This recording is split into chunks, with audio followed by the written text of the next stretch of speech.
Chapter 262. What if Sherlock married a pure-blood wizard? Sherlock's brow furrowed at Gemma's words, but instead of taking offense, she let out a soft, amused chuckle. Then, adopting a more earnest tone, she stepped closer and said, "Don't be so hard on yourself, Sherlock. You're a muggle-born wizard who's only been in this world a few short years. No one expects you to know every facet of magical life. Even among pure-blood families, many children graduate from Hogwarts, never having seen half the items we take for granted. And it works the other way around, too. A wizard raised entirely among magic often has only the vaguest notion of how to use a toaster, let alone a smartphone.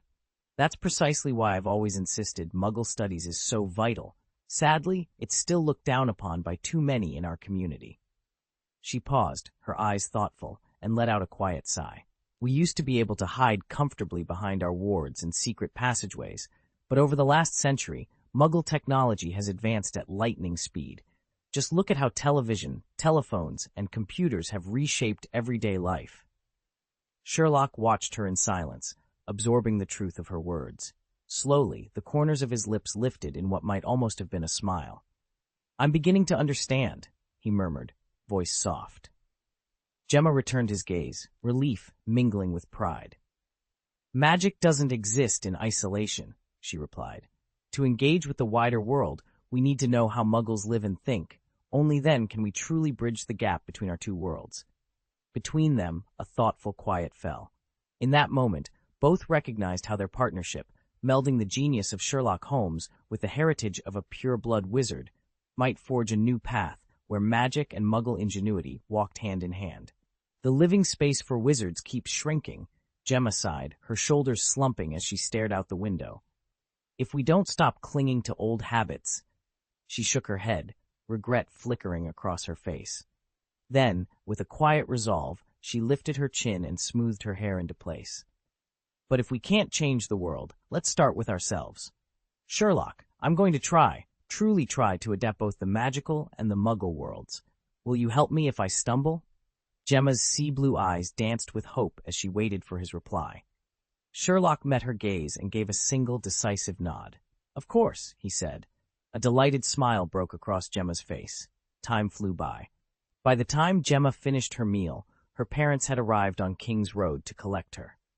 Sherlock had never met her mother before, and he stood politely as Mrs. Farley stepped into the home sitting room. Tall and graceful, with gentle features and an air of scholarship, she bore little resemblance to her daughter's more whimsical charm. She struck Sherlock as less a wizard than an erudite intellectual. "Thank you for hosting Gemma," Mrs. Farley said warmly.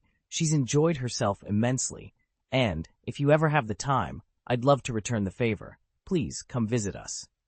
Before Sherlock could respond, Mrs. Hudson popped her head in.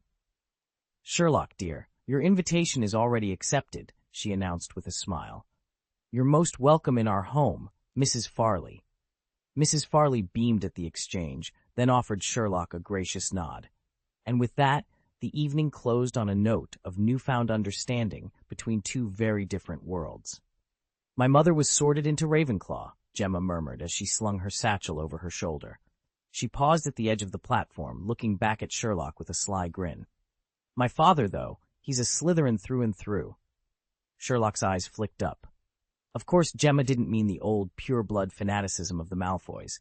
She meant the genuine Slytherin qualities: ambition, resourcefulness, a razor-sharp mind.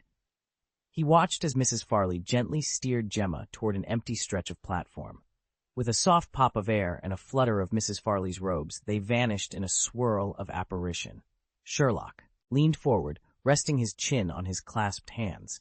Apparition was so effortlessly convenient. If only he could learn it himself.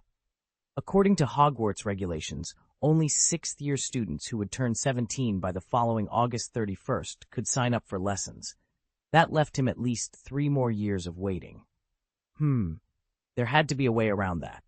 Lost in thought, he barely registered his parents approaching until Mrs. Holmes placed a hand on his shoulder. "Plotting your great escape already, dear?" she asked, her tone light but knowing.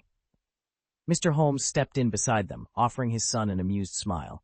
"Or simply daydreaming?" Sherlock straightened, brushing a strand of hair from his forehead. Just considering my options, he replied, though his mind was already racing with schemes to master apparition long before his classmates. Mrs. Holmes glanced around the now empty sitting room. Sherlock, she began, an idea striking her. What do you think of this girl? Sherlock looked up without a moment's hesitation. Gemma Farley is a fascinating contradiction, like a mooncalf whose soul has been buckled shut by a silver Slytherin serpent. She takes the old pure-blood pride of her house and grinds it into the dust of logic.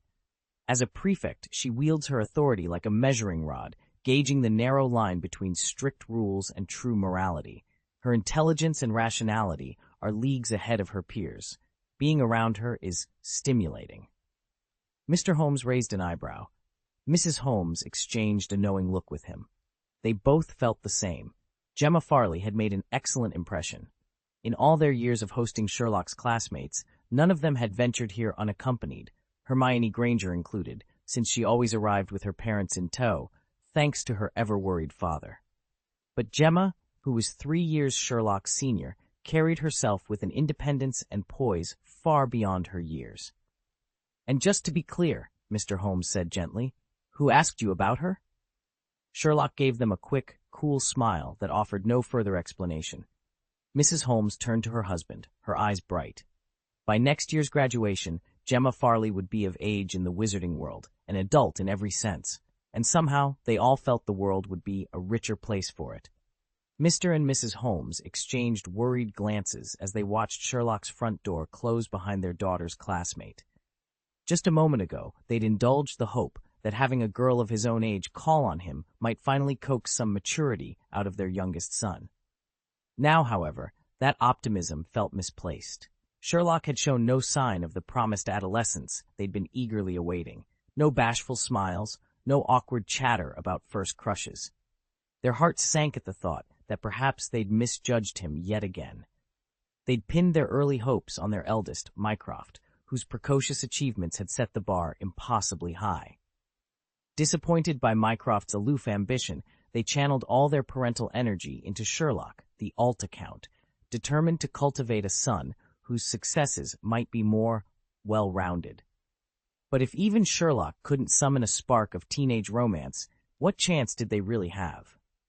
Yet over the course of the next month, small miracles began to happen. Gemma Farley visited Sherlock's home not once, but twice. On her first call, she arrived with her father. When Mr. Farley discovered that the Holmeses owned a full set of wizard's chess and that young Sherlock was a formidable player, he immediately challenged Mr. Holmes to a match. The two men bent over the chessboard late into the afternoon, the living room ringing with the click of ivory and ebony pieces. The second visit was a full family affair. Gemma's mother and younger brother accompanied her, each bearing gifts for their hosts, a basket of freshly baked scones, a carved wooden chessboard, even a delicate flowering plant for Mrs. Holmes's windowsill. Never had Mr. and Mrs. Holmes been more delighted. As they wed their guests into the parlor, Mr. Holmes beamed and declared, a family should be together, neat, warm, and full of laughter. And for the first time in a long while, the Holmes household felt exactly that. Sherlock Holmes surprised everyone by offering to drive the Farleys and Harry around London for a little sightseeing. Mr. Farley, a devoted car enthusiast, lit up at the chance, and soon they'd all piled into Holmes's sleek black town car. Holmes himself at the wheel, Mrs. Ware, Farley chatting with Harry, and Mr. Farley admiring every detail of the interior. Just as they were about to pull away, Sherlock's phone buzzed. He glanced at the screen. It was Harry. Stepping out of the car, Sherlock answered, "Harry, what's up?" There was a hesitant pause on the other end. "Sherlock, could I stay at your place for a while?" Sherlock's brow lifted in mild surprise, but his reply was immediate and warm. "Of course, my dear friend. You're always welcome at 221B. Harry sounded relieved, though he offered no further explanation. "Thank you," he said softly, and the call ended. Returning to the group, Holmes explained, "Slight change of plan. I'll collect Harry at King's Cross later, so you won't need to detour. Mr. Dursley can head straight on to Barking-on-Sea to meet his relatives." Earlier, Sherlock had phoned Uncle Vernon to suggest just that. Vernon, only too happy to be spared additional stops, gratefully agreed. "Many thanks, Mr. Holmes," he'd said. I'll drop Harry at the station and carry on." With that settled, the tour resumed. As the car swept past Hyde Park and along the Thames embankment, Mr. and Mrs. Farley exchanged excited glances. Not only were they enjoying Sherlock Holmes's company, they were about to share his home with none other than Harry Potter, the boy who lived. The prospect was thrilling, and the afternoon promised discoveries no one would soon forget. After a quick discussion over breakfast, they settled on a plan. Mr. Holmes and Mr. Farley would accompany Sherlock and Gemma to the train station to meet Harry, while Mrs. Holmes and Mrs. Farley remained at home to finish preparations for their arrival. The drive was pleasantly uneventful until Mr. Farley, riding shotgun, studied the car with unabashed curiosity. "Muggle technology really is astonishing," he said, tracing his fingers over the dashboard. Holmes glanced at him with mild amusement. "You're not the first wizard to say so. I recall one in particular who was even more enthusiastic than you are." Farley's eyes brightened. "You mean Arthur Weasley?" "Precisely," Holmes replied. "You know him?" Farley leaned forward, clearly delighted. "He's well known among the Sacred 28, said Holmes. "His fascination with all things Muggle has earned him quite a reputation. Some praise his open-mindedness, others grumble that it's unbecoming." Farley chuckled. "Isn't it ironic that those who call the Weasleys unconventional only prove their own prejudice?" Holmes nodded in approval. He was pleased by Farley's frankness, something Sherlock, with his characteristic reserve, rarely displayed.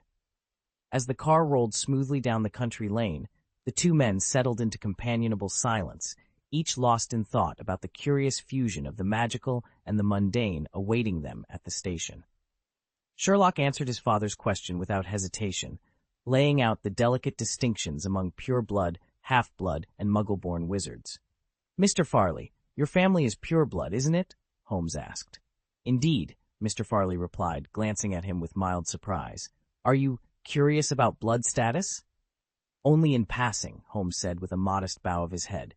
"I have one question." "By all means, ask away." "If a wizard marries a Muggle, their children are half-blood, correct?" "That's right."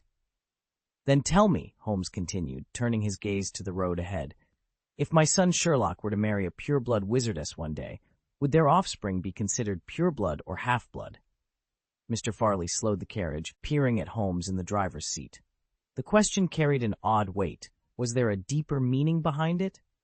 Yet Holmes's expression stayed fixed on the path, serene and intent, and the elder wizard shrugged. Perhaps he was overthinking it.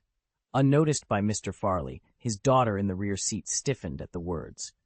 Mary Farley, who had been chatting amiably with Sherlock, now sat perfectly still, her ears pricked. Sherlock, however, betrayed no reaction. His composure remained absolute. Mr. Farley frowned momentarily, then shook his head as if to dispel a stray thought. "Blood status can be a sensitive matter," he said carefully. "Traditionally, wizarding families guard their pure lineages fiercely, but in practice, well, definitions shift with each generation." Holmes nodded, satisfied. "Thank you, Mr. Farley. That clarifies things."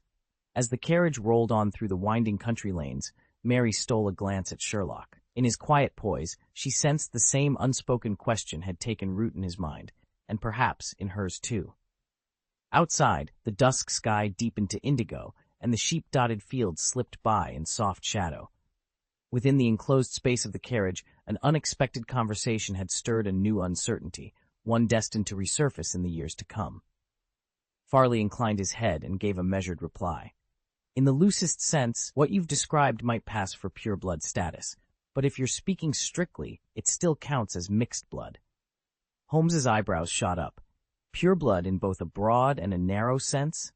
A wry smile tugged at Farley's lips.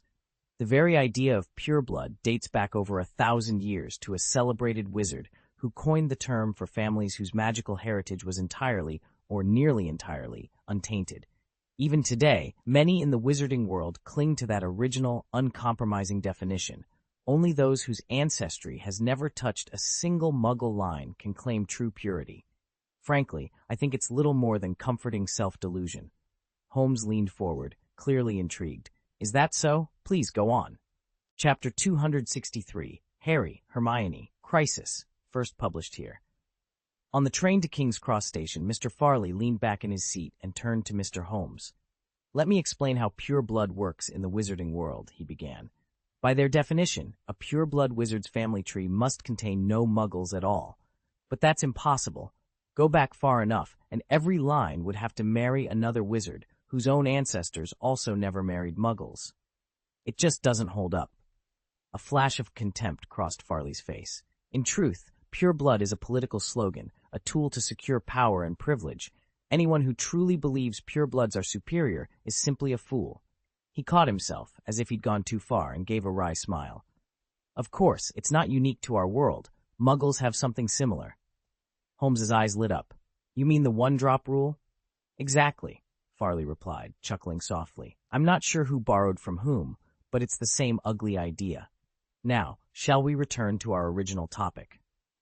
Here's a polished, idiomatic rewrite of the chapter. Actually, Harry's blood status is more complicated than most people realize. His father, James Potter, comes from one of the old pure blood families, not one of the famed Sacred 28, but pure blood nonetheless. His mother, Lily, was a Muggle-born witch.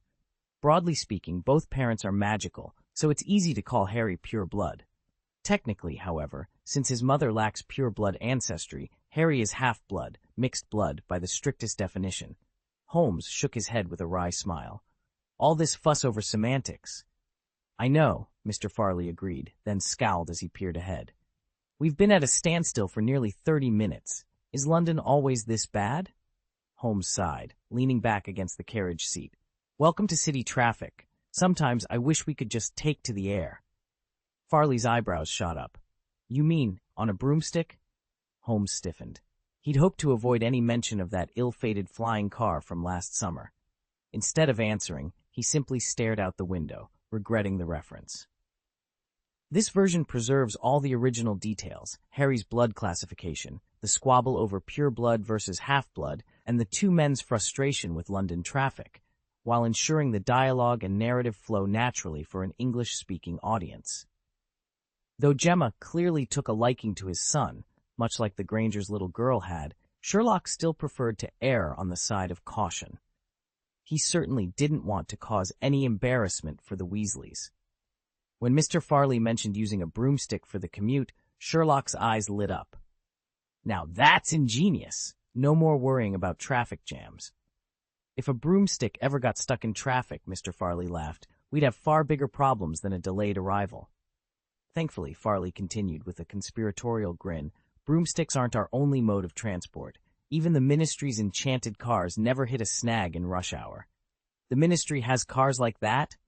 Sherlock leaned forward, intrigued. Tell me everything. Up front, the two fathers chatted away, thoroughly enjoying themselves. In the back seat, Gemma couldn't stop smiling. It was her very first car ride, and the novelty of it all made her practically buzz with excitement. Doesn't Muggle Studies cover cars? Gemma asked.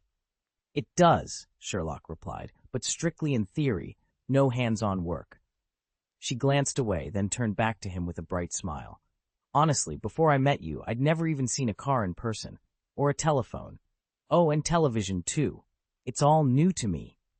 Sherlock's eyes lit up with that familiar spark of curiosity. All right, then, tell me, what do you want to know about the Muggle world that doesn't exist in ours? Gemma's grin grew wider. Where do I begin? A savage traffic jam had slowed their progress, so by the time Sherlock's motorcade turned onto the platform at King's Cross, Vernon Dursley and Harry were already waiting.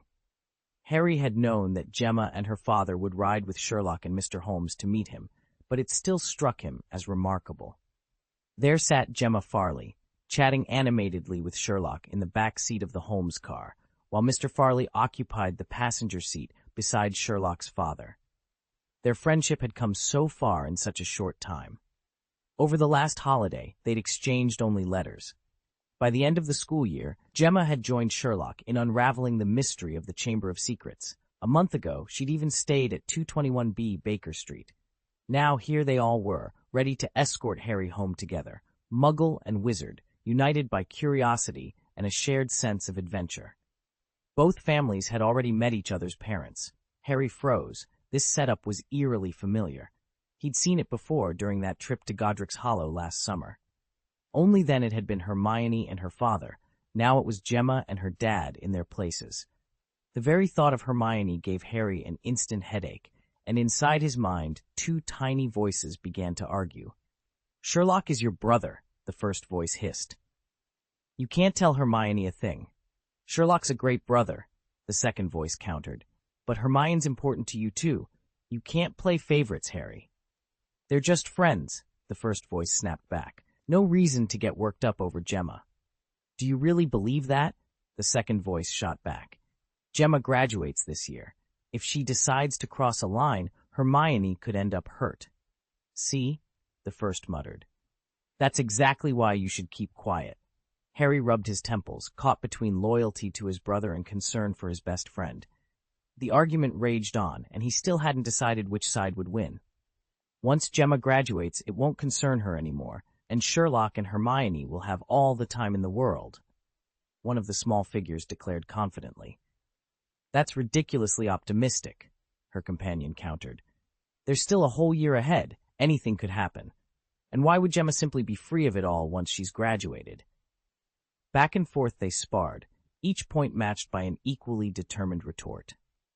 Harry, caught between them and still undecided whether to help Sherlock or Hermione, felt his thoughts spin into a blur. At that moment, Mr. Farley strolled over. He studied Harry with quiet interest for a few seconds, then spoke.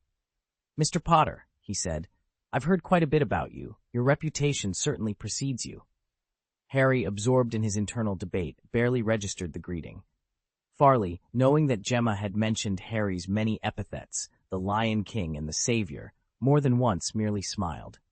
Seeing Harry's startled expression, he chuckled gently. The boy who lived, savior of the wizarding world, bane of the Dark Lord, and, as I'm told, Gryffindor's very own boxing champion. Quite the resume, don't you think? Harry's cheeks flamed as he finally shook himself out of his daze. He stammered, It's not like that." Mr. Farley laughed and held up a hand. "Enough with the jokes. Let's make proper introductions. I'm Sebastian Augustus Farley, Gemma's father." He offered Harry his hand. "Pleased to meet you. Welcome to our home." Harry took his hand and shook it firmly. "It's a pleasure to meet you, Mr. Farley." "Likewise," Mr. Farley replied with a warm smile. "And please call me Sebastian." "Of course," Harry said. At that moment, Uncle Vernon cleared his throat anxiously. "Well, I'm going to go pick someone up now," he said. He nodded curtly, offering brief thanks, then hurried off as though afraid he might miss his ride. Sebastian watched Vernon's retreat with a faint hint of disdain. He turned back to Harry and said quietly, "You've probably noticed that pure-blood families treat Muggles very differently. The Malfoys outright shun them, which explains the way Draco brags about mudbloods at school. The Weasleys, on the other hand, are insatiably curious and endlessly hospitable to Mug, Glez. Then you have families like the Abbotts or the Longbottoms, neither hostile nor especially close. As for the Farleys, we're pragmatic. We befriend Muggle families we find agreeable or who might be of use to us. Simple as that." Harry nodded, absorbing the information. He'd never cared much about blood politics before, but now, standing in the Farley drawing room, he could see how each family's attitude shaped its reputation and its alliances in the wider wizarding world. Sebastian clapped his hands together. "Come on, everyone's waiting. Let's get on with tea, shall we?" Harry followed him down the hallway, curious to meet the rest of the household and eager to see how far the Farleys' pragmatism would carry him.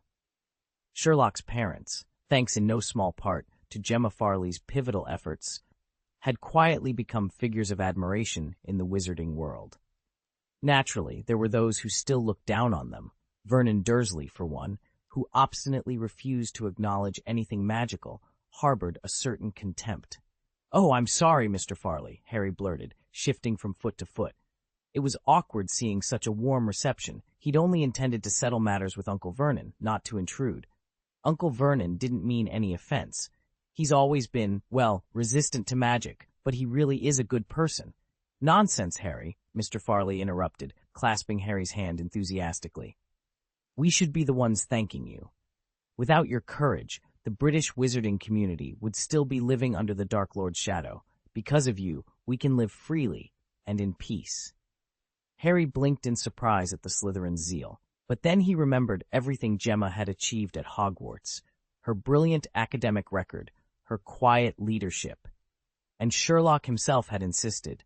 True Slytherins used their ambition and resourcefulness for the greater good, unlike the likes of Malfoy or Pansy Parkinson, who had let darker impulses guide them.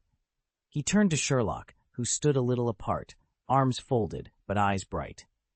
"I'm sorry for any trouble I've caused you both," Harry said, his voice earnest. Sherlock's mother stepped forward, smoothing the front of her dress. "Really, Harry, there is no trouble here. You've done more for our world than you know. We're just grateful to have this chance to thank you in person." Mr. Holmes, Sherlock's father, nodded in agreement. "Exactly. Consider this a small celebration of your victory and of mutual respect between Muggles and wizards alike." Harry allowed himself a small, relieved smile. For a moment, the past tensions with Vernon felt a distant memory. Here, among friends and allies, the future seemed bright and anything felt possible. Farley secured the last of Harry's bags in the trunk with practiced precision. Harry shifted on his feet, suddenly self-conscious. Over the years, his relationship with the Dursleys had smoothed out. He'd even resolved from the start of term to spend the holidays at Privet Drive.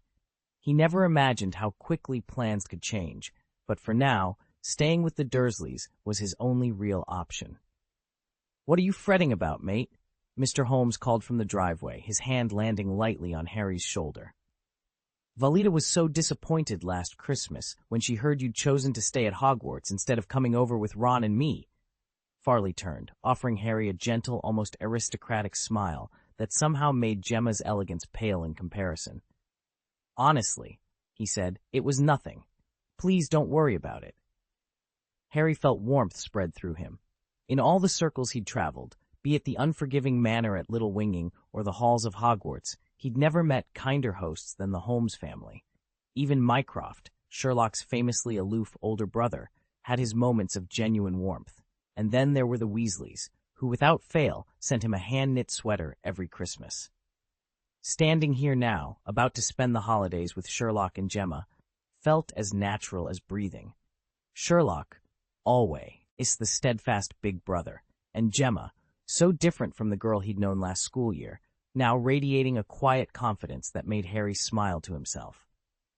This would be a Christmas he wouldn't soon forget. Harry's aesthetic radar kicked in the moment he saw her. In his mind, only Penelope Clearwater, Percy's girlfriend, could rival her beauty at Hogwarts. Cho Chang outclassed them both in pure looks, but being a year older and slightly less composed, she didn't quite measure up. Just below them, the Patil twins held their place as the fairest in Harry's year. He caught himself and mentally berated his wandering thoughts. It felt as if he'd never laid eyes on a beautiful girl before. How mortifying.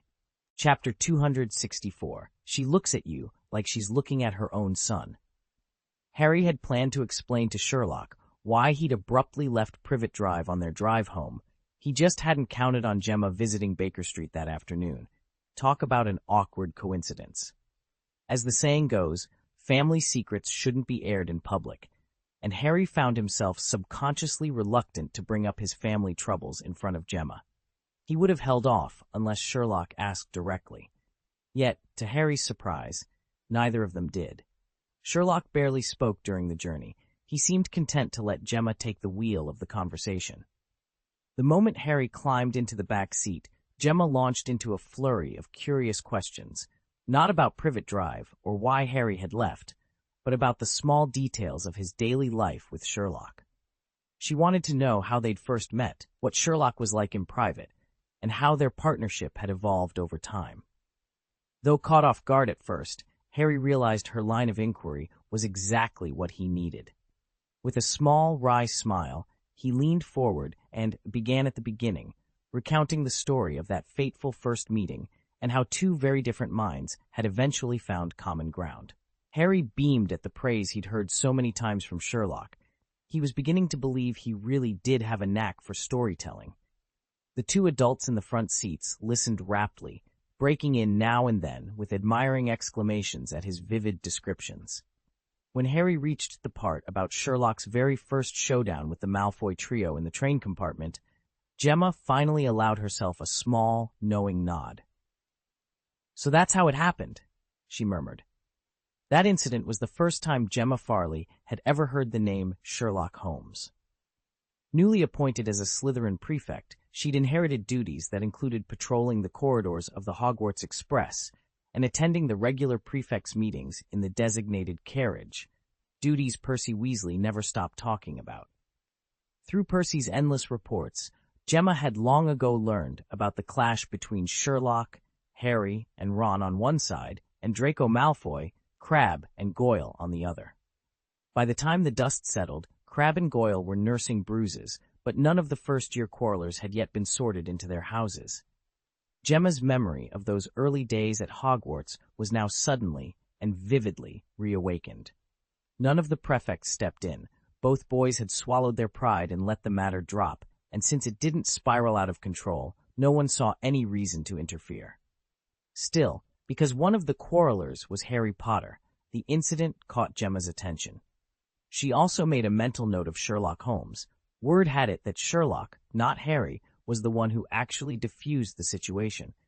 By the time of the sorting ceremony, Sherlock's name was on everyone's lips. Hatstalls only happen once every 50 years, after all. Yet it wasn't until now that Gemma learned the full story from someone who'd been there. She turned to Harry with genuine regret in her eyes. "Harry, I owe you an apology. Last semester I promised Draco would apologize to you and Colin, but then Colin was petrified, and with all the attacks going on, I never followed up." Harry looked at her, genuinely surprised. He hadn't expected Gemma to remember the incident at all. He'd long since forgotten it himself. Feeling Gemma's genuine concern, Harry quickly reassured her. "It's all right. I don't mind his apology." Prefect Gemma really was a good person. So different from the other Slytherins, Harry thought with a smile. Gemma returned his grin, but stayed silent. Then she glanced over at Sherlock. Their eyes met, and without a word, they shared a warm, knowing smile. At Gemma's prompting, Harry went on to recount other moments from his time with Sherlock. Everyone else in the carriage listened eagerly, Sherlock included. Each time Harry retold the story, Sherlock found fresh insights, proving once again how essential Harry's perspective was to his work. When they finally reached King's Road, Harry was met by a joyful chorus of greetings from Mrs. Holmes and Mrs. Farley. Mrs. Holmes scooped him up in a tight hug, her fingers playfully tousling his hair. "Oh, my dear boy, you should have come home sooner." Harry, who'd spent the journey worrying about the trouble he might have caused, let out a relieved laugh. All his anxieties melted away in the warmth of home. Chapter 7. Homecomings and Surprises. Harry stepped up onto the familiar front porch at 221B King's Road and paused, letting the late afternoon sun warm his face. Returning here after so long didn't feel strange at all. It felt wonderful. He recalled Christmas of 1991, when he first stayed with Sherlock's family. The contrast to the stifling Dursleys on Private Drive had been startling. Suddenly, he'd understood what a real home could feel like, a place of laughter and gentle teasing, rather than cold politeness and hidden fury. No wonder Aunt Petunia had never treated him as family. By the following summer, Harry had stayed with the Weasleys at the Burrow. That household was different again, messy and chaotic, full of chatter, clattering pans, and the smell of Molly's cooking. It was cozy in its own boisterous way, and it had given Harry yet another vision of belonging. Now, back at Sherlock's, he felt embraced by both memories. The front door swung open, and Mrs. Holmes greeted him with a warm hug. Before he could step inside, a score of greeting cards fluttered from the mantelpiece, and Sherlock appeared, already halfway through recounting his latest case to Mr. Farley, who was examining a curious mechanical model on the side table. The noon meal had been lively: roast chicken, buttery potatoes, and Mrs. Holmes's famous plum pudding. After dessert, Mr. Farley and Mr. Holmes had settled at the chessboard for a spirited game of wizard's chess, sending rook's tumbler over bishop with gleeful yelps and occasional good-natured bickering. When the final move, a daring queen's gambit, ended the match, Harry stood up, brushing imaginary crumbs from his trousers. The Farley family rose too, politely declining Mrs. Holmes's invitation to linger. "I'm afraid we should get on," Mr. Farley said cheerfully. "Drive's long." Sherlock shook his hand. "Thank you for the match, and for lunch." "Don't be a stranger," Mrs. Holmes called as they gathered their coats. Just as the front door clicked closed behind them, Gemma Farley slipped back inside and caught Sherlock's arm. Her sea-blue eyes shone with excitement. "I have some good news," she whispered, bouncing on her toes. "Do you want to guess?" Sherlock's lips quirked into a grin. Without hesitation, he said, "You've been made head girl." Gemma froze, her mouth falling open. For a heartbeat, the hallway was utterly still, until she burst into delighted laughter. "Yes!" she cried. "Exactly that! How did you know?" Sherlock raised an eyebrow, as if it were the most obvious deduction in the world. Harry, watching them, felt a surge of happiness. This really was what family felt like. "Oh dear, Sherlock, couldn't you have pretended not to know?" Gemma teased, brushing a loose curl from her face. Sherlock arched an eyebrow. "It wasn't a guess, it was deduction." "All right, deduction," she echoed, curious. "How did you work it out?" He inclined his head slightly, eyes flicking downward. "When you spoke just now, you unconsciously straightened your posture and puffed out your chest a little. Classic self-suggestion." Heat rushed to Gemma's cheeks. For the first time, she found herself at a loss before him. By the time we meet again, I expect to see a shiny badge pinned here," he said, tapping the fabric near his heart. "One marked HG. Am I right?" "Yes," she admitted, relief flooding her. She lifted her chin and smiled. "I was up against Penelope for head girl, but I won." "Well, congratulations," Sherlock offered, a rare note of warmth in his voice. "Thank you." Gemma extended her hand, and he gave it a firm shake. She turned toward her parents, who had just arrived. Mrs. Farley bent to whisper something in Gemma's ear. When Gemma shook her head, both women glanced back at Sherlock. His face remained impassive. Mrs. Farley stifled a laugh behind her hand, amusement dancing in her eyes. With a faint pop of magic, the three of them apparated away, leaving Sherlock alone on the courtyard lawn, the new head girl's victory echoing in the evening air. Harry stared at the spot where Gemma's parents had just apparated away, brow furrowed. Sherlock?" he began hesitantly. "Are we allowed to use magic here? Last year, I got a warning from the Ministry for a simple summoning charm at home." Sherlock offered a genial smile. "My dear Harry, the Ministry would never credit me with the skill to perform advanced magic like apparition. They've long decided I'm merely an eccentric scientific mind, not a wizard. And if I'm honest, the Simmons family have friends in the Department for the Regulation and Control of Magical Creatures. They smooth over any minor infractions without so much as a whisper." "Oh." Harry's eyes widened as understanding dawned. He tapped his chin thoughtfully, then leaned closer. "By the way, Sherlock, did you notice how Miss Simmons's mother was looking at you just now? It was oddly familiar." Sherlock paused mid-step, eyebrows arching. "What do you mean?" Harry grinned a little, enjoying the moment. "She looked at you the same way Hermione's mum does, like you're her own son." For a heartbeat, Sherlock said nothing. Then he gave Harry a long, measured glance that might have been amusement, or something else entirely. Dinner had come and gone. Gemma's parents had taken their leave, and the last of the servants had slipped quietly away. Only Harry remained at the long dining table, polishing off his roast potatoes. Across from him, Sherlock's aunt and uncle chatted amiably, assuming he was simply a guest like any other. Finally, Harry set down his fork. He drew in a steadying breath. "Actually," he said, looking directly at Sherlock, "there's something I ought to explain. You've probably wondered why I bolted from Privet Drive without a word." Sherlock inclined his head. "Indeed." Harry gave a rueful half-smile. "It all started with my Aunt Marge." He paused, remembering the full, furious face of the woman who'd insulted his parents so savagely. "She came to stay for the weekend and, well, let's just say I lost my temper. I inflated like a balloon and ran away." There was a brief silence as Sherlock's family exchanged curious glances. Then Sherlock leaned forward, eyes bright with interest. "Please, do go on." Harry settled back, ready to share the tale of hot air, family feuds, and the hasty escape that led him here, into the most unexpected of alliances.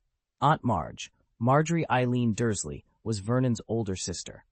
Technically, Harry owed her no family ties by blood, but in the Dursley household, she insisted on being called Aunt, and everyone obeyed. At that point, though, Aunt was the least of Harry's worries. Marge was a dreadful woman. She lived out in the country in a big house with a sprawling garden and a small army of bulldogs. She doted on those dogs so much that she rarely ventured to Privet Drive, only when she went on holiday and couldn't bear to leave them behind. Each time she appeared at number 4, though, she left Harry with fresh bad memories. Her booming voice, her contemptuous sneers, the way she seemed to delight in putting him down. With Dudley, by contrast, she was the perfect doting aunt. She smothered him in kisses and showered him with lavish gifts. Harry, the unwanted nephew, fared far worse in her eyes than he ever did with Uncle Vernon or Aunt Petunia. Even they would sometimes tell him to stay out of her way, a suggestion Harry secretly wished they would follow forever. Aunt Marge was her father's polar opposite. She hovered over me constantly, eager to offer unsolicited advice at the drop of a hat. She delighted in comparing me to Dudley, flashing a broad smile at him one moment and fixing me with a furious glare the next. Each time she did it, she glowed with self-satisfaction. My first vivid memory of her cruelty comes from Dudley's 5th birthday party. She brandished her walking stick and struck my shins so forcefully that I couldn't join in the musical statues game, just to make sure Dudley won. A few years later at Christmas, she returned to number 4, Private Drive, bearing gifts. Dudley received a gleaming remote-controlled robot. I got a box of dog biscuits. But the most memorable visit came in the summer of 1990, the year before I began school. I accidentally trod on the paw of Ripper, the Dursleys' massive bulldog. The dog lunged at me, and I sprinted for my life, scrambling up the nearest tree to escape his jaws. Aunt Marge stood at the foot of that tree all evening, giggling as Ripper barked, refusing to call him off until well past midnight. In 1991, the year Harry discovered he was a wizard, Aunt Marge broke with tradition and skipped her annual visit to Privet Drive, choosing a holiday on the Isle of Wight instead. Almost as an afterthought, she fell ill from eating a bad whelk and casually mentioned it in a postcard to Uncle Vernon and Aunt Petunia. Though she couldn't make it for Dudley's birthday, she still sent him a lavish gift. Harry, of course, received nothing and wasn't even worth a passing thought. So when he learned that this distinguished aunt planned to move into number 4 for an entire week, Harry's decision came without hesitation. He would decamp to Ron's house and stay with his best friend until Marge's departure. After all, he'd only just managed to patch up the terrible tensions with the Dursleys, and he wasn't about to let Aunt Marge, Vernon's own sister, shatter that fragile peace. Out of sight, out of mind seemed the wisest course. Chapter 265. It's all the principal's fault. The Dursleys didn't argue when Harry floated his plan. As he'd suspected, even though things had thawed between them, Uncle Vernon was still determined that no one outside the house learn he had a wizard nephew. He also knew how razor-tongued Aunt Marge could be. Petunia and Dudley at last treated Harry like family, but Marge had spent years lobbying to ship him off to an orphanage. Expecting her to live under the same roof without making cutting remarks was wishful thinking. One outburst from her would only make the Dursleys look ridiculous. So when Harry offered to stay elsewhere for a while, Vernon jumped at the chance. He didn't want to spend another minute worrying how to explain Harry's absence, especially with Marge poised to turn any oversight into a scandal. Slipping a crisp note across the breakfast table, he cleared his throat. "Here, 100 quid. Don't get the wrong idea. I'm not feeling generous. It's just that if you show up penniless, people might think badly of me." He scowled, as if this were entirely Harry's fault. Harry accepted the money smoothly and tucked it away. It wasn't a fortune, but it beat the risk of another one of Marge's tirades. With his departure arranged, he felt a strange relief. Even the Dursleys' begrudging help would get him where he needed to go, away from Aunt Marge's venom and toward whatever came next. Harry sank onto the edge of the Holmeses' parlor couch, folding his arms tightly around his knees. "She even taunted me on the phone," he said in a small voice. "What? You want me to carry you all the way to your classmate's house? Isn't that obvious? Do you expect me to walk on 2 legs? Sherlock, reclining beside him, snorted in derision. "Outrageous," he murmured, though Harry knew he needed no further encouragement to condemn such cruelty. Mrs. Holmes, normally the gentlest of women, straightened in her chair, her face flushed with anger. Valida Holmes had always been the very picture of British propriety, soft-spoken, kind, devoted to her husband, and adoring of every child she met. She had watched Harry grow over lonely holidays at 221B, and she had wished for him nothing more than a peaceful, ordinary life. free from danger or intrigue. That wish had never been hers to grant. Now, at the details of Aunt Marge's capricious cruelty, Valita's voice trembled with indignation. Striking a 5-year-old with a cane, handing him dog biscuits as if they were a proper gift, setting her hound on him until he had nowhere to go but up a tree, until midnight no less. Does she have no heart? Mr. Holmes, who sat silently by his wife's side, frowned deeply. He had listened the last time Harry stayed with them, and the boy's suffering, both recent and long-standing, was all too clear in the shadows beneath those young eyes. Gently, he reached out to rest a comforting hand on Harry's shoulder, a quiet promise that here, at least, he would always be safe. Harry's heart sank the moment his guardians remarked that he treated this place as if it were his own home. He longed to disappear into a cupboard. He hadn't realized Mrs. Steer. Holmes had endured even more indignities than he knew. What an outrage! He'd always thought of her as gentler than Mrs. Weasley. Every time he saw her, he felt so warm and safe. He never once imagined she could lose her temper. And yet, here she was, eyes blazing, far more formidable than Mr. Holmes beside her, whose own brow was deeply furrowed. Harry felt as though he sat atop a bed of nails and skated across thin ice at the same time. Why had he ever opened his mouth? Auntie, that was a long time ago," he stammered, scrambling for reassuring words. "My relationship with them now isn't what it used to be." He swallowed, then blurted out the unthinkable. "Honestly, I think Aunt Marge had a point, too." Mrs. Holmes pinched the bridge of her nose in exasperation. "Point? Child, what on earth are you talking about?" Her voice held both bewilderment and a weary fondness that made his chest tighten. "She treated you horribly," Mrs. Holmes went on after a moment, voice softer but no less firm. "And you're defending her?" She stared at him, part disbelief, part heartbroken. Harry's cheeks flamed. He opened his mouth, then closed it, guilt churning in his stomach. He'd meant to smooth things over. Now he feared he'd only managed to make everything much worse. Seeing that look on Sherlock's face, Harry couldn't help but breathe a quiet sigh of relief. She always complained that Uncle Vernon and Aunt Petunia shouldn't have adopted me, Harry said softly. She even told me that if someone had dumped me on her doorstep, she would have sent me straight to an orphanage long ago. He swallowed, thinking of Tom Riddle, abandoned as a child, raised in an orphanage, and eventually transformed into the Dark Lord feared throughout the magical world. If Harry had grown up in an orphanage, would he have become some great villain, too? He doubted it. Honestly, Mrs. Holmes cut in, her voice icy, being with the Dursleys was far worse than any orphanage. Sherlock exchanged a quick glance with Harry before speaking up. Actually, this whole mess is the principal's fault. Mrs. Holmes's stern expression softened into surprise. The principal? You mean Professor McGonagall, the very woman who came to our house? She frowned, perplexed. Could it really have been Professor McGonagall's doing? Sherlock Holmes shook his head. No, Mother, I'm not talking about myself. This is about Albus Dumbledore. He was the one who insisted Harry be sent to the Dursleys, and for years he truly believed Harry was better off at number 4, Privet Drive. Mrs. Holmes snorted in disbelief, her anger sparking in her eyes. Thriving? That man must have half his brain left in his office cupboard. Sherlock held up a hand to calm her. In a measured tone, he continued, You have to remember that our country only established formal child protection laws in 1989. Before then, it wasn't unusual for toddlers to be forced into chimney sweeps. Dumbledore was born in the Victorian era. His ideas about what's acceptable were formed back then.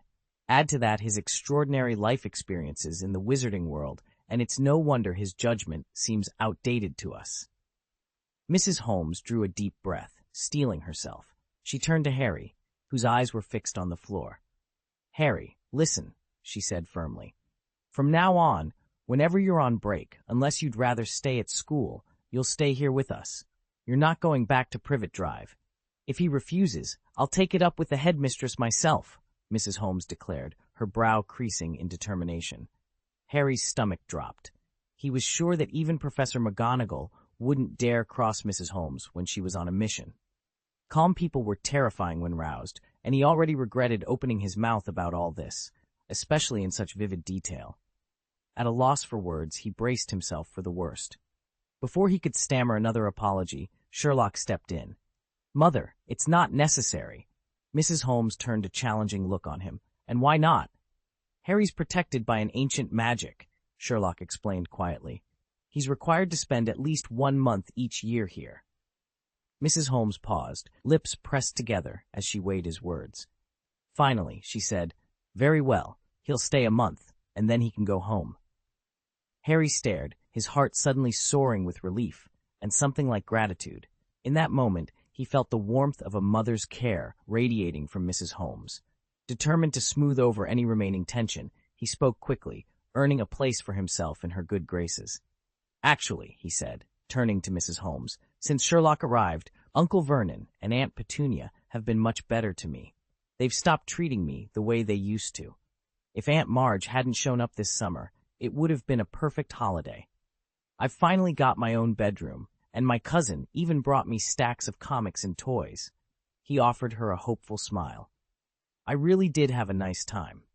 Mrs. Holmes's stern expression softened just a fraction, and Harry allowed himself a small, triumphant sigh. With Sherlock's help, he'd managed to turn an argument into understanding, at least for now. Harry said nothing more. Any additional words only seemed to irritate Mrs. Holmes further. Who knew how sensitive she was about such trivial matters? His offhand remark about the gift from his cousin must have struck a nerve. She shot him a sharp glance, but, with an effort, smoothed her irritation into calm courtesy. "Harry," she said briskly, "Sherlock tells me your birthday's tomorrow." He blinked. "Yes, ma'am." She leaned forward. "Is there anywhere you'd like to go for it?" Harry opened his mouth, then shut it again. Before he could answer, Mrs. Holmes waved him off. "Never mind. Just turn in early tonight, and tomorrow morning you and Sherlock will follow whatever we've arranged." "But," Harry began. Mrs. Holmes tapped her wrist as if checking an imaginary watch. "No buts. Good night." Bewildered, Harry first approached Mr. Holmes, but his father merely smiled enigmatically and said nothing. Then he went to Sherlock, who coolly observed, "Patience, Harry. All will be revealed in time." With no clearer explanation forthcoming, Harry retired early, mind buzzing with uneasy anticipation. At dawn, Mrs. Holmes' gentle knock broke the silence. "Time to rise," she called. "Today's the day. Put on something warm. We're heading out." Sherlock was already up, tying his cravat with his usual air of composure. Harry caught his cousin's eye, and in that shared glance, he realized the mystery of tomorrow's plans was just beginning. Harry felt utterly out of his depth. Yet as the day unfolded, he discovered the kind of joy his cousin Dudley had always taken for granted. Mrs. Holmes, having learned of the years Harry spent under the Dursleys' harsh rule, was determined that this birthday would mean something special. She treated him as if he were her own child, whisking him off to every place she could think of, and refusing to let him feel unwanted for even a moment. Now, seated beside Sherlock on a sunlit riverbank, Harry let the warm breeze play across his face. He closed his eyes, and tears slipped down his cheeks, tears of relief, of happiness, and of the simple wonder of being cared for. He remembered Dudley's birthdays from the past, when Harry had watched from the sidelines as his cousin reveled in presents and attention. Only once had Harry been included, 2 years ago, Dudley's birthday outing to the zoo. Harry still recalled how proud he'd felt, climbing into Uncle Vernon's sleek private car for the first and only time. But that trip had been a reluctant mercy. The Dursleys feared leaving him alone at home and had nowhere else to stash him. At the zoo gate, Aunt Petunia and Uncle Vernon bought Dudley and his friend Piers each a towering chocolate ice cream. When the vendor awkwardly asked if Harry wanted one too, they slipped him a cheap lemon ice pop out of pity. Harry had clutched it like a trophy, though its sour sting was a poor substitute for genuine kindness. Today, in contrast, every smile from Mrs. Holmes, every gentle word from Sherlock, felt like a gift far richer than any spoiled cousin's haul. As Sherlock nudged him with an amused grin, "Birthday boy, are you all right?" Harry could only nod through his tears, overwhelmed by a warmth he'd never thought possible. This was his celebration, his day, and for the first time, he knew what it meant to be truly valued. Harry thought that ice pop was the best treat he'd ever had. At lunch in the restaurant, Dudley complained that his rainbow sundae wasn't big enough, so Uncle Vernon promptly upgraded Dudley to a large and handed Harry the original portion. Harry licked every swirl of ice cream with delight. It was the first time he'd ever tasted something so extravagant. He remembered last summer's visit to the Burrow, another rare, happy memory, but he still couldn't forget that perfect day at the zoo before he'd inadvertently released the Brazilian boa constrictor, Ictor, and spent a month locked in a cramped, dark cupboard. If not for the snake incident, today would have been flawless. After 2 years at Hogwarts and the shock of learning he was a wizard, Harry had believed he'd long since adjusted to the magical world. Yet walking through the zoo with Sherlock's family, laughing at playful otters and gawking at the giraffes, he realized why he'd embraced magic so quickly. Compared to his miserable life with the Dursleys, even an ordinary afternoon, Muggle ice cream included, felt like a miracle. After all, he was still just a child. Chapter 266, Read More Books, Read More Newspapers. Mr. and Mrs. Holmes met Sherlock and Harry at the gates of the city park, greeting them with a small surprise: the freedom to choose any ice cream and cold drink they liked. Sherlock opted for a classic vanilla cone, while Harry couldn't resist the chocolate mint shake. Refreshed, the quartet made their way to the zoo next door. As they strolled past enclosures, Mr. Holmes paused at each exhibit to share little-known facts. He pointed out how male peacocks fan their iridescent tails to woo mates, demonstrated how tigers, contrary to popular belief, are adept climbers, and even explained that elephants, with trunks raised like snorkels, can swim gracefully across rivers. Mrs. Holmes chimed in with charming anecdotes about each species' social habits. Harry listened in wide-eyed wonder, realizing for the first time how surprising the animal kingdom could be. By midday, they gathered at a shaded picnic area for lunch. Mrs. Holmes laid out a colorful spread: whole-grain sandwiches, fresh fruit, and a few modest treats. Over the meal, she gently reminded the boys about balanced nutrition. "A little sugar is fine," she said with a smile, "but too much will slow you down." Sherlock and Harry dutifully nibbled their sandwiches, content to take in both the food and the lesson. In the afternoon light, the group moved on to the nearby amusement park. Mr. and Mrs. Holmes rode alongside Sherlock and Harry on almost every attraction. They swooped through the sky on the swing carousel and spun in dizzying teacups, but it was when the pirate ship began its dramatic pendulum arc that Mr. Holmes noticed Harry's eyes light up. Observing Harry's thrill-seeker spirit, Mr. Holmes recharted their course. Next came the towering roller coaster, its cars rattling up the first climb before plunging them headlong through loops and turns. Harry let out a whoop of exhilaration. Then they tackled the rapid river ride, splashing down a torrent of frothing water. By the time the raft came to a halt, Harry was grinning from ear to ear. He felt, in that moment, as free and buoyant as if he were back on his broomstick playing Quidditch. When the sun began its slow descent, casting long shadows across the park, the four friends gathered their belongings and headed for the exit. It had been a day of simple pleasures: ice cream, animals, healthy meals, and heart-racing rides, but it was exactly the kind of adventure Harry would long remember. Harry had convinced himself the day was done, until Mr. and Mrs. Holmes surprised him with a trip to the cinema.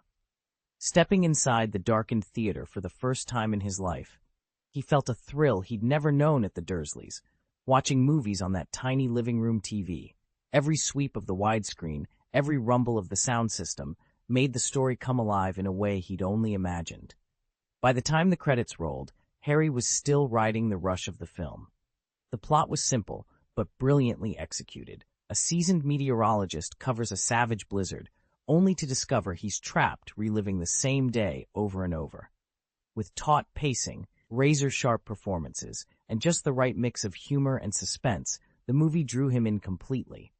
Harry found himself turning the scenes over in his mind as he walked home under the street lamps. A sudden thought made him pause. What if one morning he woke up to find time frozen on a single day, just like the forecaster in the film? If that loop began after he learned he was a wizard, it might not be so terrible. He could spend an endless day mastering spells, wandering Hogwarts at his leisure, or even solving mysteries he'd never had time to explore. As the Holmeses headed toward home, Harry realized he wouldn't stop thinking about it anytime soon. And somehow, that made the night feel full of possibility. If that strange vision had come to him after meeting Sherlock, It would have been simple. He'd tell Sherlock, and Sherlock would find a way to fix it. But if it fell before his 15th birthday, before that spry day in 1991, it would be a tragedy beyond imagining. Harry knew his fear wasn't irrational. Magic was real. If magic could rearrange the laws of nature, who could say time loops or time travel were impossible? Still, as soon as the movie ended and he stepped through the door of 221B, all his worries melted away. Mr. and Mrs. Holmes hadn't finished surprising him. In the cozy sitting room, under the soft glow of the gas lamp, sat a simple but exquisite birthday cake, just one tier, perfectly iced, with a single candle waiting to be lit. Mrs. Holmes offered him an apologetic smile, smoothing his hair. "Mycroft promised he'd be back for your party," she said quietly, "but something urgent came up, so it's just the three of us tonight." Harry's throat tightened.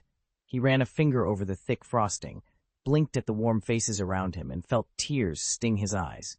"This is the happiest birthday I've ever had," he choked out. Without meaning to, the tears fell, and in that moment, surrounded by the Holmeses' gentle kindness, he understood that no matter what strange destinies magic might hold, some joys were simply real. Harry's chest tightened with longing. If his own parents were still alive, wouldn't they have comforted him just like Mrs. Holmes was doing now? Under her gentle hand on his shoulder, his tears slowed and his breathing evened out. "There you go, my brave boy. Don't cry," she murmured. "Turn in early tonight. Make sure you get a good long sleep." She turned to Sherlock with a fond smile. "You two should rest here for a few days. If you want to go exploring afterward, Tannen and I will happily take you out. But," and she raised a finger in mock sternness, "don't get so caught up in adventures that you forget your homework." Even the kind-hearted Mrs.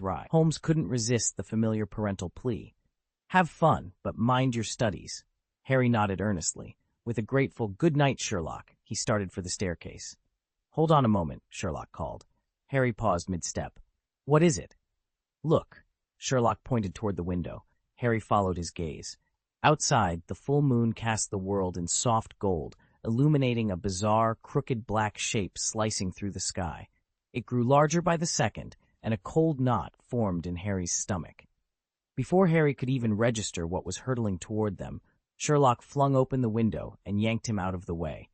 A black blur swooped into the room, at first a shapeless mass. Then, as Harry's eyes cleared, 3 owls came into focus. The outer 2 swept in, flanking and shielding the third.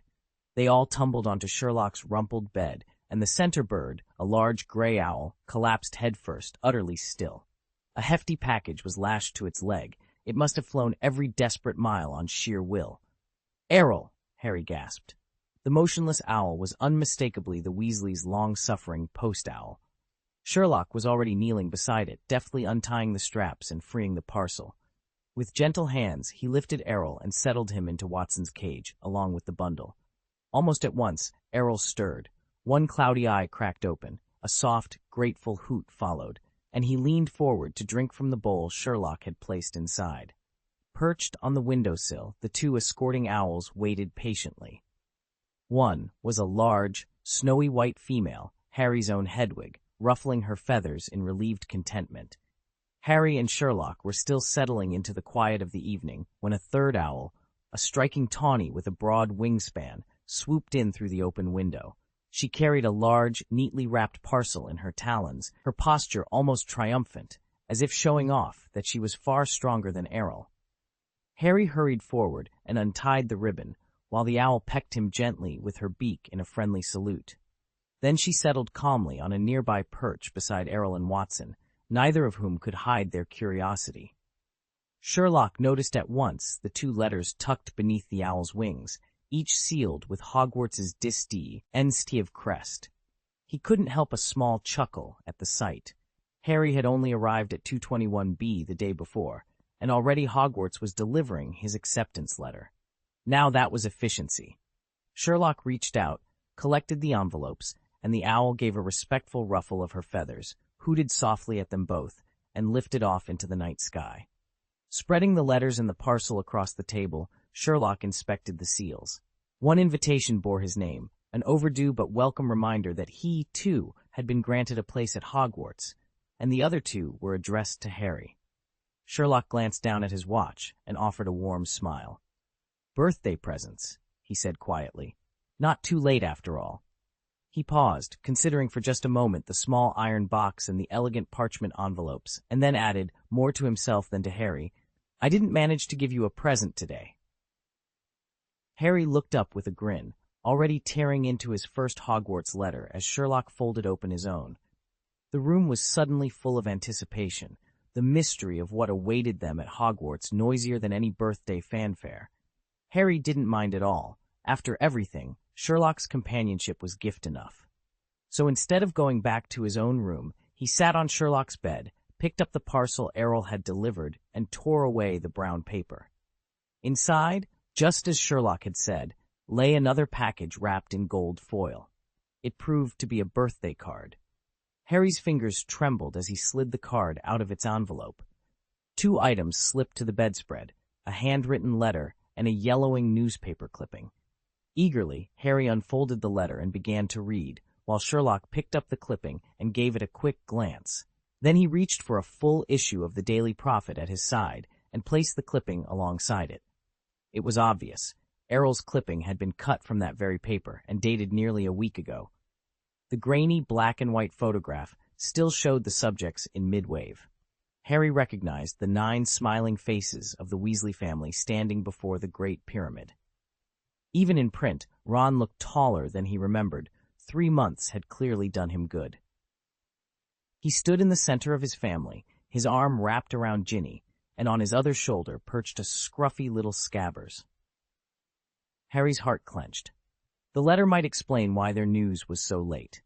Slowly, he looked up at Sherlock, clutching the card in one hand and the clipping in the other. Whatever was written inside, tonight was already unforgettable.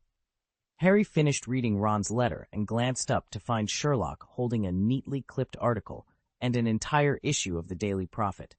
The photograph in the clipping showed the Weasley family smiling broadly in front of the Great Sphinx in Egypt, taken shortly after they'd won the lottery. Above it, a bold headline proclaimed, "Ministry of Magic, Employee Wins Big Prize." The accompanying text was all official publicity for the Weasleys' windfall. Harry stared for a moment before blurting, "Sherlock, where did you get this?" Sherlock's lips curved into a small, self-satisfied smile. "My dear Harry, your expression tells me you didn't know I subscribed to the Daily Prophet." He tilted the stack of newspapers cradled in his left arm. Whether in the magical world or the Muggle one, it never hurts to keep up with the news. "So, you saw this ages ago?" "Precisely." Harry shook his head, equal parts amused and exasperated. Then he tore open Ron's package, revealing a small, spinning top-shaped device nestled in protective wrapping. A pocket sneakoscope. Sherlock raised an eyebrow. "You haven't even shown me the letter yet. How did you know what it was?" Harry could only grin, carefully lifting the sneakoscope from its nest of paper.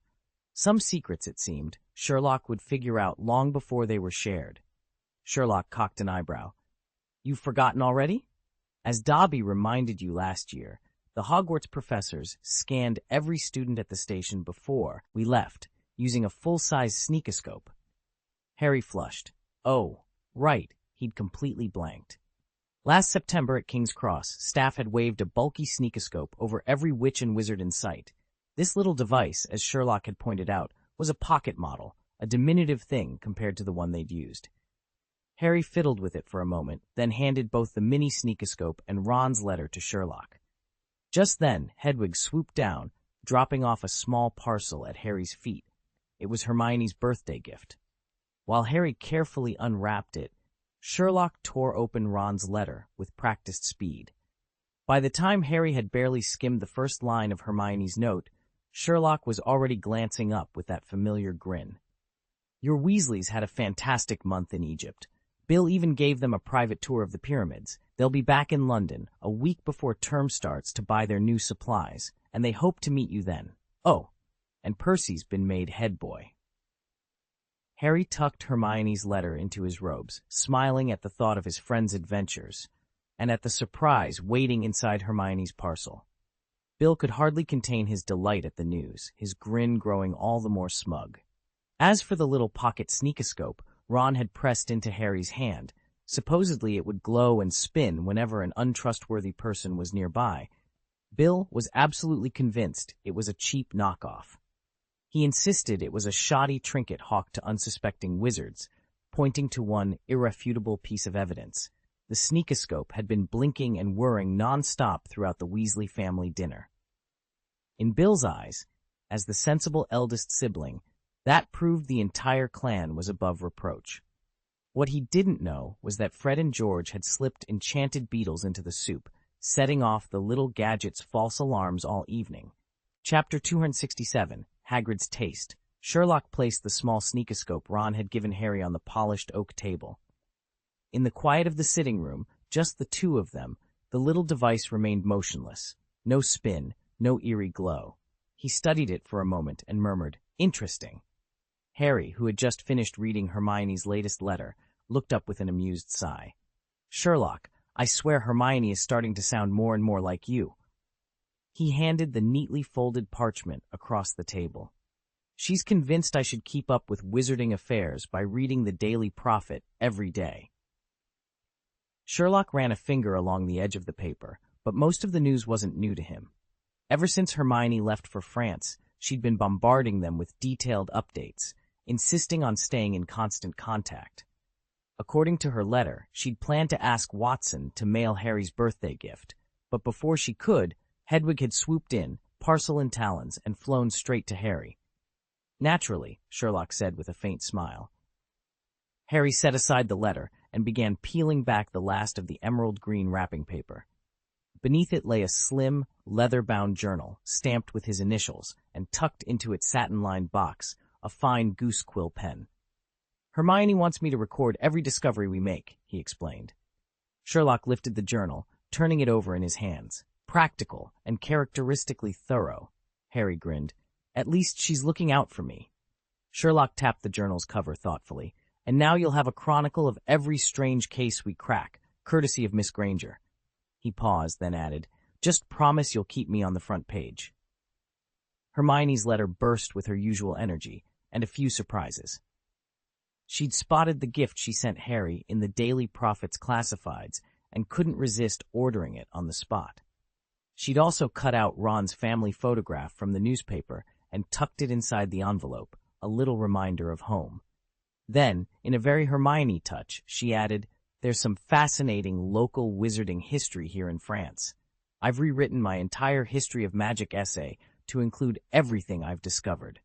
And, rather boldly, she didn't just say she hoped to see Harry in London. She specifically invited him to travel there with Sherlock. Sherlock folded the letter, peering over his shoulder, just as Harry tore open the final layer of wrapping paper. Nestled inside was a sleek black leather case, its lid stamped in silver letters, "Broomstick Servicing Kit." "Oh, wow!" Harry's eyes lit up. "I thought she was going to send me a thick book full of advanced spells," Harry said, grinning at Sherlock. Sherlock smirked. "If Hermione knew that's what you were expecting, she'd probably demand it back." "Please, Sherlock, don't tell her." Harry clasped his hands together in mock desperation. Then he pushed the case across the table and eagerly tugged at the zipper, already imagining himself fine-tuning the charms on his firebolt. "Wow!" Harry blurted out again.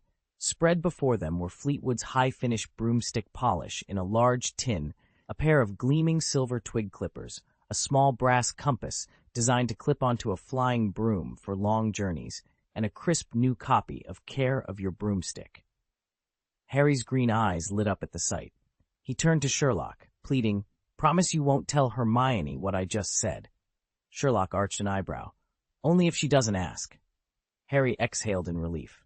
Knowing Hermione, he figured she'd be too busy studying to pry. He reached for the last package, its brown paper bearing Hagrid's familiar scrawl. A grin tugged at his lips. Only Hagrid could be so hopeless at keeping secrets. Harry tore back the wrapping to reveal something bound in green leather. But before he could examine it, the parcel trembled and let out a piercing shriek. "What on earth?" Harry's smile froze. Harry knew better than anyone that Hagrid, his very first friend, would never deliberately send him anything harmful. The trouble was, Hagrid's idea of dangerous rarely matched everyone else's. As a boy, he'd already been chumming around with man-eating, sex XX-rated acromantulas. Later, as gamekeeper, he'd christened the three-headed Cerberus that almost bit off Professor Snape's head Fluffy and quietly hatched an illegal dragon egg in his hut. With a track record like that, Harry wouldn't have been surprised if Hagrid's gift turned out to be something wildly unexpected. What's wrong? Sherlock, busy leafing through Care of Your Broomstick, looked up, noting Harry's hesitance. I'm not sure about Hagrid's present, Harry admitted. His sense of safe isn't exactly conventional. Sherlock's curiosity was instantly piqued. Let me see. He reached for the remaining bit of wrapping paper Harry hadn't yet torn away and gave it a sharp tug. The package unspooled, and the gift slid into Harry's hand. Harry blinked. It was just a book, no snarling creature, no smoldering eggshell, only a slim, leather-bound volume that gleamed with a faint, coppery shimmer. The cover was a deep, mossy green, the title stamped in gleaming gold, The Monster Book of Monsters. Harry barely had time to read the name before the book sprang off his bed. Under his astonished stare, it righted itself and scuttled across the mattress like some oversized crab. With a dull thud, it hit the floor, but immediately popped back onto its feet and made for the far side of the room. Sherlock moved faster. In one smooth motion, he snatched the book up before it could escape. "Be careful," Harry yelled. No sooner had Sherlock's fingers closed around it than the book's covers flew open, revealing rows of jagged, yellowed teeth. It snapped at Sherlock's hands, trying to bite. Sherlock didn't even flinch. With deliberate calm, he brought both hands down and clamped the covers shut. The monster book shuddered and writhed in his grasp, rattling as if furious, but it was no match for Sherlock's iron grip. Its frantic movements dwindled to a series of powerless tremors, and at last it lay still, defeated. "I'll go fetch some rope, or maybe a clamp." Sherlock held the book firmly, but even he couldn't keep his hands locked around it forever. Harry was already moving to help. "Wait, let's see what Hagrid said first." "Oh, right, maybe he left instructions on how to handle this thing." Harry smacked his forehead, grabbed Hagrid's birthday card, and read it aloud. "Dear Harry, happy birthday. I thought you'd find this book useful next term. Won't say more here. See you when I see you. Hope the Muggles are treating you well. All the best, Hagrid." Harry's mind spun. Why would Hagrid think a book that literally bites you would be useful? This had to be a bad sign. "Sherlock, I really should go get that rope." He gave up, shrugging. Hagrid didn't leave any real instructions. "It's fine. I already know what this book is for." "You do? Again? What on earth is it for?" Harry's voice shot up a couple of octaves. "Honestly, Hagrid's taste is as unique as ever." Sherlock shot him a look so calm it was almost mocking. Then, with deliberate care, he set the book on the table and relaxed his grip. Harry's shout rang out just as the bound Book of Monsters sprang free, lunging at Sherlock like a cornered tiger. Its yellowed pages splayed wide in a savage grin, fangs glinting, and for a heartbeat Harry feared it would rend Sherlock to pieces. But Sherlock was faster. He plucked a quill from the desk and jabbed it toward the snapping jaws. Instinctively, the book bit down, and the quill's shaft snapped in a sharp crack, shards skittering across the wood. "Autonomous defense system, tactile perception," Sherlock murmured, never taking his eyes off the agitated tome. He paused, hovering a hand inches above its leather spine. In that moment, Harry noticed what Sherlock already had, a narrow groove that appeared along the spine whenever the book clamped down, the leather briefly contracting as though exhaling. "Pressure trigger point," Sherlock continued, his voice low and calm. He traced the groove with his fingertip, preparing his next move. Harry watched, heart-pounding, as Sherlock methodically catalogued the book's vulnerabilities, turning what should have been a panicked struggle into a cold, precise dissection of its defenses. Harry watched as Sherlock slipped into that familiar trance of obsessive analysis. His friend was utterly focused on uncovering the secret behind this book's vicious bites. Harry knew better than to speak. Nothing he said would penetrate Sherlock's concentration, so he stood back in silence. The Monster Book of Monsters lay before them, momentarily dazed after snapping off a quill. That stillness lasted only an instant. In the next, it lunged again, jaws wide for Sherlock's fingers. But this time, Sherlock was ready. With a single, decisive sweep, he drew his hand down the book's ridged spine. Magic shivered through the creature. Its hide trembled, the rough ridges smoothing out as the green leather cover unfolded like a sinister blossom, revealing crisp, open pages. Harry pushed his glasses back up the bridge of his nose, astonished. At last he could read the text, and it brimmed with descriptions of terrifying beasts beyond imagination. Sherlock flipped through the book in a few swift motions, confirming that it catalogued magical creatures of the wizarding world, very much in the vein of fantastic beasts and where to find them. The key difference, however, was plain to see. The beasts described here were massive, aggressive, and each carried at least an XXXX rating from the Ministry of Magic. As he read, the volume lay open in his hand like any ordinary book, belying the stubborn resistance it had shown earlier. With a satisfied smile, Sherlock snapped it shut and turned to Harry. "I'll bet you a galleon that Hagrid will insist every one of these monsters is a gentle giant." Harry laughed. "No need to wager. It's practically guaranteed." Sherlock's grin widened. "All right, second bet. He'll claim everyone who picks up this book will instinctively know how to open it, just by giving the cover a light stroke." Harry raised an eyebrow. "You think so?" "In Hagrid's view," Sherlock said, "there's nothing more natural than gently stroking a magical book to unlock its secrets. No one but you would ever come up with something like that, okay?" "Ha! Then it's settled. You've lost this galleon." Of course, a single galleon was meaningless to either Sherlock or Harry. Sherlock was savoring every moment of the wager. Harry could only offer a wry smile. He still couldn't bring himself to praise Hagrid's choice of gift, the hand-carved flute the keeper of keys and grounds had insisted he take at Christmas. Harry's musical talent was, let's say, questionable. Apart from coaxing a tune out of it for Fluffy at the end of his first year, the flute's only genuinely useful purpose so far had been cracking walnuts, and it did that remarkably well. Chapter 268, The Contagious Art of Deduction. Harry leaned back in his chair, still smarting from his ill-advised wager with Sherlock, and reached for the last envelope on the pile, the one he'd been waiting for all summer. To his surprise, it felt noticeably thicker than his Hogwarts letters from the previous 2 years. With a flick of his knife-edge quill, he slit the envelope open. The first sheet of parchment was precisely what he'd come to expect, a polite summons to arrive at King's Cross Station on September 1st, in time to catch the Hogwarts Express from Platform 9-4s at exactly 11 o'clock. Beneath it lay the familiar textbook list for the coming term, but Harry barely glanced at it. Something else had caught his eye. A bright sticky note folded into the stack.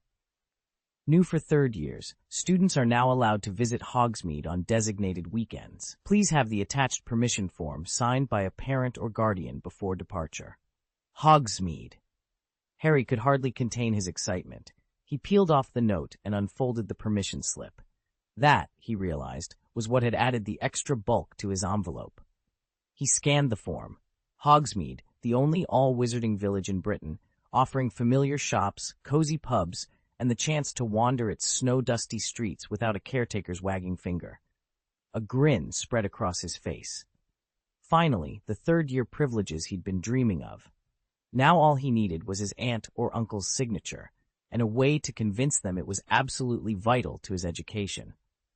Students at Hogwarts aren't allowed to visit Hogsmeade until their third year, and only then if they bring a signed permission form from their parents or guardians. Hogsmeade serves as the school's official practical activity hub outside the castle, and the Hogwarts Express station sits just outside the village. Harry slipped the stamped form into his robes and shot Sherlock an envious look. "You visited Hogsmeade in your first year, didn't you?" Sherlock inclined his head. "I went twice during the Greek translator case, once with Professor Hagrid and once with Professor Flitwick." Harry's eyes brightened. "And you haven't been back since?" "Not unless there's a case to investigate," Sherlock replied coolly. "Otherwise, there's nothing there that interests me." Harry blinked. To him, Hogsmeade was a dream come true. Shops, pubs, even the sweet shop. Everything he'd missed growing up with the Dursleys. He patted his pocket. "Well, thanks for lending me your signature. Without it, Uncle Vernon and Aunt Petunia never would have signed this form." Sherlock offered a small nod. "You're welcome. So you want to go there this weekend?" Sherlock asked, leaning back in his chair. "Absolutely." Harry's green eyes sparkled with excitement. Now all I need is for Hedwig to deliver the permission slip to Aunt Petunia. She won't hesitate to sign it for me. Sherlock steepled his fingers. Then I'd wait another week before sending it. Harry frowned. Why's that? My dear Harry, have you forgotten the real reason you're staying with me? Sherlock's tone was gentle but firm. Oh, Aunt Marge! Harry slapped his forehead. I've been having such a lovely time, I nearly forgot she's still here. You're right, I'll wait until she leaves before I ask Petunia to sign anything. We've got plenty of time. Sherlock glanced at the mantel clock. Besides, it's almost midnight. We should both get some rest. Heat crept up Harry's cheeks. It really was late. Muttering apologies, he gathered the birthday cards and gifts his 3 friends had left him, then hurried back to his room. Left alone, Sherlock noticed something on the table. Harry's Hogwarts acceptance letter. He picked it up, flipped through the enclosed book list, and zeroed in on the item he needed, the Monster Book of Monsters, the Care of Magical Creatures textbook. He tucked the letter under his arm, a knowing smile playing at his lips, and made his way to the fireplace to plan his next move. Sherlock sighed, set aside his fresh quill and the crisp sheet of parchment. He had intended to write that long-overdue letter, but at the last moment he simply couldn't bring himself to start. After a moment's hesitation, he closed his notebook, snuffed out the candle, and went straight to bed. Because Sherlock had stayed up so late, Harry slept long past his usual hour the next morning. When he finally washed and made his way into the living room, Sherlock, Mrs. Holmes, and little Eurus were already settled on the sofa, eyes fixed on the flickering television screen. "Darling," Mrs. Holmes called out when she noticed Harry at the door, "I was just about to have Sherlock ring you." She greeted him with a warm smile that made Harry's cheeks burn with embarrassment. "I'm sorry," he stammered, lowering his gaze. He hated that he'd overslept, and in someone else's home, no less. "Don't be silly," Mrs. Holmes chided softly, reaching over to gently smooth back a strand of Harry's hair. "Everyone needs a lie-in now and then, especially on holidays." She patted the cushion beside her. "Come on, breakfast is ready. I'll fetch it in just a moment." "I'll help," Harry said, eager to make amends. He followed her into the kitchen. "Good boy," she murmured approvingly, stroking his hair once more. That simple gesture filled Harry with an unfamiliar warmth, the same kind of tender affection he'd once felt only with Mrs. Weasley. For a moment, he let himself believe that this too was home. When they returned to the living room, the television was tuned to a breaking news bulletin. The anchor's voice sounded urgent. "The public is warned that an escaped convict known as Black is armed and extremely dangerous. A special hotline has been established. Anyone with information on his whereabouts should report it immediately." Harry stared at the screen. The man they showed looked fierce, a gaunt face framed by tangled, foot-long hair. Beside him, Harry's own unruly mop seemed almost tidy. Mr. Holmes noticed Harry's intense gaze and gave a sympathetic sigh. He'd forgotten how little control the boy had ever had over the remote back at the Dursleys. "Want to switch channels?" he asked gently. "And no, that's all right," Harry replied quickly, straightening in his seat. "I like watching the news in the morning." Mr. Holmes smiled at the familiar formality in Harry's voice. The anchor, seemingly unfazed by the panic she'd just unleashed, shifted gears. "The Minister of Agriculture and Fisheries announced today." Mr. Holmes frowned in puzzlement. "It's odd," he said, stirring his tea. "They've reported the man's identity and his threat level, but never told us where he escaped from." "Because he escaped from Azkaban," Sherlock replied, his voice perfectly even. Harry's fork clattered against his plate. His eyes grew impossibly large. Mr. Holmes, meanwhile, looked from Sherlock to his wife with mild curiosity. "Azkaban? What kind of place is that?" Sherlock leaned back in his chair. "A prison." "I see." Mr. Holmes nodded once, as though that settled the matter. In truth, he and Mrs. Holmes had long since stopped being surprised by their son's encyclopedic knowledge. No, more precisely, by the almost Mycroft-like powers he displayed on a daily basis. But because both parents were busy marveling at Sherlock, they failed to notice the young man across the table, Harry, sitting utterly agape. When breakfast was over, Harry sprang up and insisted on helping Mrs. Holmes with the dishes. She tried to refuse, but he assured her he'd spent years scrubbing pots for the Dursleys, and had the scars to prove it. Within minutes, the kitchen gleamed. At last, Harry straightened up, smoothed his sleeves, and set off toward Sherlock's bedroom, eager, no doubt, to learn more about this mysterious Azkaban. Sherlock sat in his favorite armchair, the morning edition of the Daily Prophet spread across his lap. A soft knock at the door drew his attention, and he looked up to find Harry standing there, hair mussed and eyes still half shut. "Sleeping in again, Harry?" Sherlock teased, folding down the corner of the pap. "Air." Harry rubbed his temples and stretched. "I know, I've adjusted to life with the Dursleys, but my body's still set on dawn." He hesitated, then ventured, "You mentioned an escaped convict from Azkaban this morning. Mind if we go over that?" Sherlock's lips curved into an amused smile. "Before we dive into dark wizards, why don't you put your things away?" He nodded toward the side table. Harry's gaze followed the gesture to the envelope he'd forgotten there. "Oh, right." He tapped his forehead with a rueful grin. As he reached for it, his eye caught the underlined entry on the enclosed book list. The Monster Book of Monsters. Suddenly, everything clicked. Of course, that's this year's Care of Magical Creatures textbook. I was half expecting Hagrid to unleash a new beast on us. Sherlock chuckled softly. "Your imagination does tend to run wild, Harry." Blushing, Harry slipped the letter into his robes and settled into the room, ready at last to discuss fugitives and mysteries. Harry felt Sherlock's keen gaze settle on him, and his heart skipped a beat. That look, he'd seen it before. He rifled through his mental list of clues, then suddenly sat up straighter. "Wait, hold on a minute." He ran over the book titles in his mind. "Sherlock, you said yesterday that Hagrid must assume anyone who receives this particular book will be able to open it, right?" "That's exactly what I said." "But even if it's the standard arithmancy textbook for this year, why should Hagrid care so deeply? It's hardly surprising he knows about it, or that he might give it as a gift. Yet he seemed genuinely vexed that no one else could unlock its spell unless... "Unless what?" Sherlock prompted, his eyes bright with encouragement. Harry's face lit up. "Unless he chose this book himself." Sherlock leaned forward. "Explain." "I'm certain of it," Harry said, his excitement mounting. "By investigating the Chamber of Secrets, we proved that Hagrid was framed 50 years ago. Now that proof is in the open, Dumbledore will seize the moment to exonerate him and invite him back to Hogwarts." The thrill of the discovery crackled between them, a promise that Hagrid's long-awaited vindication was finally at hand. Let's see," Harry muttered, pacing back and forth with growing excitement. "Obviously, I can't re-enroll as a student, and I don't exactly have the qualifications to be a full professor. But an assistant. Yes, that could work." He paused, eyes brightening. Hagrid mentioned that Professor Sylvanus Kettleburn, the Care of Magical Creatures teacher, is very old and not in the best health. With Hagrid's strengths, stepping in as his teaching assistant would be a perfect solution. There's really no other explanation. Harry turned to Sherlock, practically beaming. "That's why Hagrid will be co-teaching the class with Professor Kettleburn this year. And this book," he held up the leather-bound volume with a flourish, "is the official textbook. Hagrid even gave it to me as a birthday gift." Sherlock shook his head, laughter in his eyes.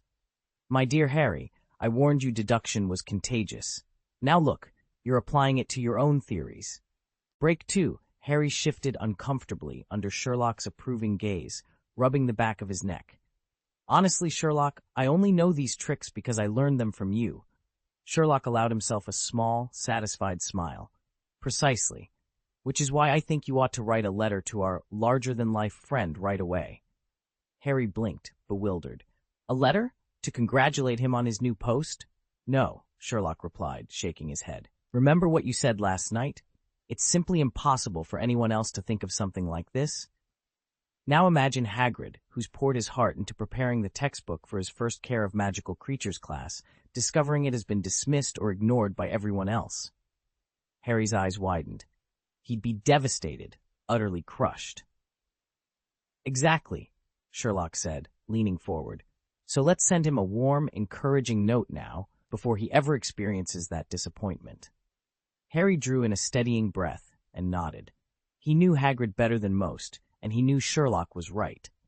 This enormous man looked every bit the hulking brute, but beneath that wild mane and thick arms, Rubus Hagrid was as tender-hearted as a child, quick to tears at the slightest upset. If Sherlock's hypothetical scenario actually came to pass, it would be a catastrophe for him.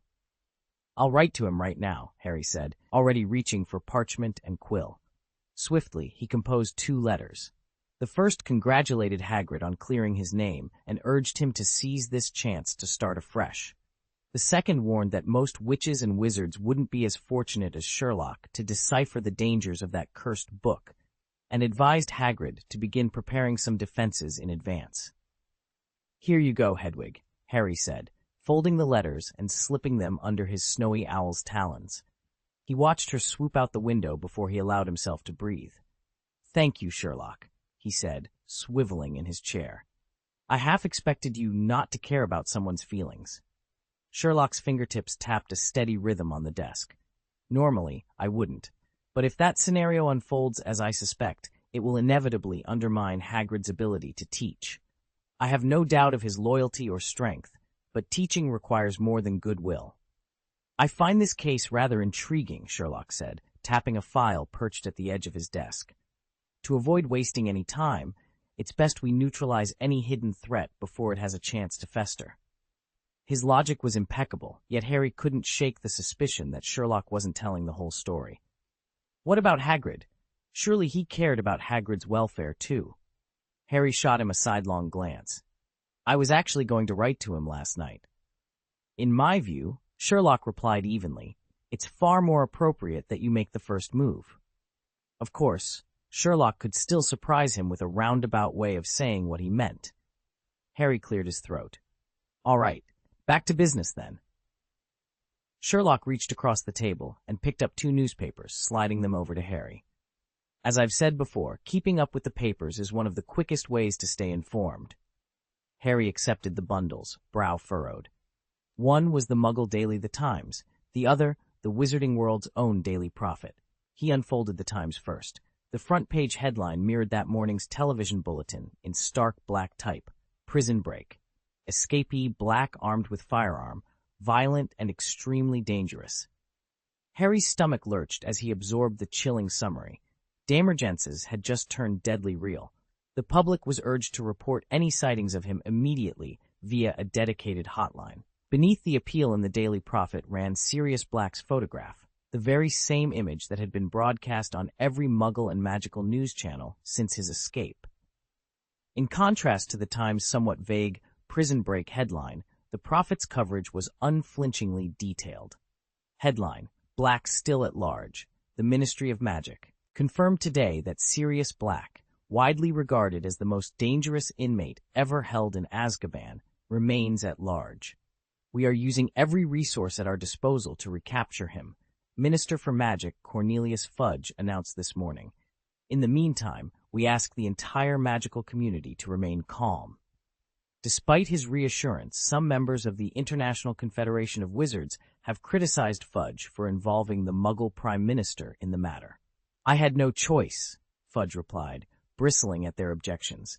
"Black is an utter desperado. Anyone who crosses his path will be in grave danger, magical or not. I have the Prime Minister's personal assurance that our secret will remain secure. Black's true identity will not be revealed to the Muggle public." Harry frowned as he read the article's opening line. Even if he says he's innocent, who would believe him? Muggles had been told that Black was armed with a gun. No doubt the metal wand they used to kill one another, while the wizarding community feared a repeat of the atrocity from 12 years ago, when Black was blamed for taking 13 lives with a single spell. Flipping the page, Harry studied the newspaper's magical moving picture of Sirius Black. The portrait was unnervingly vivid, a gaunt face framed by tangled long hair, slow, deliberate blinks, and pale, waxy skin so lifeless it recalled the look of a vampire. Only those clouded eyes burned with a fierce, angry intelligence. Harry leaned closer. He'd never encountered a vampire, but he'd seen enough illustrations in Defense Against the Dark Arts class to know the resemblance was uncanny. And yet, as he grew older, he discovered he had a surprising sensitivity to well-defined features, regardless of gender. Beneath the horror, Black's strong jaw, high cheekbones, and dark, arresting gaze revealed a hidden handsomeness Harry couldn't quite ignore. After reading the article in the Daily Prophet, Harry finally understood why a wanted wizard from the magical world would appear on a Muggle TV program, and why Sherlock had been so quick to announce that the man had escaped from Azkaban that very morning. "Sirius Black," Harry read aloud, frowning. "Member of the Sacred 28. Sherlock waited until Harry lowered the prophet before speaking. "Well?" he asked. Harry closed the paper with a snap. "Sherlock, this reminds me of the case we tackled that Christmas during our first year." "The one that made me Hogwarts' resident consulting detective?" Sherlock raised an eyebrow. Harry nodded. "Exactly. You solved it so quickly." "Then you ought to remember the culprit's name," Sherlock prompted. Harry tapped his finger against his temple, trying to summon the memory. After a moment, he exclaimed, "Ellis Black, or Light Black, something like that. Is he related to this Black who just broke out of Azkaban?" "I thought so at first," Sherlock admitted, pulling a heavy leather-bound volume from the shelf. "But there's no known connection between them. In the magical world, Black is an exceptionally prominent surname. The family traces its pure-blood lineage back centuries. Even if Sirius isn't directly descended from Ellis's branch, the name alone carries enormous weight and fear. That's why the Ministry and the International Confederation responded so sharply to his escape." Harry leaned back, absorbing Sherlock's words. The significance of the name, the sheer notoriety of the Black lineage, suddenly made everything click. He met Sherlock's gaze, and in a low voice, said, "This changes everything. In the Abbott case, I discovered there was no Mr. Blacklight listed among the Blacks," Sherlock said. "But this Sirius is definitely a member of the House of Black." He handed Harry a thick volume. Harry read the title, Pure-Blood Directory by Cantankerous Knot, and turned to the B's, where the House of Black appeared after Abbott, Avery, and Bulstrode. The entry began. Tracing its lineage to the Middle Ages, the House of Black claims an unbroken pure-blood heritage. Its members considered themselves the true nobility of the wizarding world and look down upon muggles, squibs, pure-blood turncoats, and muggleborns. Their family crest bears the French motto, toujours pur, always pure. Harry's eyes moved down the list of names until he froze on the final entry. "Sirius Black III?" he murmured, frowning. Sherlock nodded. "The Blacks traditionally name their children after celestial bodies, stars, constellations, even galaxies." Sherlock sat behind his desk, carefully thumbing through a battered volume. With a quiet pride, as though unveiling priceless treasures, he recited the names within. Cygnus, the swan, Regulus of the lion, Arcturus, the bear guard. He paused, his eyes narrowing as they met Harry's. And Sirius, the dog star. That name has been used for at least 3 generations, which is why this one is called Sirius. Harry closed the book and nodded. "So he's extremely dangerous?" "Undoubtedly," Sherlock replied, snapping the cover shut. He reached over and slid a second book across the desk. "I suggest you read this next." Harry picked it up and opened to the marked passages. It was Bathilda Bagshot's History of Magic, the familiar print revealing a chilling footnote. The Department of Magical Law Enforcement established a prison on a lonely island in the icy North Sea. Officially named Azkaban Castle, though in common parlance it is simply called Azkaban. Azkaban is a place of terror, guarded by dementors, soulless demons who feed on human happiness and hope. Prisoners confined there lose all positive emotions, their brightest memories fade, replaced by an endless cycle of their darkest, most harrowing thoughts. Harry closed the book with a heavy sigh, the grim reality of Azkaban settling over him. Many prisoners at Azkaban lose their sanity, some even die of despair. Since its founding in the 15th century, the wizarding prison, its walls patrolled by soul-draining dementors, had never seen a single successful escape. Yet now, after nearly 300 years, that unbroken record lies in ruins. Sherlock Holmes leaned forward, eyes alight with curiosity. "I'm fascinated to learn how Mr. Black managed to break out of Azkaban." Harry frowned, surprised by Sherlock's calm. "But you just told me he's extremely dangerous." "Precisely," Sherlock replied with a slow nod. "That's why the Ministry of Magic has reached across the divide and asked the Muggle world for assistance." Chapter 270. The Reservedness of an Oriental Girl. Sherlock's outlook differed sharply from Harry's, simply because he had seen far too many cases. He knew that even in the Muggle world, brutal criminals walked free, people every bit as vicious as Sirius Black. If the wizarding world ever plunged into war, he told himself, there would be a new breed of war criminals even more merciless. Still, slaughterers like Black, wizards capable of murdering 13 innocent bystanders with a single spell on a public London street, were exceedingly rare. Having witnessed firsthand the full might of the Ministry of Magic, Sherlock found little comfort in Minister Fudge's vow that the government was doing everything possible to recapture Black. 2 years had passed since Sirius's escape, and not a trace of the former ministry official, now wanted as a mass murderer, had surfaced. Nor had the chief architect of the so-called Greek translator case, a dark wizard named John Smith, been caught, despite a joint hunt by the British and Greek magical authorities. And those were only the cases Sherlock personally knew about. How many more crimes, he wondered, lay buried in the ministry's archives, or worse, buried in oblivion, never to be solved? Scotland Yard's resources were unquestionably more extensive than those of the Ministry of Magic, but in the end, they could only play a supporting role for a wizard. Despite the remarkable strides Sherlock had made in the past 2 years, he still found himself outmatched when investigating a dangerous inmate who'd broken out of Azkaban. What first drew Sherlock into this case was the name, Sirius Black, sharing a surname with the notorious Light Black. The man at the heart of Hannah Abbott's father's wrongful conviction was too striking to ignore. Although Light Black's name never appeared in the pureblood directory, the House of Black was famous for maintaining its lineage by severing ties with any mixed blood or squib relatives. It seemed all but certain, then, that Light Black had been either a distant branch of that storied family or a member who'd already been disowned. There was a second, even grimmer reason for Sherlock's interest: Azkaban itself. Every witch and wizard knew that, like the Muggle world, the magical community had done away with capital punishment. In 1969, Britain formally abolished the death penalty by an act of Parliament, making life imprisonment without the possibility of parole the severest sentence for any crime. That a prisoner could not only survive, but also escape, Azkaban spoke to a level of ferocity and cunning rarely seen, and Sherlock was determined to uncover precisely how Sirius Black had managed it. Chapter 5: Warm Words and New Correspondence. Britain, though solidly part of Western Europe, had been one of the last major nations to abolish capital punishment. In practice, no execution had taken place for many years before the law was finally overturned.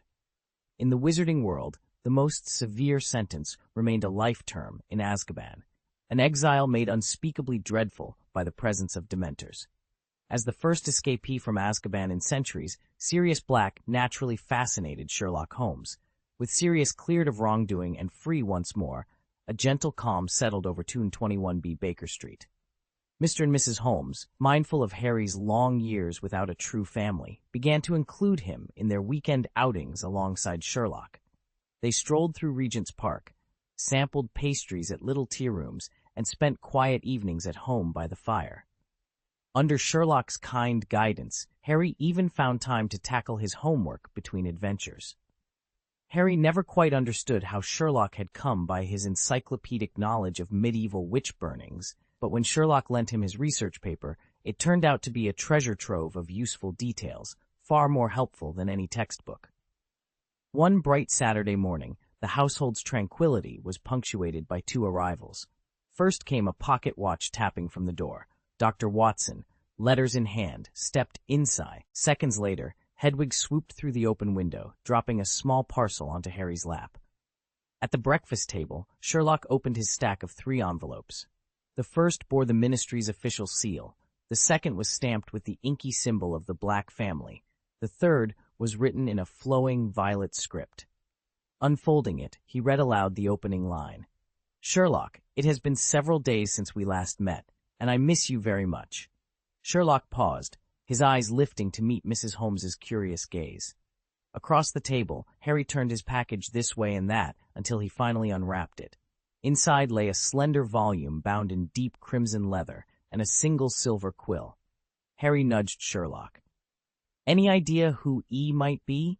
Sherlock carefully refolded the letter and tucked it into his jacket pocket. "An old acquaintance," he said, a faint smile forming at the corners of his mouth. It seems they've decided to write. Harry flipped open his new book and traced the quill's filigreed handle. Well, whatever they've written to you, I'm sure it's intriguing. Shall we find out what's next? As the morning sun streamed into the room, both boys felt a familiar thrill. Wherever these letters and gifts led them, another mystery was waiting just around the corner. That evening at the family dinner, I couldn't help but overhear my uncles trading anxious whispers about Sirius Black. You've no doubt heard by now that he's the first prisoner ever to break out of Azkaban and an unflinching follower of you-know-who. With the dark mark rising once more, Black is all but guaranteed the second seat in Voldemort's hierarchy. Since Harry foiled Voldemort's return, Black has literally nothing left to lose, and everything to gain by exacting revenge. According to our elders' reckoning, Black believes that murdering Harry will somehow pave the way for you-know-who's resurrection. After 12 years of brooding behind Azkaban's bars, he's finally free, and we must be on guard. Later, leaning against the frost-framed window, I caught sight of 3 bent-horned snorkacks shrieking under the moonlight, creatures more nightmare than beast. Through the silvered panes I glimpsed a dark figure in a flowing cloak, crawling toward Harry's lodgings. The name Sirius Black shuddered through me. I can only imagine his mind now teems with furious, unrelenting thoughts, like a swarm of moths endlessly beating against glass. Sherlock, you mustn't let Harry walk these streets alone at night. This fugitive carries the sharp tang of old vendettas in his very pocket, but Harry's spirit is too bright to be snuffed out, so long as someone stands watch. Yours in urgency, Name redacted Holmes. I hate to trouble you with this letter, but I must warn you of a grave danger. Azkaban's guards report that Sirius Black was mentally unbalanced before his escape. He kept murmuring in his sleep, "He's at Hogwarts. He's at Hogwarts." It's clear his first objective is Harry Potter, who is currently under your roof. Black is exceedingly dangerous. Although the Ministry of Magic has maintained official silence, rumors of Black's breakout are already spreading. You must strengthen security at once. I strongly recommend that Mr. Potter remain indoors as much as possible until this threat is contained. Furthermore, the Ministry is closely monitoring your protective measures. You may soon receive a delegation to inspect them. Please treat this warning with the utmost urgency. All 3 of us, though we phrased it differently, shared the same message. Beware of Black. They weren't cautioning you so much as they were trying to keep Harry safe. In contrast, the letter Harry received was far kinder. On the desk by the window sat a small wooden golden snitch, its delicate wings fluttering in the late afternoon breeze. Yet Harry's quill hovered above the parchment for a long moment, as though uncertain where to begin. Dear friend, please forgive my awkwardness. I'm so used to catching sight of your robes fluttering across the Quidditch pitch that I hardly know where to begin in a proper letter. First of all, happy birthday. I hope you'll like the gift I made for you. Admittedly, the scarf stitches aren't perfect, but I promise it will keep out even Scotland's biting winter wind. I couldn't resist a little laugh as I tied on the final knot. Over the holidays, my mother and I journeyed to the secret realm of Kunlun Mountain. Under the moonlight, snow crows danced among suspended ice crystals. It was like something out of a dream. Atop the summit of Jade Void, I saw a 1,000-year-old frost so pure it looked as though it had been spun by magic itself. If you ever have the chance, I'd love to show you how an ice soul butterfly hatches from its bud there. Its wings unfurl in a flash of light that reminds me of a perfectly cast spell. When the new term begins, perhaps we can discuss fresh ideas for the waterproof, fireproof charm over a quiet morning in the Hogwarts library. Or, if you'd prefer, we could meet at the 3 Broomsticks in Hogsmeade for a warming drink. And on match day, when Gryffindor faces Ravenclaw, I'd be honored if you'd share a few pointers to sharpen play. Enjoy your special day, and I can't wait to see you back on campus. Warmest wishes. Harry carefully opened the letter. At first glance, it seemed sealed with a few glittering ice crystal petals, but as soon as he unfolded the parchment, they melted into a flurry of tiny snow crows that circled the page before vanishing. Cho Chang's handwriting flowed like a clear mountain stream, precise and neat, yet touched with a natural, free-spirited curve. Unlike Hermione's meticulously uniform script, Cho's gentle strokes carried a subtle grace and an almost secret reserve, hallmarks of her Eastern heritage. She explained her birthday gift had been delayed. Sending anything all the way from the Far East had taken longer than she'd hoped, but Harry felt no disappointment. After all, she hadn't sent a mere feather. Nestled inside the envelope was a hand-knitted scarf of brilliant red wool, the bright gold initials HP embroidered at one end. Gently, he lifted the scarf and looped it once around his neck. The soft, fuzzy edge brushed against his chin, releasing a faint, comforting aroma of mugwort. Thrilled, Harry turned to share his delight, only to find Sherlock Holmes watching him with a thoughtful frown, as if already piecing together an invisible puzzle. Harry shifted the scarf in his hands, curiosity flickering in his eyes. Sherlock, whose letter arrived just now? An old acquaintance, or rather, a few of them. Sherlock's gaze drifted to the scarf draped across Harry's fingers. And look what you're wearing. Miss Chang's handiwork. I presume it suits you perfectly, my dear Harry. He paused as Harry's eyebrows shot up. Don't look so surprised. Your expression is exactly the same as it was just before Halloween last year. Harry frowned at the knitted fabric. Sherlock continued, see how the initials HP are embroidered? Notice how the stitches are a bit uneven compared to the rest of the scarf, how the vertical line of the H tilts left and the loop of the P curves into a crescent shape. Those are classic signs of someone learning as they go, undoing and re-knitting sections, tightening up when the yarn loosens. I'd wager that this was her very first attempt at knitting. At Sherlock's words, warmth spread through Harry's chest. He traced the crooked stitching with his fingertip, imagining Cho Chang's careful efforts. But before he could say anything more, Sherlock's expression turned serious. However, he said, his voice flat, I'm afraid you won't be going to Hogsmeade this semester. What? Harry's heart sank. He'd just been daydreaming about sneaking off to the Three Broomsticks with Cho for a butterbeer and a chat about who knew what. Yet now Sherlock was telling him it was off limits. His stomach twisted in disappointment and confusion. But why not? Why? Harry asked anxiously, unaware that his scarf had slipped off his shoulder. Before Sherlock could answer, there came a rapid knock at the door. Excuse me, Sherlock Holmes's residence? I'm Arthur Weasley. Mr. Weasley, Harry exclaimed, startled. What on earth was Ron's father doing here? He looked toward Sherlock for an explanation, but Sherlock just arched an eyebrow. The Ministry of Magic never moves this fast, Sherlock muttered. Harry barely had time to wonder what he meant when a voice outside called, Alohomora! There was a soft click, and the locked door swung open. Standing in the doorway was a sheepish-looking Arthur Weasley. Harry's eyes widened. Had he really broken the lock? Sorry to barge in like this, Harry. And you too, Sherlock, Mr. Weasley said, rubbing the bridge of his nose in a gesture that was uncannily like Ron's. Despite his embarrassment, there was relief and a hint of excitement in his eyes. I know this may seem discourteous, but please believe me, I have my reasons, and I've already obtained authorization from the Ministry of Magic. Harry was still recovering from Mr. Weasley's startling announcement when Sherlock fixed him with a solemn stare. So we've let things slide this far? Sherlock asked quietly. Sherlock, what are you suggesting? Harry jumped in. Let me be blunt, Sherlock continued, ignoring Harry. Your colleague, Mr. Pisgood from the Accidental Magical Reversal Department, has confided everything to me. Impossible, absolutely impossible, Mr. Weasley protested, waving a hand. You can't be serious. The Ministry enforces the strictest confidentiality Arnold couldn't have. Is that so? Sherlock interrupted coolly. Weasley's denial only stiffened Sherlock's resolve. Then explain why, before his escape from Azkaban, Sirius Black kept saying he's at Hogwarts in his dreams.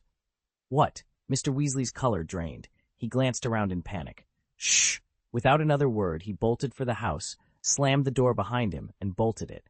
Harry watched in mounting confusion, his mind racing with unanswered questions. He looked at Sherlock, words poised on his lips, yet he swallowed them back. A nagging instinct warned that trouble had tracked him down once more. Enough was enough. Chapter 271. That Person. Arthur Weasley gently ushered Sherlock and Harry into the drawing room and cast a worried glance around. Mr. Holmes isn't home? Uncle Sherlock and Aunt Mary are out on business, Harry answered. The moment those words left his lips, Harry's curiosity flared. "Mr. Weasley, please? What's happened?" Mr. Weasley paused, staring at Sherlock as though weighing his words. "Arnold told you about this? Did I need Arnold to piece it together?" Sherlock shot back. Weasley ran a hand through his hair and sighed. "Honestly, that boy Arnold can't keep a secret to save his life, but since you're already in the know, I suppose I ought to explain." Harry leaned forward, relief and anticipation warring in his expression. He hadn't understood why Mr. Weasley had been so desperate, why he'd even used a charm to barge in, until now. His conversation with Sherlock had given him clues, and it was clear Mr. Weasley was about to fill in the blanks. Finally, he would learn the truth.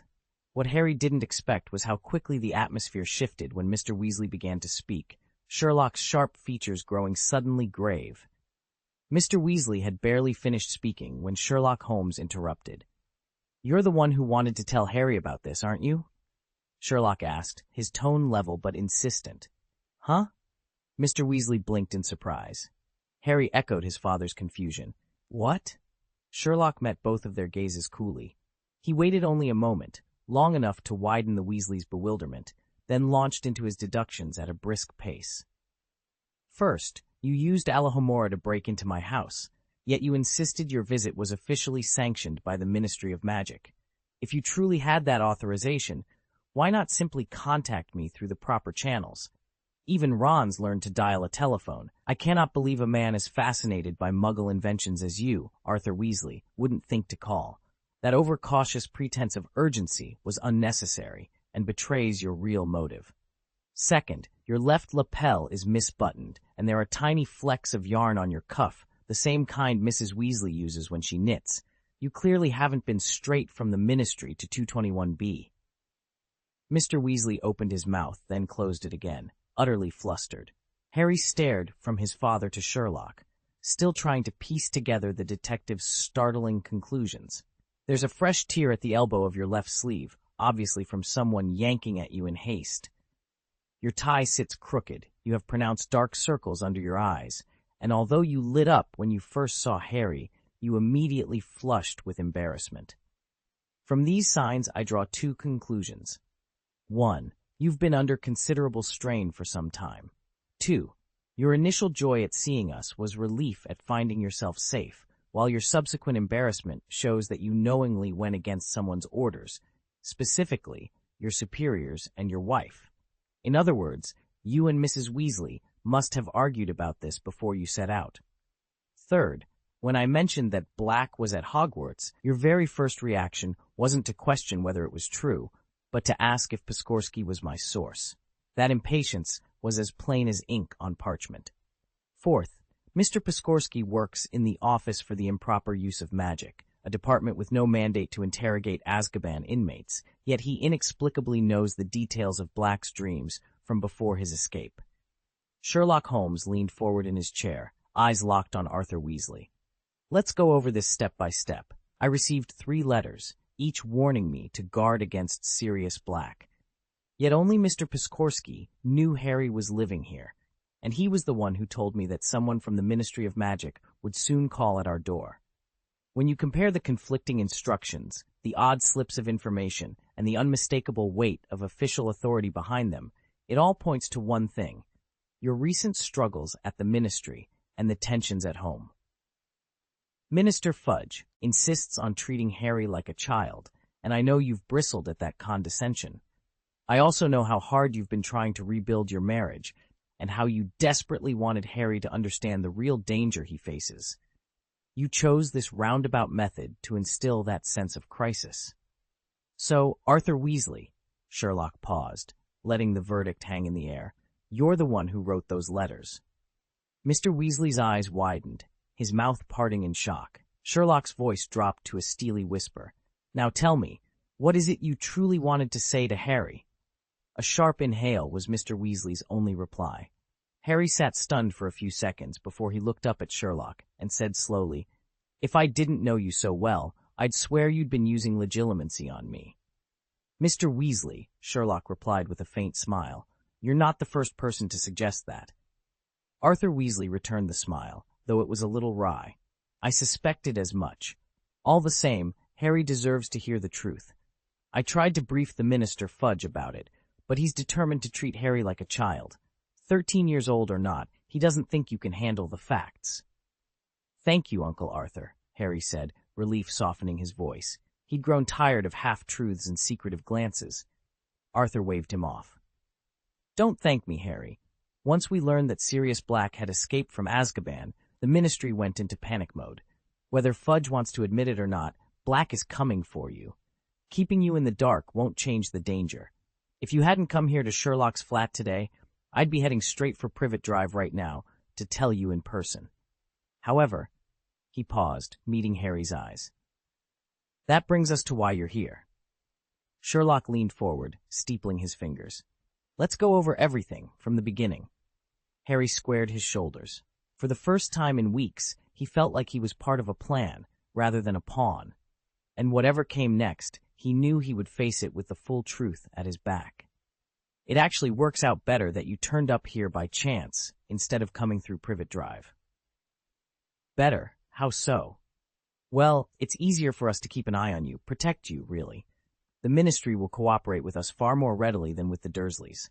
So, Arthur, you and Molly argued about this earlier?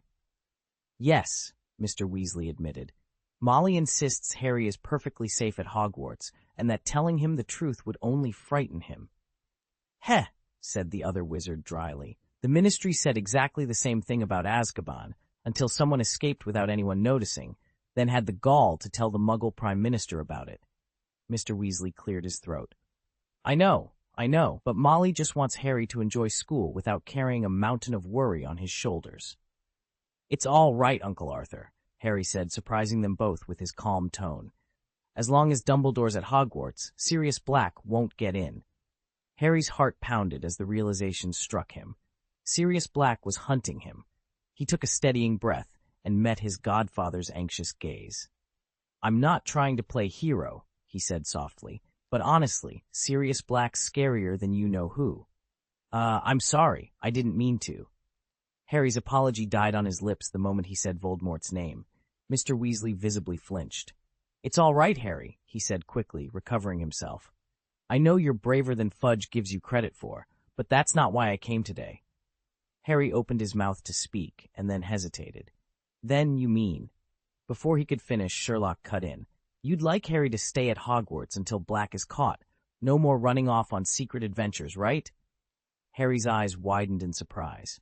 Mr. Weasley paused, then gave a wry half-smile. You're a sharp one, he admitted. I'm sorry, Harry, but Molly and I both agree on this. You and Sherlock here aren't exactly known for following the rules. Last I heard, you two have already snuck into the Forbidden Forest more than once. But this year, no more detours, okay? Anything could have happened on your trip from Privet Drive with your uncle. I still get palpitations just thinking about it. Thank Merlin, you made it here safely. Harry looked from Weasley to Sherlock, both equally determined. He sighed but nodded. Whatever else the year might bring, he would honor Mr. and Mrs. Weasley's one ironclad rule. For the time being, the Ministry of Magic will assign you constant protection until you return to Hogwarts, Mr. Weasley announced. Harry stared at him, speechless. It took a long moment for the news to sink in. Now he understood why Sherlock had insisted he couldn't visit Hogsmeade this term. As flawless as Sherlock's deductions always were, Harry still dared to hope. He forced his voice steady and asked, Are you certain, Mr. Weasley? You want me to stay inside the castle walls? No trips to Hogsmeade, not even once? Mr. Weasley glanced at Harry's crestfallen expression and shifted awkwardly. Yes, that's part of it, but it's not everything. Harry's spirits sank further. What more could they possibly demand? Sherlock leaned forward, curiosity shining in his eyes. He could tell Mr. Weasley was holding something back. The usually genial ministry official squared his shoulders and adopted a grave expression. Harry, he said quietly, you must promise me this. You won't go searching for Sirius Black? Harry blurted, heart pounding. Mr. Weasley nodded solemnly. Exactly. Harry froze, his mind racing. This term was already shaping up to be more restrictive than any before. Now they were forbidding him from pursuing the one person who might clear his godfather's name. He opened his mouth to protest, but the weight of Mr. Weasley's stare and Sherlock's inscrutable gaze held his words at bay. Harry stared at Mr. Weasley, baffled. "Weasley, what are you talking about?" Sherlock raised a single brow, murmured, "Oh," then fell silent, lost in thought. Mr. Weasley ignored Harry's astonished look. "Promise me, Harry," he said steadily, "no matter what happens, you absolutely must not go looking for Sirius Black." "But why on earth would I seek out someone who's trying to kill me?" Harry's jaw dropped. He had to be misunderstanding. Had Mr. Weasley lost his mind now that Black had escaped Azkaban? "He wants to end my life. Why would you tell me to hunt him down?" Mr. Weasley's face went blank for a moment, then the color drained from his cheeks. He opened his mouth as if to explain, then closed it again. "Because—" His voice trailed off, heavy with something unsaid. Harry's frustration boiled over. "Please, Mr. Weasley, just tell me the truth." He stepped forward, voice trembling with urgency. "I'm 13. I have a right to know what's really going on." Mr. Weasley swallowed hard, eyes darting away. He looked as though he might bolt for the door. Harry's heart pounded. What was the secret so awful that even Mr. Weasley couldn't bring himself to speak it? With a frustrated sigh, Harry turned to Sherlock. "Sherlock!" He meant to beg for Sherlock's help in making Mr. Weasley finally come clean. Sherlock caught the pleading look in his friend's eyes and, to everyone's surprise, answered without hesitation. "So, that person is Sirius Black, isn't he, Mr. Weasley?" Chapter 272. Harry Holmes. "Harry, I don't suppose you've forgotten what happened in Godric's Hollow last summer, have you?" Sherlock asked, his voice measured but insistent. At the mention of the village, Harry's muscles tensed. The memory of the old Potter house, its warped floorboards, the faint scent of candle smoke and dust, surged back, as vivid as if he'd just walked through the front door. He drew a slow breath and met Sherlock's gaze. "No," he said quietly. "I remember." Sherlock nodded once. "At the time, I told you your grandparents were deliberately avoiding one person." Harry's heart thudded in his chest. "Someone they knew?" "Yes," Sherlock continued. "A close friend of your parents, someone who, when everything fell apart, acted dishonorably. Putting all the evidence together, I'm convinced it was Sirius Black." It felt as though a lightning bolt struck Harry's mind. He sprang to his feet so forcefully that his chair gouged the floorboards. His eyes, cold and pinpoint bright, snapped to Mr. Weasley, who stood nearby. Shock, disbelief, and a flash of anger flickered across Harry's face. After a moment's silence, he spoke, voice low and trembling. "Mr. Weasley, why wasn't I told Sirius was there?" "Mr. Weasley, is that true?" Arthur Weasley found himself utterly speechless. He'd known Harry for 3 years, especially last summer, when the boy had stayed with them for over a month, and he liked to think he understood Harry's character inside and out. Kind, generous, brilliant, and brave. The praise could go on. When Sirius Black escaped, the Ministry had descended on Privet Drive to protect Harry, and in the midst of that chaos, Arthur learned that Vernon Dursley had driven Harry to Sherlock's flat. Even more astonishing, he discovered that Harry had already made peace with his Aunt Petunia and Uncle Vernon. Despite years of mistreatment, the boy had forgiven them without a second thought. Arthur had never seen Harry genuinely angry, certainly not in a typical, explosive way. Yet now, standing before him, Harry's green eyes blazed with a deep, smoldering fury. He'd wager Harry had never looked at you-know-who with such intensity. "Harry," Arthur began. "Is it him?" Harry cut in, his voice low and urgent. "Sirius Black? Was he a friend of my parents?" Harry asked quietly. "Yes," Arthur answered. Harry nodded slowly. "All right, I understand." Arthur studied him with concern. "Harry, are you sure you're all right?" "I'm fine," Harry said, offering a small, reassuring smile.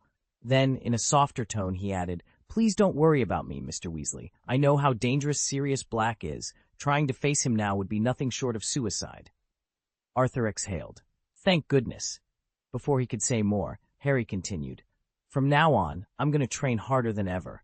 Once I'm strong enough to defeat him, then I'll go after him." "Harry," Arthur blurted, alarmed. "Sirius Black escaped from Azkaban. After you-know-who, he's considered the most dangerous wizard in the world. Even professors like Flitwick or Snape wouldn't claim they could beat him for sure." "I know," Harry said calmly. "That's why I'm setting an interim goal. When I can at least hold my own against Professor Snape, I'll be ready to look for Black." Arthur's heart pounded. He glanced at Harry's determined expression and wondered, with a pang of guilt, if he'd done right by telling him in the first place.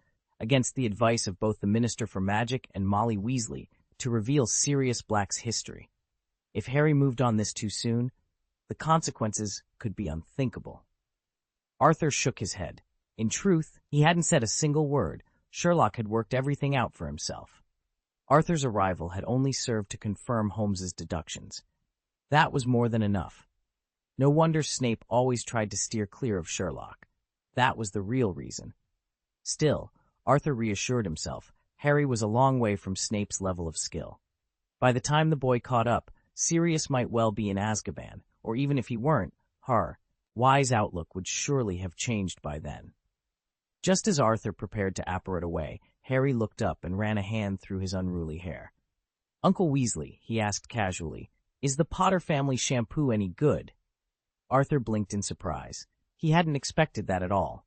Last Christmas, Harry had given him a bottle of the legendary Potter hair tonic, and since then, the signs of Arthur's baldness had noticeably diminished.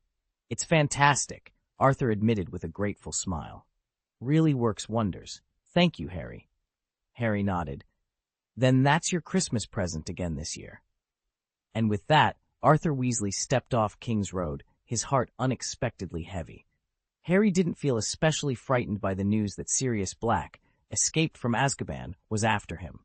What truly angered Harry was discovering that Black had once been a friend of his parents. Betrayal by those you love cuts far deeper than any enemy's curse.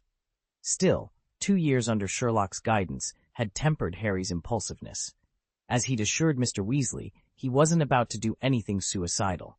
But he was desperate to get stronger, and that urgency turned what should have been a leisurely summer into something more intense. Ministry rules forbade Harry from practicing magic outside of school, so he threw himself into physical training instead. His plan was to return to Coach Moran's boxing gym in the alley behind St. Bartholomew's Hospital, the very place he'd worked with Moran during his first-year Christmas stay at Sherlock's flat. But before he could lace up his gloves, the afternoon took an unwelcome turn. Just as Arthur Weasley arrived at 221B Baker Street, Minister for Magic Cornelius Fudge appeared on the doorstep as well. And, just as Mr. Weasley had warned them, Fudge treated both Sherlock and Harry like overgrown children. Minister Fudge's message was blunt. Sirius Black was extremely dangerous, and that was all he chose to say. He insisted, without exception, that Sherlock and Harry remain inside the house until school began. It wasn't a polite suggestion of you should stay home, but an absolute you cannot go out. He'd even called Sherlock's parents in for a private meeting, yet in their presence he remained tight-lipped. There was no mention of Black's history with Harry's family, nor that Black had broken out of Azkaban specifically to find Harry. Fudge simply described a dangerous escaped prisoner from the magical world, and asked Mr. and Mrs. Holmes to discharge their parental duty by watching over both boys until the term started at Hogwarts. As he strode off down King's Road, he added pointedly that ministry patrols were in the area, and any breach of his orders would bring immediate reprimand. "He's practically ordering me around," Sherlock complained under his breath. Once Fudge had vanished from sight, Mr. Holmes exchanged a troubling look with his wife. "He's not telling us the whole truth," Mr. Holmes said, frowning. Harry stared at his friend's father, unsettled. But even that revelation would prove mild compared to what came next. Sherlock regards the report casually. "It's clear our Minister for Magic is spineless, timid, greedy for status and wealth. Beneath that pompous exterior lies a deep-seated inferiority complex." Harry shifts in his chair. "Isn't that a little harsh?" Sherlock's expression never falters. He may do his best to conceal it, but he's constantly terrified of losing his post. "And that fear," Sherlock continues, "comes from our beloved headmaster, Albus Dumbledore." Harry's eyebrows shoot up. He'd never heard Sherlock criticize Dumbledore so bluntly. "Honestly," he says slowly, "someone like that isn't so dangerous in peacetime. But when a crisis strikes..." Sherlock simply shakes his head, leaving the warning hanging between them. Harry goes quiet. No magic, no outdoor exercise. It all feels suffocating. Better, he decides, to return to Hogwarts as soon as possible. Sherlock, however, has already found a solution for staying fit indoors. Push-ups and sit-ups, he declares. Perfectly adequate workout and no ministry permit required. The start of the new school year was fast approaching. 3 mornings before classes resumed, the telephone in Sherlock's London home rang sharply through the quiet hallway. Harry, who happened to be nearby, picked it up. "Hello?" "Good morning, Mr. Holmes." Hermione's voice crackled over the line. "Could you put Sherlock on, please?" A wave of embarrassment washed over Harry. He remembered all too well the sting of Gemma's teasing when he'd once called her Mrs. Holmes. He certainly wasn't nearly as quick-witted as Gemma, no clever retort like, "Please call me Harry Holmes," so he simply cleared his throat and said, Actually, it's Harry." There was a very long pause. Then Hermione burst out, "What? Harry? Why are you at Sherlock's house? And why didn't you introduce yourself right away?" Harry could practically see her arms crossed, eyebrows arched in exasperation. I didn't know it was you calling," he protested. "You spoke first, and I thought you were greeting me, so I never got the chance to say who I was." Hermione huffed. "I heard a man answered the phone, and naturally I assumed it was Uncle Sherlock." Harry couldn't help but smile inwardly. "Yeah, that's exactly what I thought when I called Sherlock that time," he mused. "Right," he agreed softly. "That makes sense." With that, Hermione exhaled and continued, "All right, Harry, please put Sherlock on." And this time, Harry passed the phone along, already dreading the lecture he was sure awaited him once Sherlock picked up. Harry ran a hand through his hair. "But the thing is, Hermione, if it wasn't Sherlock speaking on the phone, why didn't you realize it was me?" Hermione sighed on the other end. "Honestly, Harry, I'd rather drop it." She paused, then added, "Sherlock's up in his rooms. Want me to buzz him down?"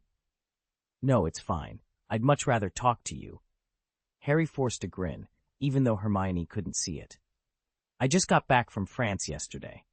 Actually, would you like to go to Diagon Alley the day after tomorrow? Mum and Dad are dropping me at King's Cross in the morning, and I'm planning to stay in London this time." He glanced around Sherlock's sitting room, walls lined with books and curious trinkets. The summer holidays only had 1 day left, and Harry still hadn't told Hermione or Ron about the reason he'd been moving in circles for the past few days. Could he really meet them on the first morning of term? Hermione's voice drifted through the line. "That sounds brilliant, but you're awfully quiet. Everything all right?" Harry hesitated. He could feel her concern even through the receiver. "It's nothing serious," he said, forcing cheer. "Just, there's something I need to sort out first. I'll let you know as soon as I can." Hermione replied thoughtfully. "Okay, well, text me when you know for sure. I'll see what Ron says, and we'll plan from there." "I will," Harry promised. He pressed the phone to his ear a moment longer, listening to the distant chime of Sherlock's grandfather clock. Then he hung up, determination settling in his chest. He had 1 day left to set things right and to figure out whether he could really spend that last free morning at Diagon Alley with his friends. After all, she'd never missed a holiday without pulling at least one prank on Sherlock. Chapter 273. He is Britain. This summer, Hermione had lingered in France longer than she'd intended, which explained why she hadn't dropped by Sherlock's flat once. In her absence, Harry, still firmly on British soil, had made the trek to 221B Baker Street himself. Even so, arranging a joint shopping trip to Diagon Alley turned out to be trickier than anyone imagined. Harry hovered awkwardly in Sherlock's sitting room, glancing toward the door, as if expecting it to open on its own. Just then Harry's face lit up. "Oh, Sherlock, it's Hermione calling." Hermione's voice came through the Flu network clear as day. "Harry, give me the phone. Sherlock needs to hear this." Harry grumbled under his breath. He'd just been saying there was no difference between chatting with him or with Sherlock, then courteously handed over the enchanted handset. Sherlock accepted it. "Hermione? Hi, Sherlock. I just got back from France." Hermione sounded upbeat, her relief obvious over the line. "Harry and I were saying it'd be fun to head to Diagon Alley the day after tomorrow. Does that work for you?" "Absolutely," Sherlock replied, glancing down at his watch. "Say 2 o'clock at the Leaky Cauldron?" "That's perfect," Hermione agreed. "I'll see you both then." She hung up, and Sherlock tucked the phone away with a small, satisfied nod. "Sorted," he said to Harry. "Now, shall we discuss where to begin our next case, before we shop till we drop?" Harry rolled his eyes, but a grin tugged at his lips. "Right, of course. Cases first, wand shopping later." Meet me at the Gringotts entrance at 10 o'clock the day after tomorrow. Got it, Hermione beamed, clearly impressed by Sherlock's directness. And don't forget to tell Ron. Well, that's all for now. We'll iron out the details when we meet. Sherlock lowered the phone, noting Hermione had hung up abruptly. She thought I was her Uncle Holmes for a moment, he murmured. Harry watched him replace the receiver. So Sherlock, are we allowed out tomorrow? Fudge told us to stay put until term starts. I thought we were under strict orders not to leave. Sherlock chuckled. My dear Harry, you only gave your word to Ron's father that you wouldn't wander off once school began. You never made that promise to Fudge. Harry frowned. True, but if the Ministry itself has decreed we remain here, won't they stop us? Didn't Fudge mention they've posted guards around the place? Indeed, the Ministry has stationed a few agents nearby, Sherlock admitted, but they're more a precautionary measure than an impenetrable barrier. We're watched, certainly, but not locked in. Harry exchanged a glance with Sherlock. With the Ministry's watchers in mind, stepping outside tomorrow would still be risky, but, as Sherlock pointed out, hardly impossible. So far, they've already rotated 3 separate teams through here, just to watch you. That alone tells you how worried they are about your safety. Harry stared at Sherlock in disbelief. How did you find out? Did Mr. Weasley tip you off, or did you deduce it yourself? I deduced it myself. Don't look so astonished, my dear friend. Those Ministry officials are far too arrogant. Their attempts at staying hidden are laughably obvious. Actually, that's a blessing, Sherlock continued. If I were serious, there's no way I'd make a move here. Harry's face fell. But if we can't go to Diagon Alley ourselves, how are we supposed to get what we need? Simple, Sherlock said, a faint smile playing on his lips. We'll enlist someone else's help. Who? Without another word, Sherlock pulled out his phone and dialed. Within seconds, the call connected, and a familiar, amused voice whispered through the speaker. Heh. Well, didn't expect you to call me of your own accord. Harry's heart lurched. That voice was unmistakable. He'd first heard it on Christmas Day 1991, when a mysterious caller had reached him, and now it was speaking to him again. His pulse raced as recognition hit him. Harry stared at the phone as if the man speaking might materialize before him, and even then, he wasn't sure he'd recognize him. The voice on the other end belonged to Mycroft Holmes, Sherlock's older brother by 7 years. Harry frowned. Sherlock was supposed to be cracking the Ministry of Magic's surveillance problem. What good was involving his elder brother? Besides, no matter how brilliant Mycroft might be, he was still a muggle. How much pull could he really have at the Ministry? Before Harry could dwell on it further, Sherlock cut straight to the chase. Harry and I are heading to Diagon Alley tomorrow. There was a pause, then a sharp clink, the unmistakable sound of a teaspoon tapping the rim of a teacup. Mycroft's voice cracked through the silence. Diagon Alley? Stocking up on school supplies, then? Honestly, Sherlock, I have far more important matters to attend to. Don't waste my... Sherlock let out an exasperated sigh. You'll thank me later, Mycroft. Then he hung up. Harry slipped his phone into his pocket, curiosity and anticipation warring in his mind. Whatever high-level business he'd just glimpsed, it clearly didn't concern him, yet. But a trip to Diagon Alley, planned by Sherlock Holmes himself? Now that, Harry decided, was worth getting involved in. Honestly, you didn't have to call me just to say that, the deep voice crackled through the flow. Hardly trivial, my Cowfu shot back. An owl's been camped on my windowsill for 3 hours, and its droppings are eating away the stained glass. A light laugh. I recall you'd rather study the chemical composition of bird excrement than grumble about perching habits. They've effectively grounded 2 13-year-old wizards on the off chance a certain fugitive, mind you, only might, shows up in this neighborhood. Harry and I have to be at Gringotts at 10 in the morning, the day after tomorrow, to finalize our new term arrangements with the others. Let me guess, the little girl who memorizes entire textbooks at a glance, and that red-haired boy? Brother, I thought you gave up your spy games back in January. Silence fell, broken only by the soft clink of china. He poured himself a cup of tea, inhaled the steam, and then spoke in a measured tone. Don't play innocent, my Cowfu. You know this lockdown is purely symbolic, and you should understand exactly what it means that I managed to track down this flu connection. Harry stared at the handset in astonishment. A call to Downing Street from my own living room. That's a new one. On the other end, Sherlock's voice crackled with amusement. Must I recite the Ministry of Magic's carefully worded communiqué to the Muggle Prime Minister from the Daily Prophet, Potter? No one else in Britain would phrase it so delicately. There was a pause. Then the unmistakable rustle of fabric as Sherlock pushed himself upright in a wingback chair. I'd almost forgotten how hopeless the Ministry can be, no better than Scotland Yard. Those goldfish have unwittingly leaked everything. Harry raised an eyebrow. So you'd like me to disable their security systems when you depart tomorrow morning? A faint smile curved Sherlock's lips. Better still, scramble their memories until they're convinced we never left home. And if you're feeling ambitious, swap their surveillance footage for a few episodes of Yes, Prime Minister. A soft chuckle drifted over the line. Sherlock's finger hovered over the cradle before he finally picked up the receiver. A familiar voice answered almost immediately. Your demands are awfully precise, Sherlock began coolly. I'm afraid I simply can't comply. On the other end, Mai Kaofu sighed. Let's be perfectly clear. I'm just a low-ranking clerk in a government ministry. I only finished my probation a few weeks ago.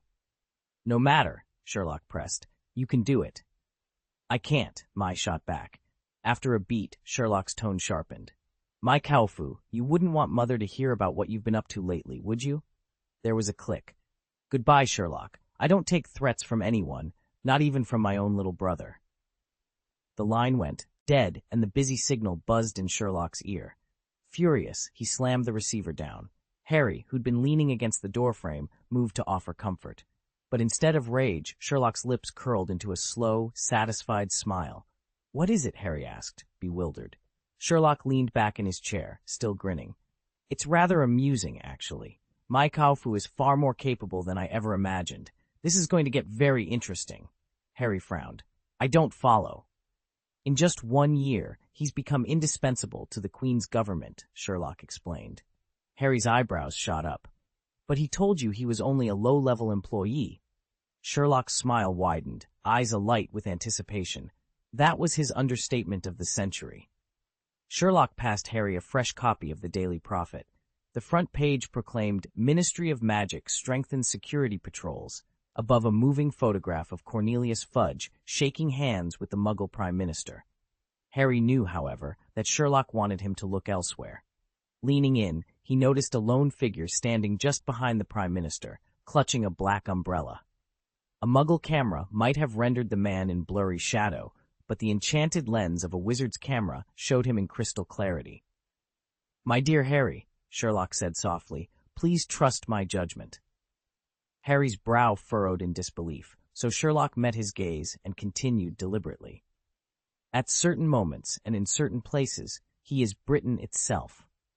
With that cryptic remark, Sherlock told Harry to inform Ron that they must rendezvous in Diagon Alley 2 days hence. For the rest of the afternoon, Harry's mind raced through every possible scenario. Would he need the invisibility cloak, as he had in the Forbidden Forest? Could Sherlock deploy one of his legendary stealth techniques?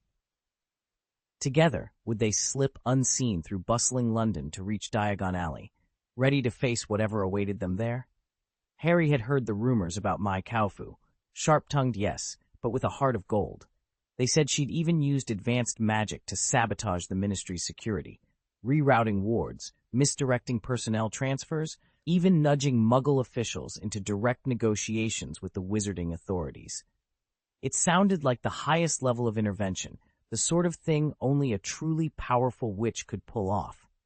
Yet Sherlock's unreserved praise of Mai Kaofu made Harry think it might actually be possible. At any rate, he wasn't about to abandon his plans to visit Diagon Alley. If Sherlock believed they could go, then they would. Now they simply had to figure out how. The next morning, on the eve of the new term, a sleek black car appeared at number 4 Privet Drive. When its door swung open, a man in ministry robes stepped out and bowed formally. Good morning. I'm Arnold Piskorski from the ministry's Accidental Magical Reversal Squad, he announced in a precise, almost mechanical tone. By order of my superiors, I am to escort Mr. Holmes and Mr. Potter to Diagon Alley. As if switching off a switch, he relaxed instantly. Piskorski reached out to Sherlock with a warm, familiar smile. "Long time no see, Mr. Holmes." Then, turning to Harry, he added more quietly, "Shall we?" Sherlock tucked his notebook into his coat pocket and inclined his head.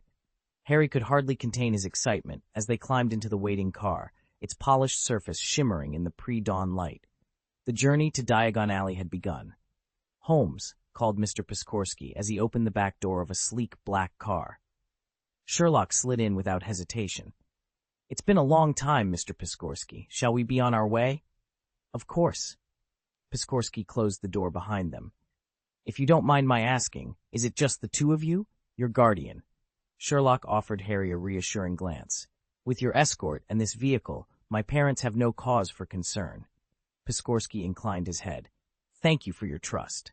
Even as he buckled his seatbelt beside Sherlock, Harry could hardly believe his left. CK, Ministry of Magic personnel at their service, a chauffeur-driven car, they were being whisked straight to Diagon Alley in official style. Such efficiency felt almost more magical than anything he'd experienced in Hogwarts. And Sherlock's earlier words about his brother, Mycroft practically as Britain itself, echoed in Harry's mind. In that instant, Mycroft Holmes's prestige in Harry's estimation shot through the roof. Sherlock had already let slip that Arnold Piers Polkiss was once Professor Flitwick's pupil and had even helped him crack the Greek interpreter case. Yet with Piers riding along, Harry couldn't shake the feeling that there were truths he still couldn't share with Sherlock.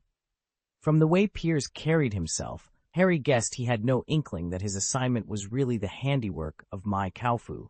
In Piers's eyes, it was just another routine posting from the Ministry of Magic. That only made Harry more reluctant to bring it up. His attention, however, was soon diverted.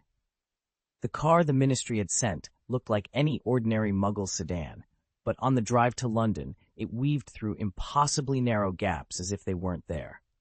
By Muggle standards, it simply shouldn't have fit.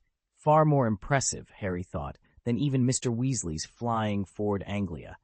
Thanks to its uncanny agility, they skirted every traffic jam and arrived in no time at the leaky cauldron. Just as they were about to step from the street into Diagon Alley, Piers Polkiss cleared his throat. "I'll wait out here," he said, shouldering his bag.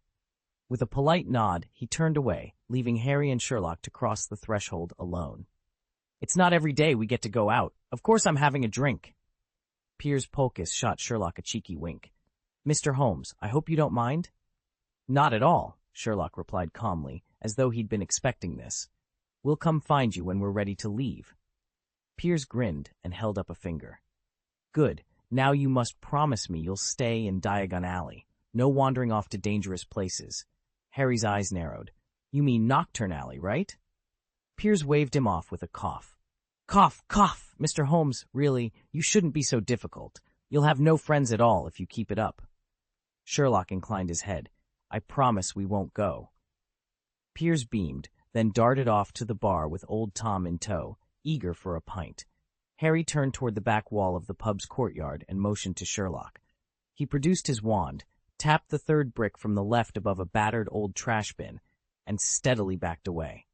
A stone archway shimmered into view where plain brick had stood moments before. Harry's voice dropped to an excited whisper. "Welcome to Diagon Alley."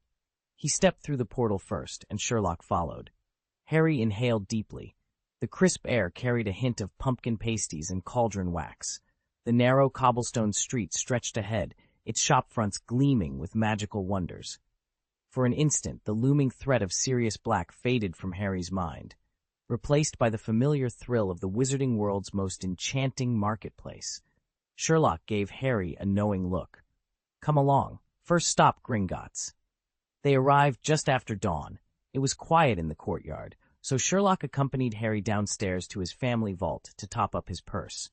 For the first time, Sherlock saw the vast wealth of the Potter family in person. It certainly lived up to its legend.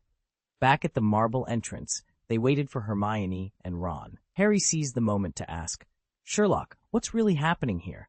Why did the Ministry send a carriage to fetch us straight to Diagon Alley? Was that another one of Mycroft's doing?"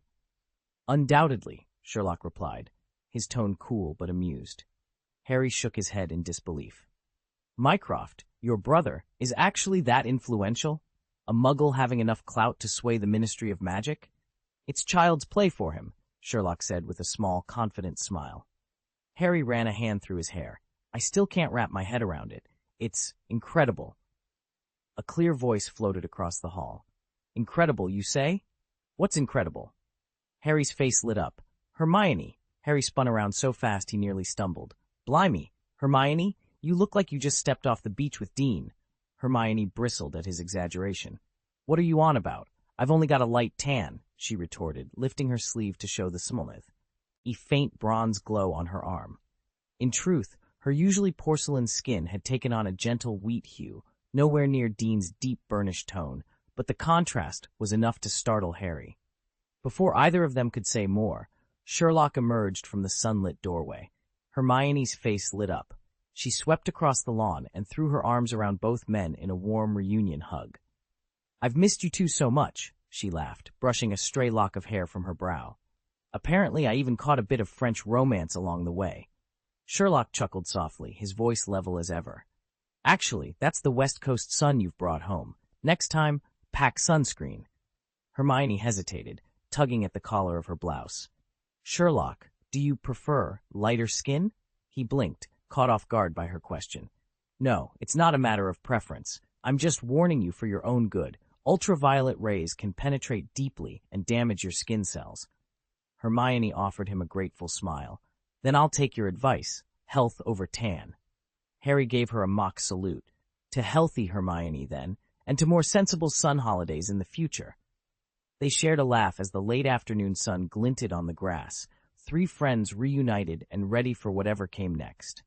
If you stay out in the sun too long without protection, you'll get sunburn. Ultraviolet rays destroy the stratum corneum and damage the epidermal cells, weakening your skin's barrier and triggering inflammation. That's why you see redness, feel the pain, and eventually peel. Hermione stared at Sherlock, her expression blank. What on earth was she expecting? She drew in a steadying breath, swallowed her irritation, and turned to Harry. So, what was so incredible about this? Sherlock lifted one dark brow. Let's wait for Ron to arrive before we discuss it. Otherwise, I'll have to repeat it all over again for him. Hermione's jaw tightened. Couldn't he just tell her in private? She was 14 now, on the cusp of womanhood, and far too impatient for mysteries within mysteries. From the moment Sherlock had rescued her from the Chamber of Secrets last year, she'd idolized him. He'd become the hero who'd always come at her call. Over time, her admiration had deepened into something she couldn't quite name, and every time he remained oblivious to her feelings, a knot of helpless frustration twisted in her chest. But this waiting, felt like the final straw. Hermione drew in a slow, steady breath, pushed away the tangle of distracting thoughts, and launched into her tale of their recent travels. France is remarkable, she said, her eyes lighting up. It's blessed with an extraordinary coastline, stretching along the Mediterranean, the Atlantic, and even the English Channel. My family and I spent nearly 2 months there, and we couldn't have asked for a more perfect getaway. She smiled at the memory. The Crozon Peninsula, in particular, was unforgettable. Miles of powdery sand, gentle waves, and sunshine that seemed made for lounging on the shore. Before she could go on, Ron strolled up to the entrance of Gringotts, oblivious to the moment's atmosphere. Hey, look at you lot! You're early! Ron's face still carried the same boyish grin his friends knew so well. His hair hadn't darkened in the Egyptian sun, but his freckles stood out more than ever. Hermione stiffened, shooting him a sharp look. Really, Ron? She whispered under her breath. There's a time and place.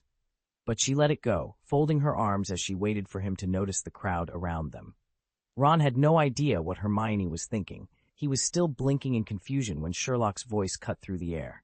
You're late. It's 10:05. Come on, Sherlock, Ron protested weakly. We agreed on 10 o'clock, but do we really need to pin it down to the minute? Sherlock raised an eyebrow. You were the one who said we were early. Ron fell silent. Faced with Sherlock's logic, he was utterly speechless. After a moment, he sighed. Fine, I'm late. Then, as if struck by, I a bright idea, he added. By the way, my family's staying at the Leaky Cauldron tonight. His face lit up as he turned to Harry.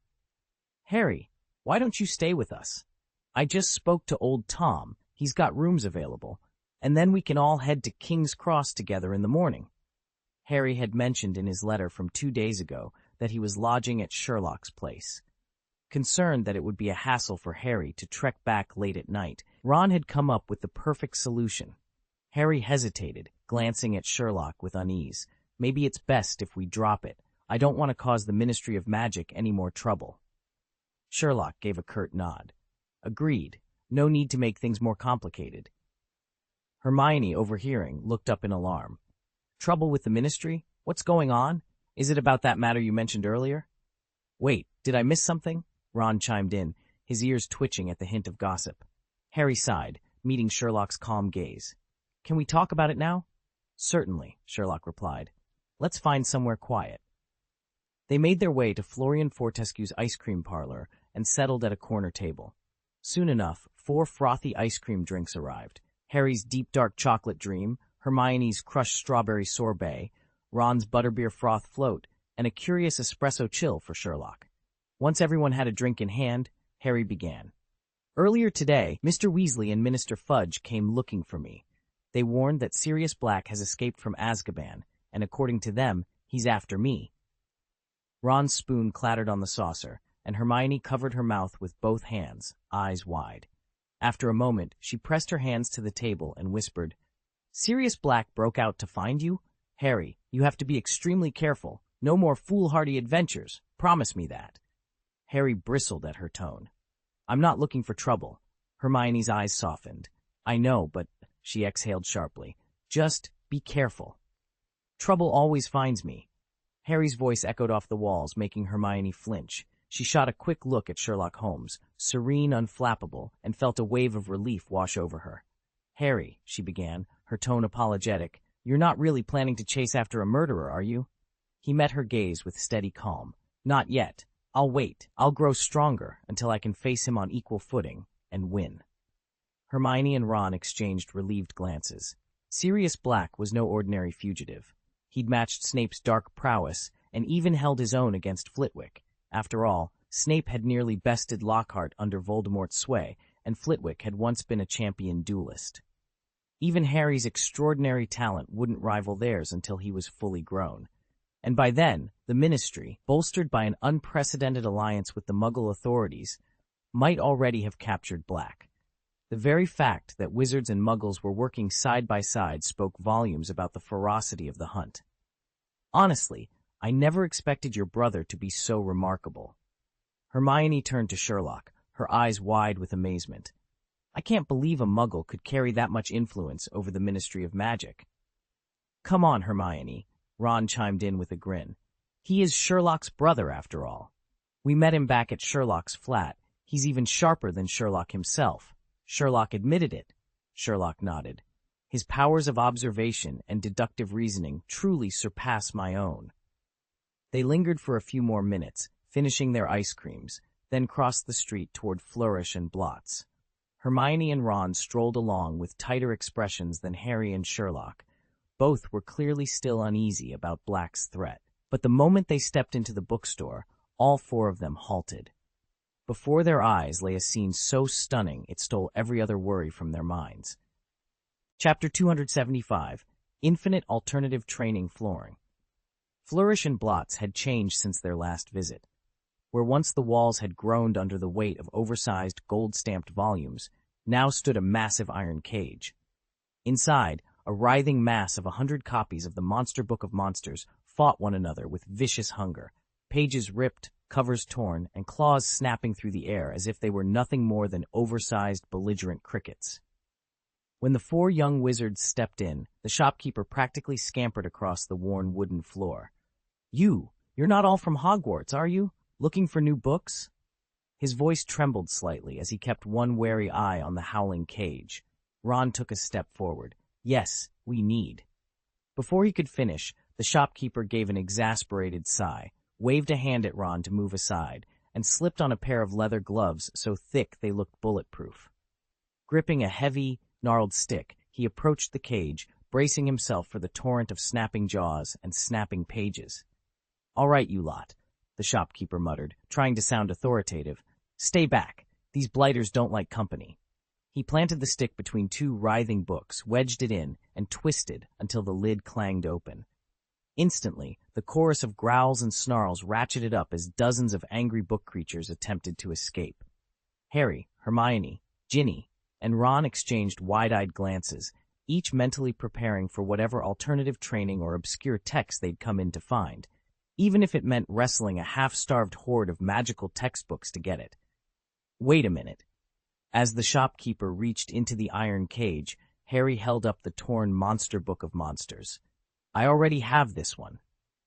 Instant relief washed over the shopkeeper's face. Thank Merlin, he muttered, flexing 3 pairs of shredded gloves and brandishing a knotted wooden stick. I've been bitten 5 times already this morning. Before Harry could reply, a vicious ripping noise erupted from the cage. 2 of the Monster Books of Monsters lunged at a third, tearing it to shreds with snarling jaws of leather and parchment. Stop! Stop it right now! The shopkeeper shouted, stabbing his stick between the bars and prying the frenzied tomes apart. I'm never stocking these things again. Never. Which teacher thought these were good textbooks anyway? They're pure chaos. He backed away as if expecting the books to break free, wild-eyed and muttering incoherently. Then, as though remembering some equally disastrous incident, he sighed heavily. And after everything, I was sure nothing could top those 200 copies of the Invisible Book of Invisibility. They cost a fortune, and half the time we didn't even know where they were hidden. But that's a story for another day. With that, he scurried off, leaving Harry and his mysterious book alone in the oddly silent shop. Do any of you need any other titles? The shop manager asked, peering at them over the counter. Harry smiled sympathetically. I actually already have this one, he said, tapping the ancient tome before him, but my friends don't. The manager's face fell. Oh no! Disbelief and a twinge of pain crossed his features, but business sense prevailed. He straightened, took a steadying breath, and strode purposefully toward the enormous iron cage that dominated the back of the room. Wait a moment. Before he could touch the latch, Sherlock Holmes called out, voice calm but commanding. Hold on. Are you backing out now? Relief and delight brightened the manager's expression as he backed away. Sherlock turned to Harry, nodding toward the cage. Harry, why don't you go inside and fetch the book? Harry stared, open-mouthed. Me? Hermione and Ron crowded around, faces pale. Are you insane? Hermione hissed. The manager raised a gloved hand in warning. I've already been bitten 5 times this morning. 5! You really want to try it yourself? Sherlock simply inclined his head. Absolutely. Harry looked from Sherlock's unwave-airing eyes to the locked cage. With a deep breath, he squared his shoulders and stepped forward. He understood now. Sometimes the only way to get what you need is to take the risk yourself. Only Harry and Sherlock knew the secret to taming those books. Once you managed to draw one out and gently stroke its spine, the most ferocious volumes would lie perfectly still. The real challenge lay in choosing the right volume from the 100 writhing, bickering tomes. Harry was sure this was Sherlock's idea of a test. If he couldn't handle a simple task like this, what chance would he have against Sirius Black? Yes, that had to be it. He swallowed hard and told himself it made perfect sense. All right, he said aloud. I'll do it. The shopkeeper nodded and handed Harry a pair of thick, protective gloves and a slender wooden staff. Harry felt his heart hammer in his chest as he took them, then squared his shoulders and stepped forward. But before he could move, the shopkeeper's expression changed. With a sudden snatch at Harry's hand, he cried, Wait! I can't let you do this yourself. You're still a young wizard. Those books will bite you. He yanked the gloves and staff back as if reclaiming them could erase his responsibility. Harry froze, gloves dangling, staff half in hand. The tomes on the shelves hissed and jostled as though cheering the interruption. The test, it seemed, was just beginning. Harry stumbled back, and to his surprise the gloves and wand slipped from his fingers. Before the bookstore manager could snatch them up, a blur of motion cut through the dim light. Sherlock had already caught both items. The manager stared, dumbfounded. He's unbelievably fast, he muttered under his breath. Sherlock merely gave the gloves a quick once-over, curved his lips in a faint smile, and tossed them back to Harry. Then, with the wand firmly in hand, he strode toward the iron cage. Hermione's voice rang out in alarm. No, Sherlock, you're not supposed to do that. Her tone teetered on the edge of something much more intimate, and when Harry, Ron, and even the manager swiveled to look at her, her cheeks flamed. Fortunately, the low lantern light kept her blush from being obvious. Undeterred, Sherlock knelt before the cage and slipped his wand between the bars. But he wasn't poking at random, as the manager had. With deliberate precision, he corralled the bulk of the spell-riddled books to one side, leaving only a small stack shunted into the far corner of the enclosure. The rest settled quietly under the wand's guiding glow, neatly out of harm's way. In an instant, Sherlock thrust his free hand into the iron-bound cage and snatched out one of the books. The two remaining volumes lunged at him like snapping snakes, but his reflexes were too sharp. They clamped down on empty air. Cradling the rescued book, he let his fingers glide slowly down its spine. At once it quivered violently, just as it had the night before, then fell still, its cover parting to reveal the open pages. Under their astonished gazes, he passed the book to Hermione. "See? It's really that simple." "Oh my God," Hermione breathed. "Bloody hell," Ron exclaimed. "Is that even possible?" stammered the caretaker. The caretaker's shock was the keenest of all. He'd arrived that morning to find 5 new bite marks. His thick gloves and battered walking stick bore witness to the attack. He never imagined that a single gesture from this young wizard could resolve a problem that had bedeviled him for weeks. Harry, by contrast, was only mildly surprised. He already knew how to handle the cursed tome. Thanks to Sherlock's demonstration, he now understood exactly what to do. Harry drew in a steadying breath, took the slender metal rod from Sherlock's hand, and slipped on the thick, protective gloves. He wasn't about to assume he'd have Sherlock's knack on the first try. Sure enough, his caution paid off. Prying the volumes apart with the rod was deceptively easy, but the moment he reached in to pull one free, a book snapped its jaws shut on his hand. Even through the leather gauntlet, the pinch felt like a feral dog's bite, and pain flared across his knuckles. Grimacing, Harry held his ground. Once he'd wrested the book clear of the others, he gently cradled it, just as Sherlock had shown him, ran a calming hand along its spine. Almost immediately, the creature book stilled, its pages folding placidly against one another. He passed it off to a stunned Ron and started to hand the rod and gloves back to the shop manager. "Not yet," Sherlock interrupted quietly. Harry paused, brow furrowed. Sherlock merely repeated, "Continue." Understanding flickered in Harry's eyes. He gave the manager a brief nod. This was an opportunity the man had dreamed of, and stepped forward again. This time he worked more confidently. He jabbed the rod between snarling tomes to separate them, seized each struggling book the instant it gave him an opening, and soothed its spine with a firm, caressing stroke. Each time, the book surrendered, folding itself into obedient stillness. Over and over, Harry repeated the process, pry, grasp, stroke, until every single volume in the cage lay quiet at his feet. The shop, once filled with the sounds of snarling leather and snapping clasps, was now so silent you could hear your own heartbeat. By the time Harry was done, his reflexes had sharpened so much that he no longer took a single nip from the Monster Book of Monsters. "Practice makes perfect," he admitted with a grin. Hermione and Ron, watching him duck and parry the snapping covers, soon begged for a turn themselves. Before long, the three of them were laughing as they deftly evaded the book's furious lunges. Sherlock observed their game with a satisfied smile. When they finally set the snarling tome back in its iron cage, he drew a parchment from his robe and handed it to the shop manager. "Please prepare 3 complete sets of these titles," he said, pointing down the list. "Oh, and hold off on the Monster Book of Monsters." The manager nodded eagerly and hurried away. When he returned a few minutes later, his eyes widened. All 100-plus volumes of the Monster Book of Monsters lay neatly piled on the floor of the cage, every last copy finally subdued into silence. He blinked back tears of relief. Dealing with those books had been a living nightmare, and he was convinced these 4 young wizards must be angels sent by Merlin himself.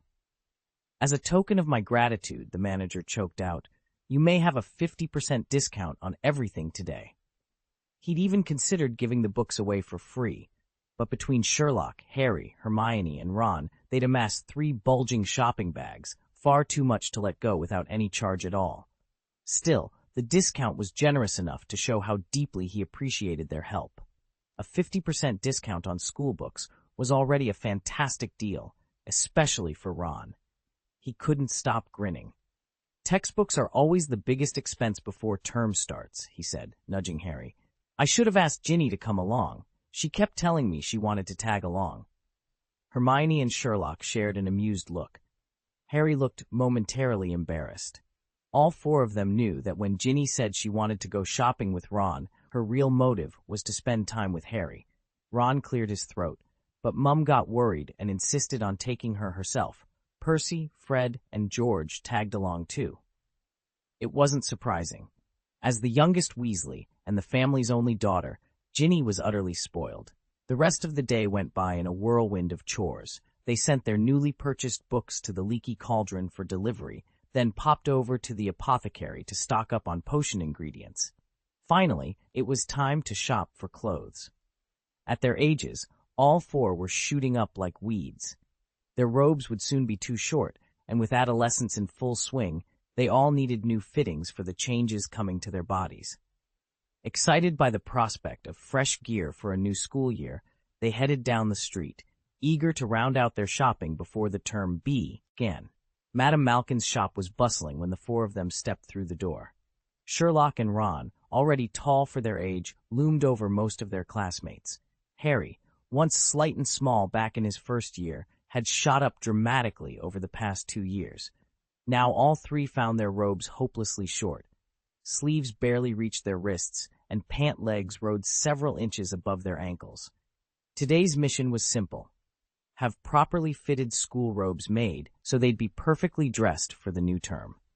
Chapter 276, Nimbus 2001. Super Sherlock spotted Ron strolling out of Madame Malkin's in crisp new robes, quite a step up from the patched second-hand ones he'd been wearing before. He couldn't help but smile. The Weasleys' trip to Egypt must have left them with plenty of galleons from their original 700. "I still have 120 galleons left," Ron announced proudly, rattling the small pouch at his belt. Just then, Hermione emerged from the changing room, her face lighting up as she checked her purse's contents. "Thanks to you, Sherlock, the bookstore manager gave us 50% off. I'd be nearly broke if it weren't for that." "Planning another shopping spree?" Sherlock asked, amused by the excitement in her eyes. Hermione nodded. "My 14th birthday's in September. Mum and Dad set aside some money so I could pick out an early present."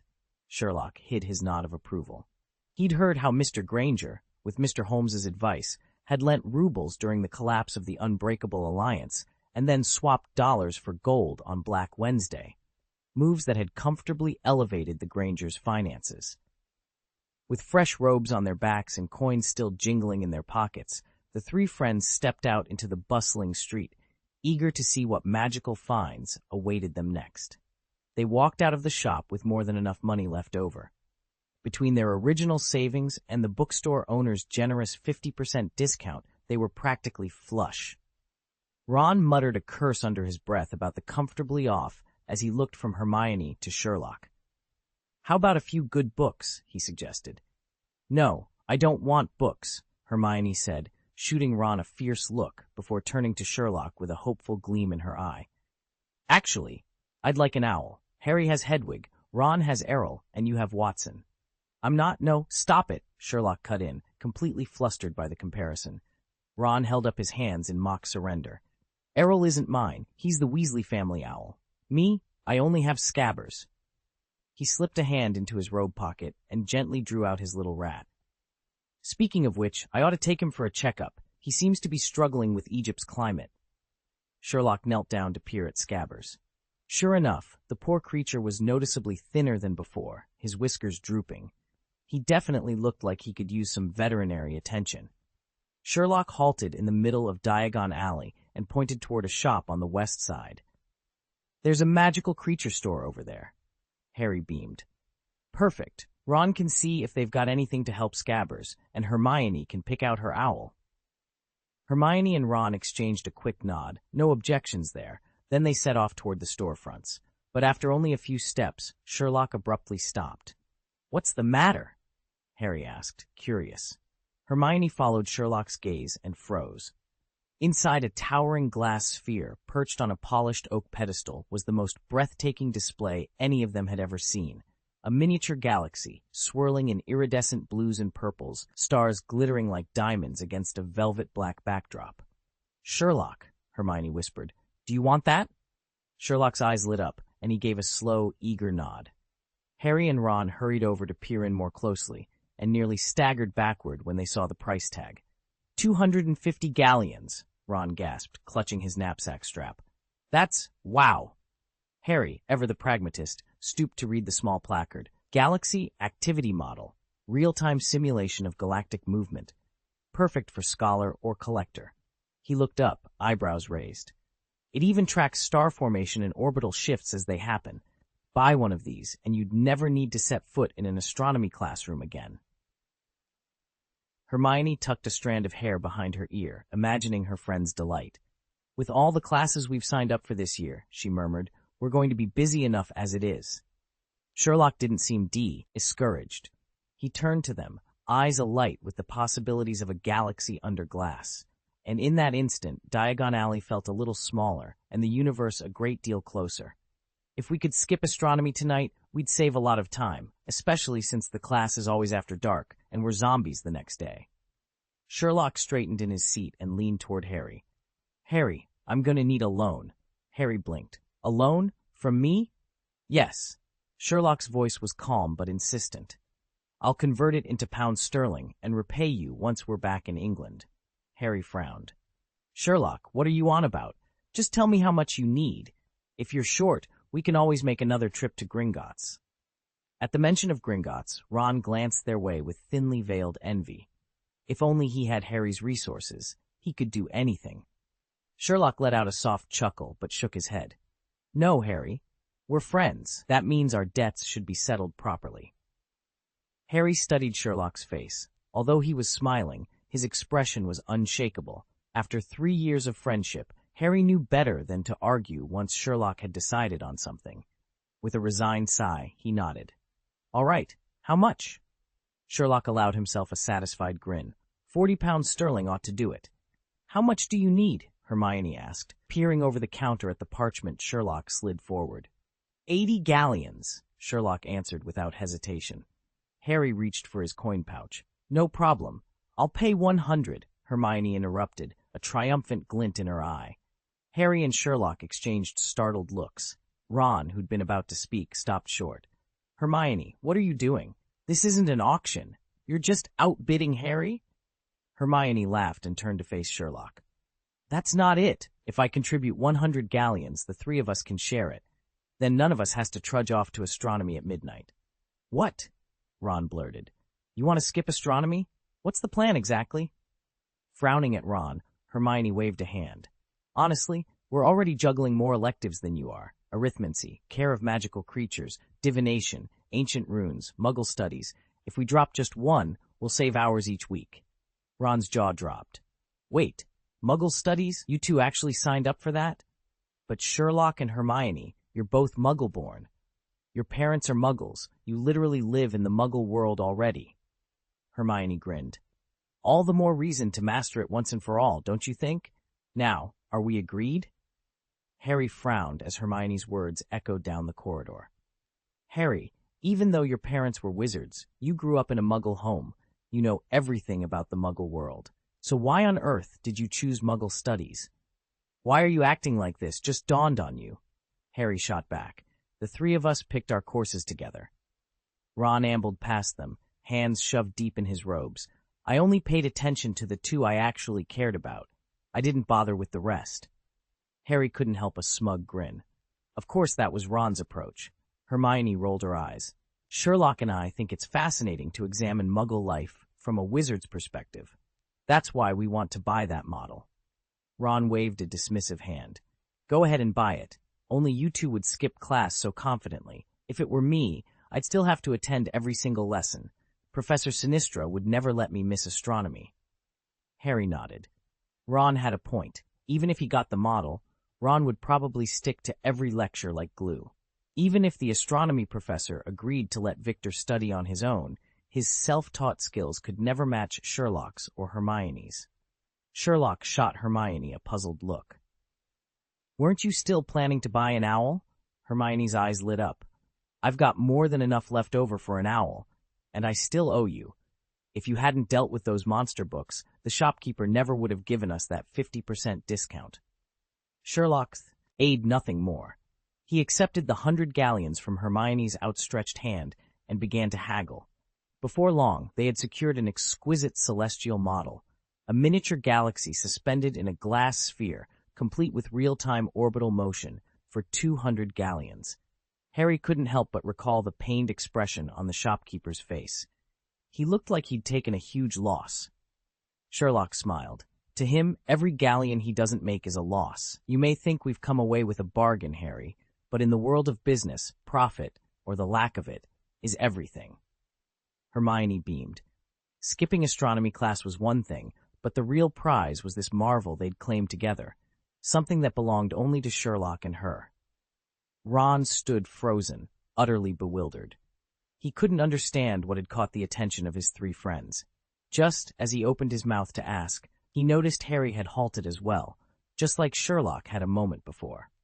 "What's going on with you lot?" Ron mumbled, swiveling to follow Harry's gaze. They were staring at the display in the quality Quidditch supplies window. A brand new broom was front and center. "The Nimbus line. There's a new model," Ron whispered excitedly.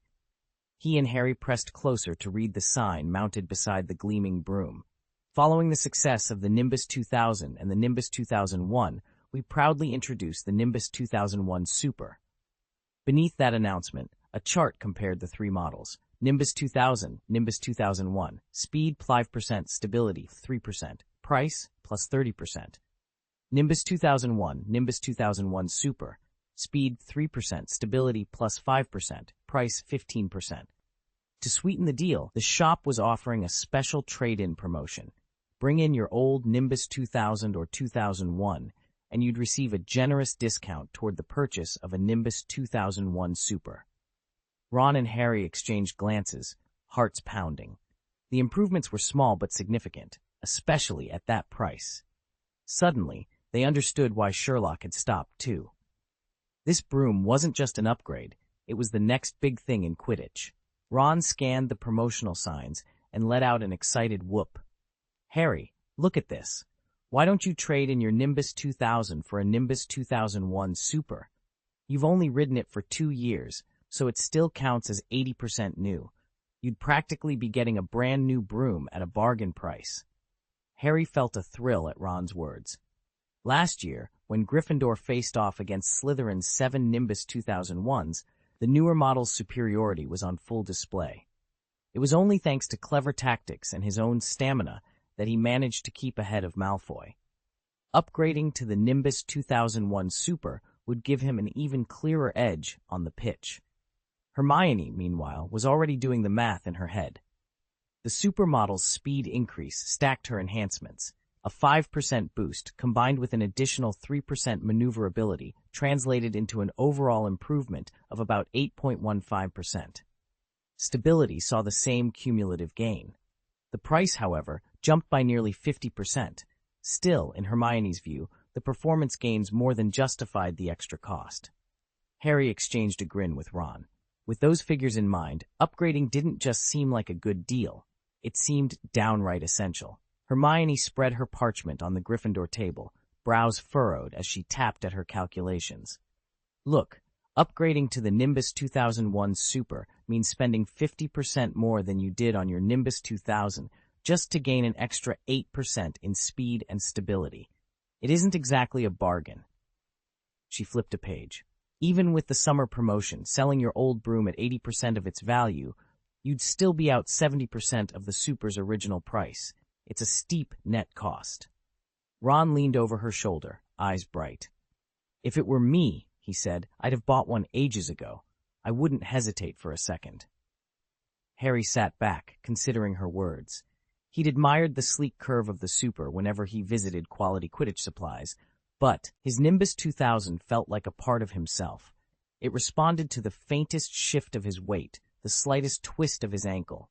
He shook his head and smiled at Hermione. No, thanks. My Nimbus 2000 still flies beautifully. I don't really need a new broom right now. Ron let out a disappointed sigh. Fair enough, he muttered, gathering his books, but promise me you'll think about it. Harry gave him an apologetic look. Honestly, Ron, I'd love the upgrade, but I've still got 5 more years here, and I'd rather save my galleons, especially since I'm not pestering the Dursleys for money every other week anymore. Ron paused at the door, glancing back. Right. Well, if you change your mind, you know where to find me. Harry watched him go, then gazed out the window toward the Quidditch pitch, where the afternoon sun glittered on the grass. His old Nimbus 2000 might not be the latest model, but after 9 months of flying together, it was perfect. He turned to Sherlock. So, Sherlock, what do you think? Sherlock gave a slight shrug. That's entirely Harry's decision. A slow smile curved his lips. Buy early and ride in style. Buy late and enjoy the discounts. More than the question of whether to trade in his Nimbus 2000 for the new Nimbus 2001 Super, Sherlock found himself intrigued by the mastermind behind it all, the CEO of the Nimbus Company. What a remarkably clever pricing strategy. Chapter 277. This is not scientific. In the 1992-93 school year, Lucius Malfoy surprised everyone by donating 7 brand-new Nimbus 2001 brooms to the Slytherin Quidditch team. Harry's heart sank at the news. He worried he'd be up against equipment far superior to his own Nimbus 2000. Noticing Harry's anxiety, Sherlock volunteered to run a side-by-side analysis of the 2 models. He pored over every specification: overall weight, acceleration curve, top flight speed, balance points, even the flex rating of each shaft. When he laid out the results, the differences proved surprisingly minor. The Nimbus 2001 was only fractionally lighter and boasted a marginally quicker takeoff, but its top speed and maneuverability were virtually identical to Harry's trusty Nimbus 2000. Armed with these facts, Harry's confidence soared. On match day, he dashed across the pitch with his usual tenacity, and Gryffindor triumphed over Slytherin in a spectacular victory. While compiling the comparison, Sherlock had dug into the origin of the Nimbus line. The Nimbus Flying Broom Company, established in 1967, had earned a legendary reputation.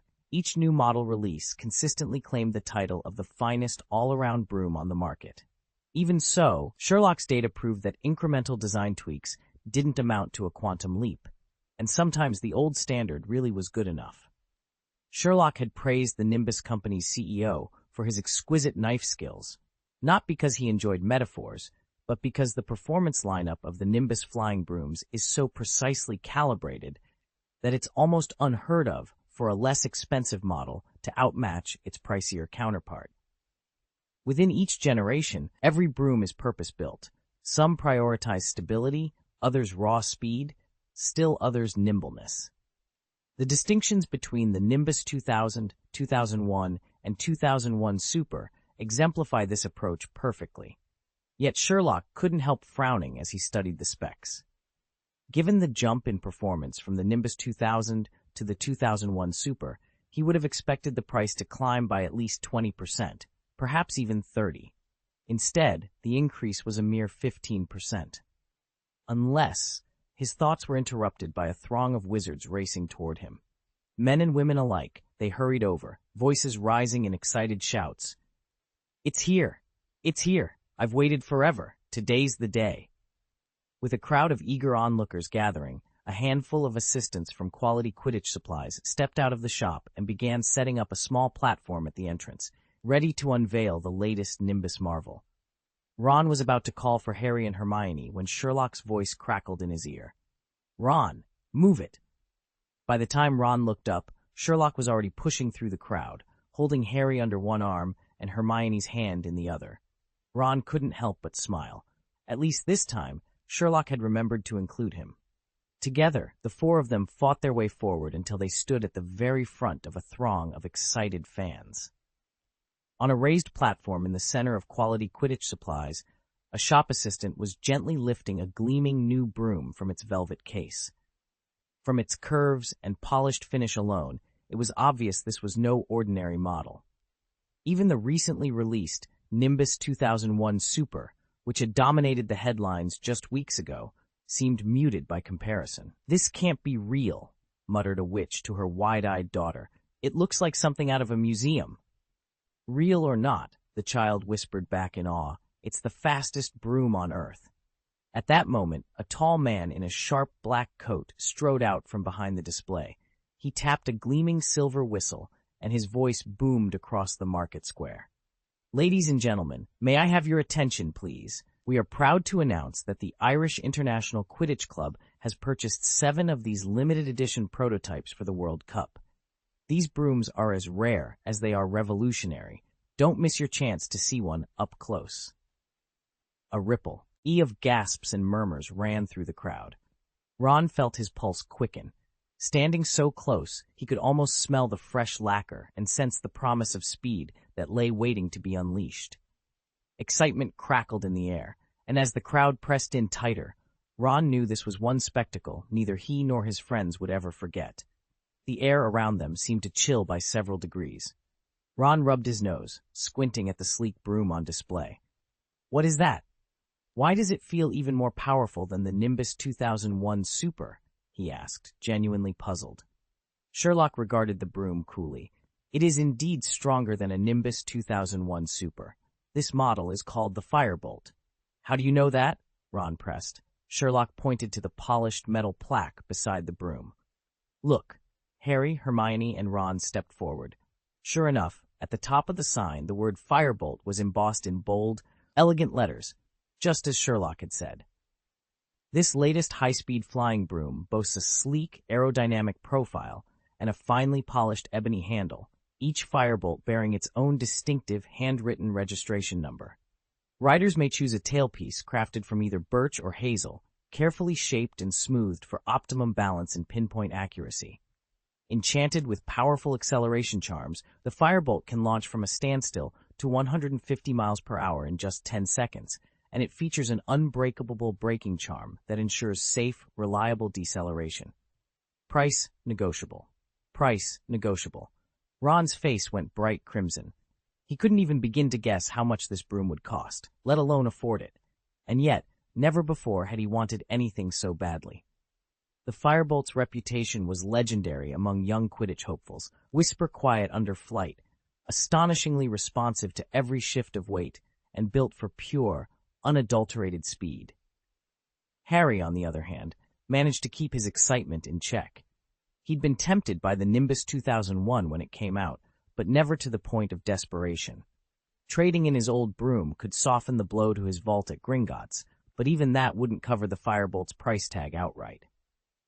He tapped his foot, trying to appear nonchalant, even though he felt the pull of envy gnawing at him just as fiercely as Ron's. Behind the counter, the shopkeeper smiled, clearly accustomed to astonished reactions. "We can work out a deal," he said. "Trade-ins accepted, installments available." Ron lunged forward. "How soon can I fly her?" "Tomorrow morning," the shopkeeper replied, handing over a crisp parchment certificate. "Just sign here, and she's yours." Ron's trembling signature sealed his fate, and Harry's next big dilemma. Harry looked dubiously at his broom. After all, his Nimbus 2000 had never lost a match. "It's not as outrageous as you think, Harry," Sherlock said, giving Harry's shoulder a reassuring pat. "Even if you buy a Firebolt, it won't cost you everything you have." Harry spun to face him. "Sherlock, how did you know what I was thinking?" Sherlock glanced at Ron, who was staring open-mouthed. "Your expressions gave you away. Yours too, Ron." Both boys turned an embarrassed shade of red. Hermione, ever curious, leaned forward. "But how do you know the Firebolt's price? Isn't it listed as price negotiable?" Sherlock folded his arms. "True, the shop advertises it as negotiable, but that's just a tactic to dodge public outcry. No one wants to see a 6-figure galleon price tag displayed in the window. You can still make an educated guess by its materials. The polished ebony handle alone would fetch a hefty sum, and the option to pick birch or hazel for the shaft isn't cheap either. Taken together, it's clear this broom is designed for serious players, and it doesn't come cheap." Hermione's eyes lit up as she absorbed every word, while Harry and Ron exchanged looks of both awe and envy. Sherlock's casual expertise had once again given them all something new to think about. "Not to mention," Sherlock continued, and accelerate from a dead stop to 150 miles per hour in just 10 seconds, and then brake instantly from that same speed. He paused, rubbing his chin. The figures sounded absurd. Even if 150 miles per hour was truly its top speed, reaching it in 10 seconds bordered on the unimaginable. And to stop from that velocity in the blink of an eye? It defied every principle of aerodynamics. As the old saying goes, if you can't explain something scientifically, magic must be filling in the gaps. I'd wager goblin-forged iron is incorporated into its metal components, Sherlock said at last. Without it, no broom could withstand those forces. Judging by its performance, and comparing it with the price of the Nimbus 2001 Super we saw earlier, I'd put the firebolt at around 5,000 galleons. He gave a wry smile. Of course, we have no reason to purchase one. And even if someone could afford it, a 13 or 14-year-old simply wouldn't have the physical strength or piloting skill to handle it safely. At that age and at that speed, they'd be courting disaster. Sherlock's lips curved into a faint smile as he thought, 5,000 galleons. The words made Ron's mouth drop open. They'd only won 700 galleons for first prize, and after a month in Egypt, that sum had barely covered their travel expenses, let alone left much over. Now, Sherlock was telling him that 700 galleons wasn't even 1/7 the price of the brand-new firebolt. It sounded impossible. Ron stared at the gleaming sign above the broom display and swallowed hard. So if the Irish team wanted 7 of these, it cost them 35,000 galleons? Harry's eyes widened. He didn't really know how much wealth sat in his vault, just that his parents had left him piles of galleons, stacks of silver sickles, and mountains of copper nuts. But if Sherlock said buying a single firebolt wouldn't empty his vault, then it must be true. Sherlock had accompanied him to Gringotts not long ago. With his knack for details, he would have seen the vault's contents for himself and known exactly what was there. 5,000 galleons? That's outrageous, Hermione exclaimed, folding her arms. She let out a long sigh. It's like the Rolls-Royce and Bentley of the wizarding world. But Sherlock's right. There's no practical need for us to splurge on something this extravagant. Sherlock gave a slight nod and pointed at the broom on display. What you see here is only a prototype, complete with custom engravings. They'll drop those details in the mass-produced version, but thanks to a bulk order for the World Cup, this model still carries that 5,000 galleon price tag. It keeps its luxury appeal while remaining affordable for professional teams. For the average witch or wizard, even the well-heeled, it's more than you'd ever need. But as a lavish gift under the right circumstances, perfect. No one could deny that the Firebolt's debut had shattered the long-standing three-way rivalry among Nimbus, Comet, and Cleansweep. That was why the price jump from the Nimbus 2000 to the Nimbus 2001 Super had been relatively modest.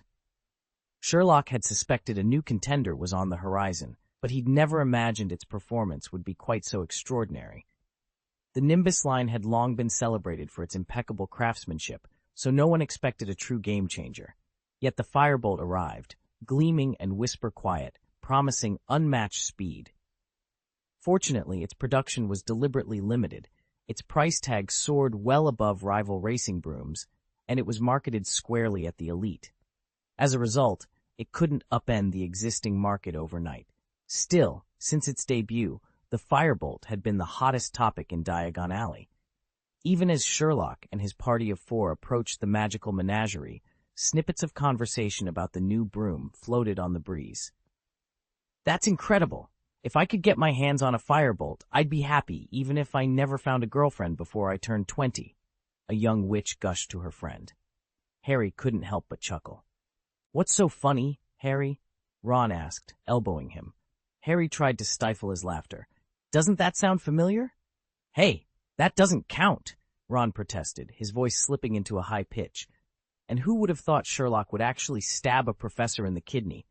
And that professor was practically a god.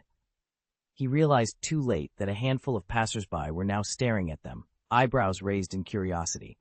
He feigned casual interest in the passing scenery, glancing around as if nothing unusual had happened. Once the curious onlookers' gazes drifted away, Ron quietly wiped the cold sweat from his brow and fell into silence, following Sherlock's brisk pace alongside Harry and Hermione. This time, they made no stops along the way and soon arrived smoothly at their destination. Chapter 278. Not Long for This World. The magical menagerie in Diagon Alley was rather compact, partly because the owl shop next door handled most of the business in flighted post. It was here, after all, that Hagrid had surprised Harry with Hedwig for his 11th birthday. Harry had found her name in an old copy of History of Magic. But small as it was, the menagerie boasted every manner of fantastic beast. Cages lined the walls from floor to ceiling. 2 enormous purple toads sat gulping down dead flies. A tortoise the size of a breakfast table lounged beneath a polished shell that gleamed in the lamplight, and a plump white rabbit hopped in and out of a silk top hat, vanishing within only to emerge a moment later. Every sight seemed more wondrous than the last, until Harry caught the unmistakable tang of animal droppings in the air.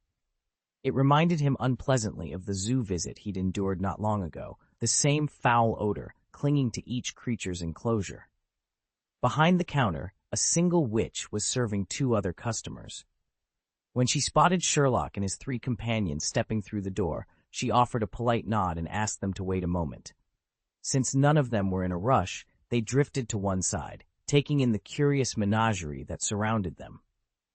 Once the last customer had drifted away, the witch turned back to Ron and Hermione with a warm smile. "How can I help you 2 today?" Ron set his jaw and carefully withdrew his pet rat, Scabbers, from his pocket. Ever since he came back from Egypt, he's been yawning and sneezing nonstop. He looks listless, his fur's lost its shine, and he just isn't himself. "Let me take a look." The witch gestured toward the counter. Ron gently placed Scabbers on its worn wooden surface.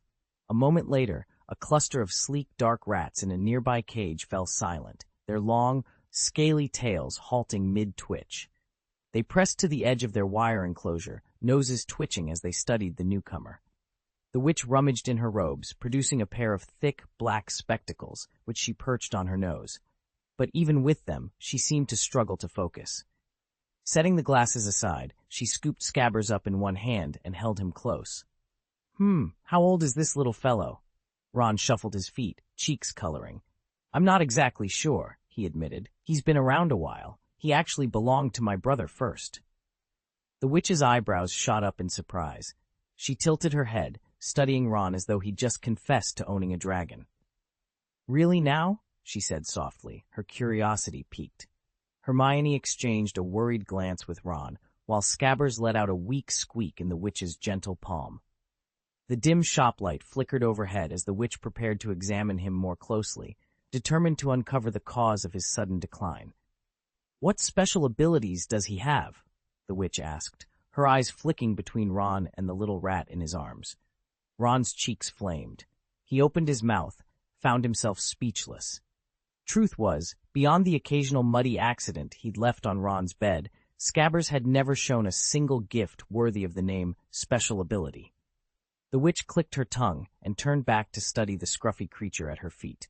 "This little fellow has endured quite a lot," she observed. Ron bristled. "He was already like this when Percy handed him down to me." He shifted Scabbers more protectively against his chest. The rat's left ear was ragged, and one of his front toes was missing, injuries Ron had long resented as Percy's careless legacy. With a gentle motion, the witch placed Scabbers on the table and spread her hands. "An ordinary rat's life rarely exceeds 3 years," she said softly. "Judging by his wear and tear, it's clear he hasn't got much time left." Ron's eyes went wide. "What?" His voice cracked. Despite his endless grumbling over the years, he had grown deeply attached to the scruffy rodent. He crouched beside Scabbers, fighting to keep the tears from spilling over. The thought of losing his only 4 end left him feeling hollow. Noticing the worry on Ron's face, the witch offered a helpful suggestion. "If you'd like a creature with a longer lifespan, you could choose one of these." She pointed to the row of wire cages behind her. Having overseen countless pet and owner farewells, she felt nothing but mild amusement, though she stifled a laugh at the sight of Scabbers. In contrast, the jet-black rats in the adjacent cages stirred to life, their glossy fur gleaming as they pressed eagerly against the bars. Ron frowned. "Show-offs," he muttered under his breath. Seeing that he wasn't ready to part with Scabbers just yet, the witch crouched behind the counter and retrieved a small red vial from beneath it. Or, if you'd rather keep Scabbers, you could try this rat tonic.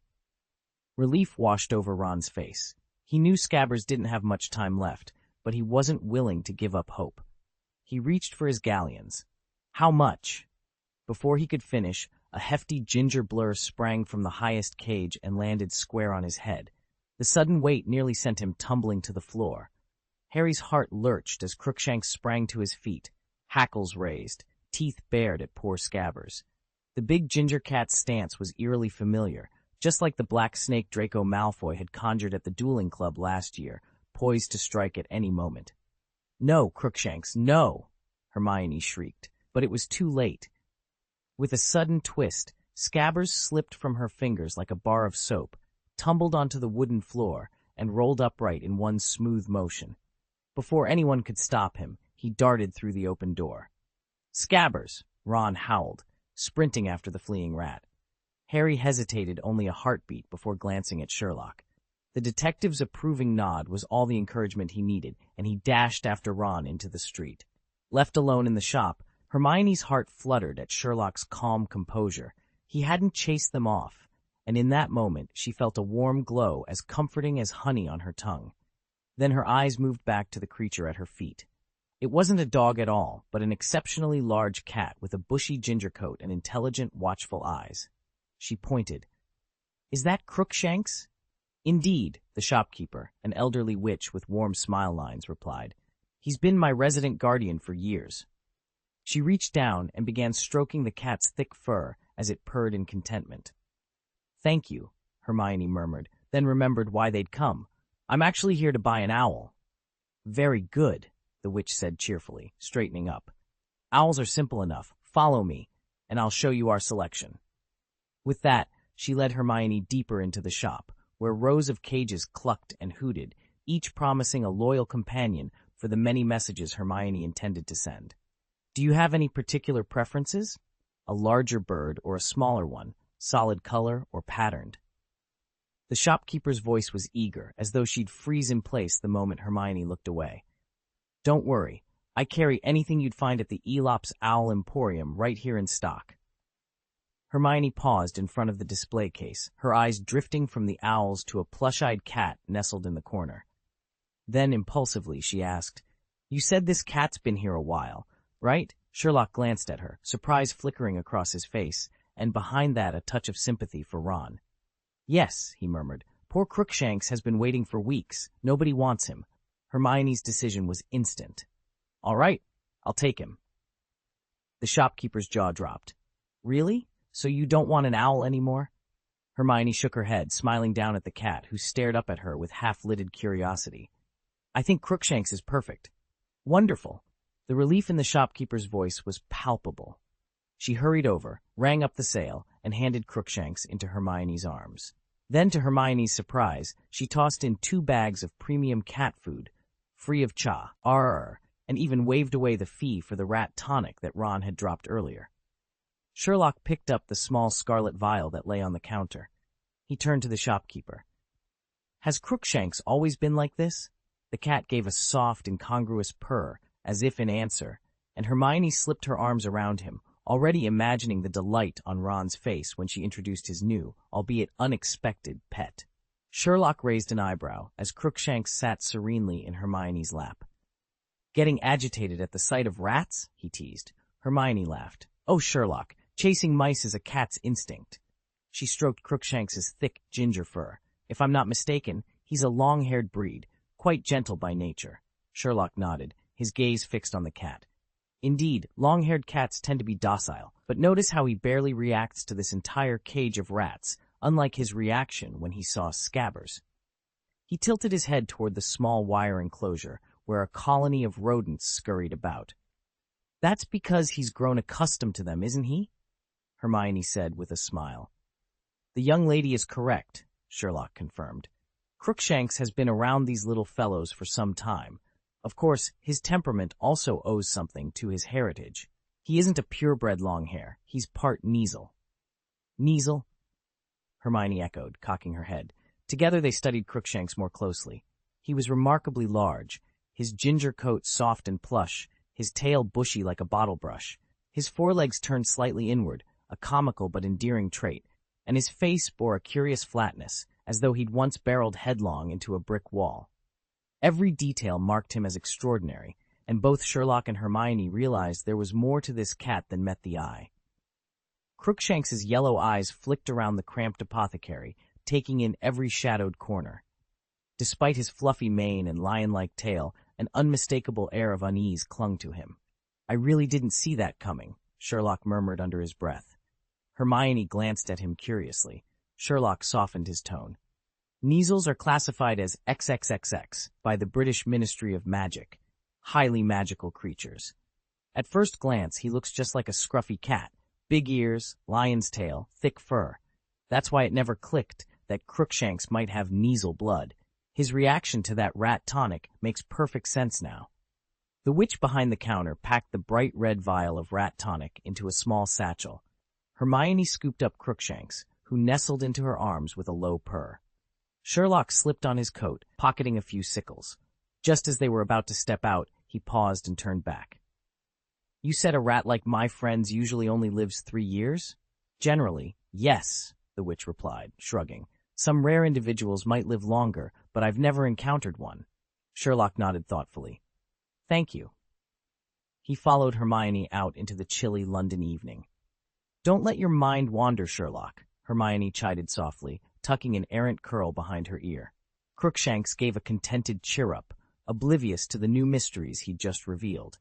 "It really is something that Scabbers has lasted this long," Ron remarked, as he and Hermione stepped out of the pet shop into the bustle of Diagon Alley. "I know," Hermione agreed, giving her schoolbooks a final shove into her bag. "One cat's enough, right?" Harry and Ron pushed their way through the crowd just in time to see Hermione cradling a squat, ginger-furred creature with a squashed face and bushy tail.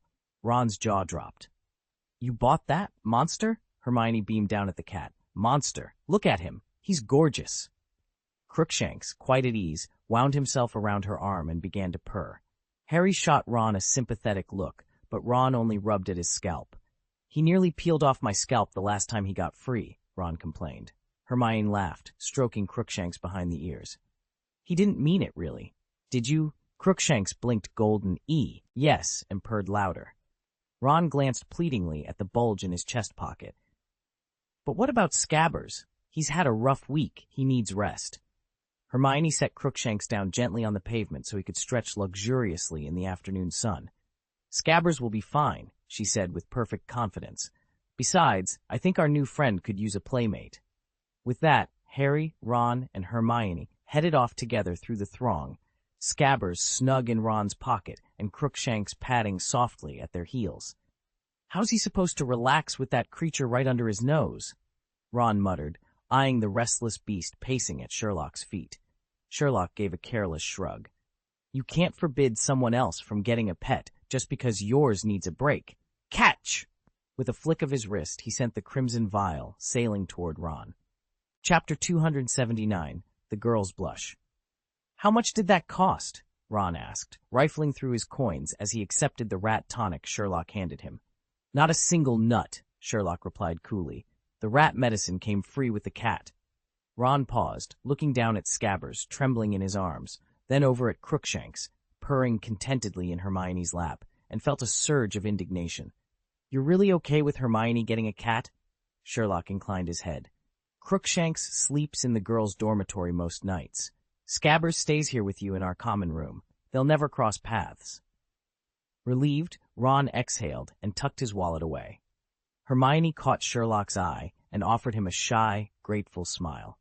She could almost feel her cheeks warming, though her tan made it barely noticeable.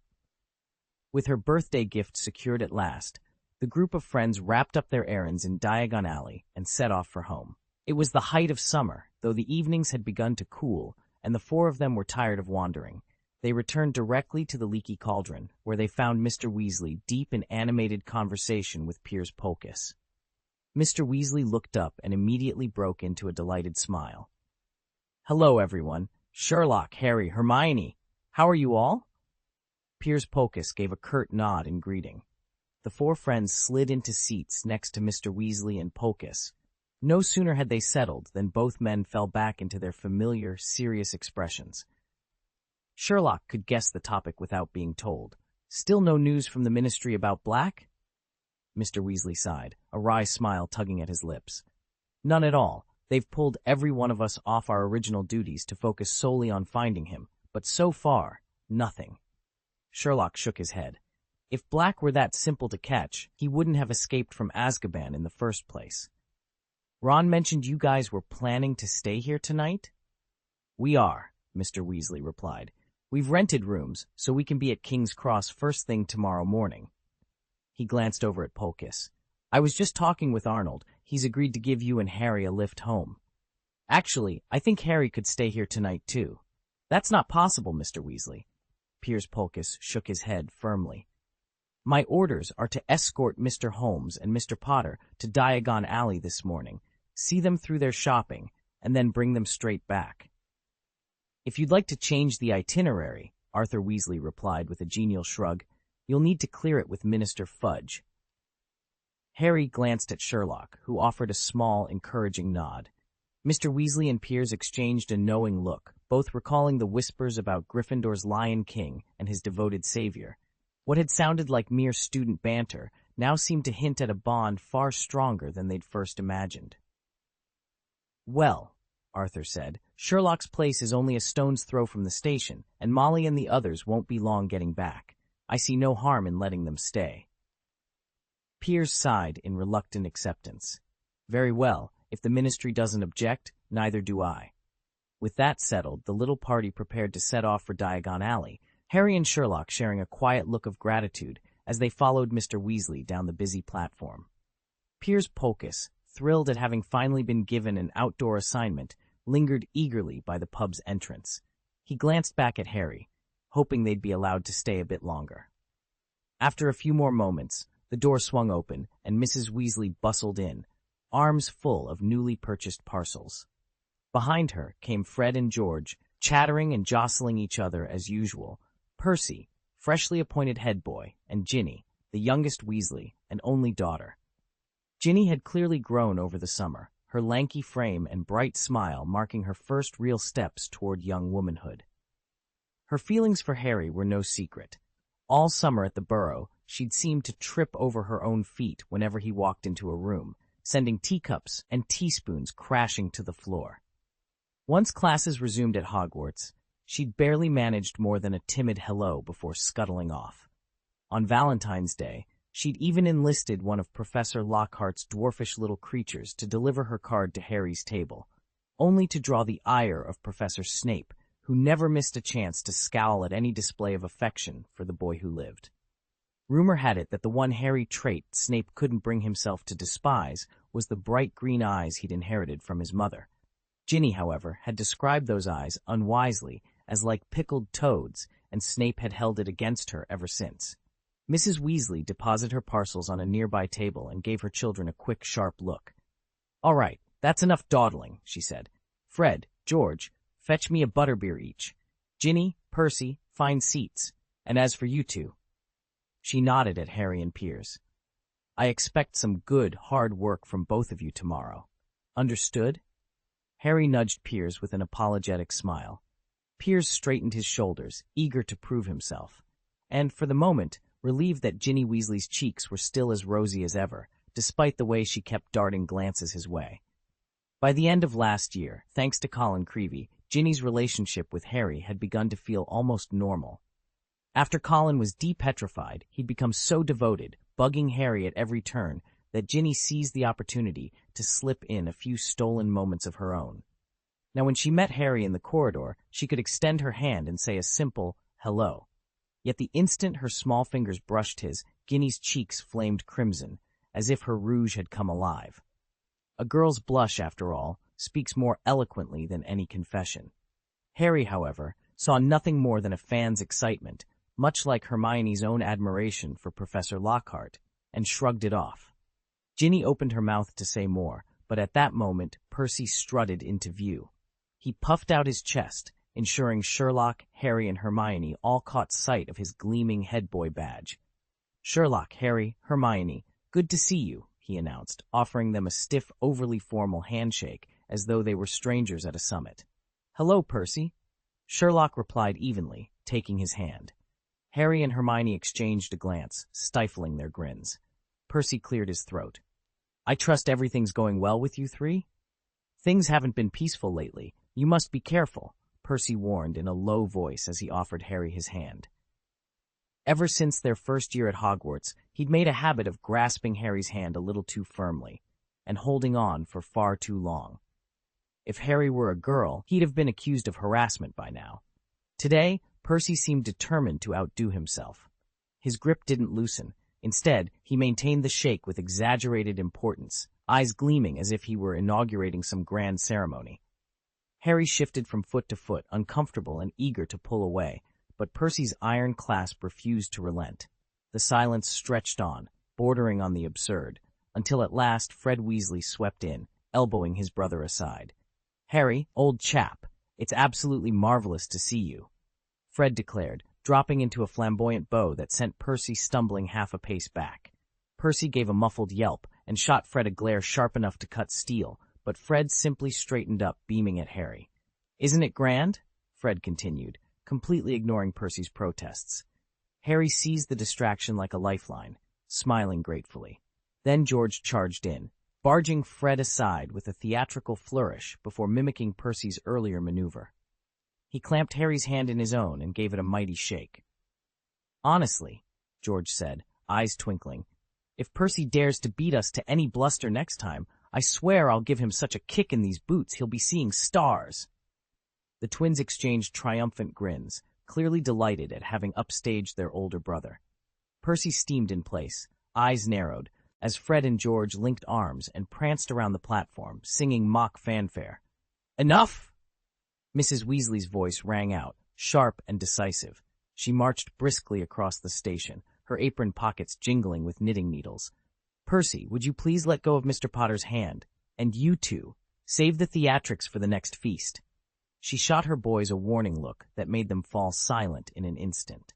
Harry, finally freed, brushed off his sleeve and offered Mrs. Weasley a grateful smile.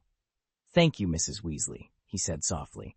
"Now," she said, sweeping her gaze over the four of them, "let's get on the train before it leaves without us."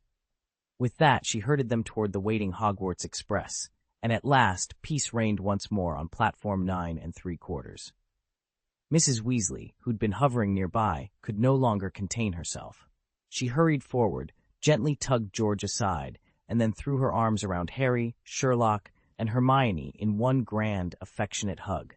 "Sherlock, Harry, you two look positively brimming with energy," she beamed at them before turning her attention to Hermione. "My dear, you've got quite the sun-kissed glow. Next time, remember to pack the sunscreen." Having greeted each of them individually, Mrs. Weasley wasted no time getting to the real reason she'd summoned them.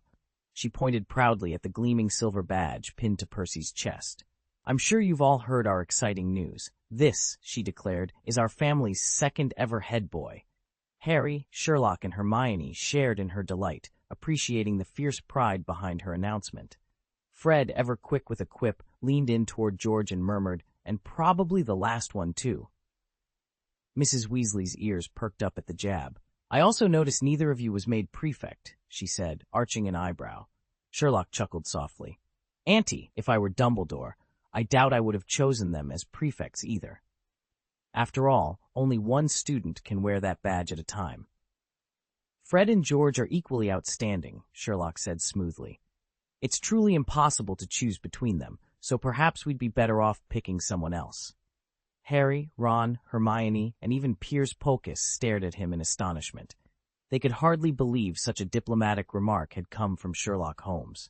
Hermione raised an eyebrow, wondering if he'd spent his summer poring over some mastering charisma manual.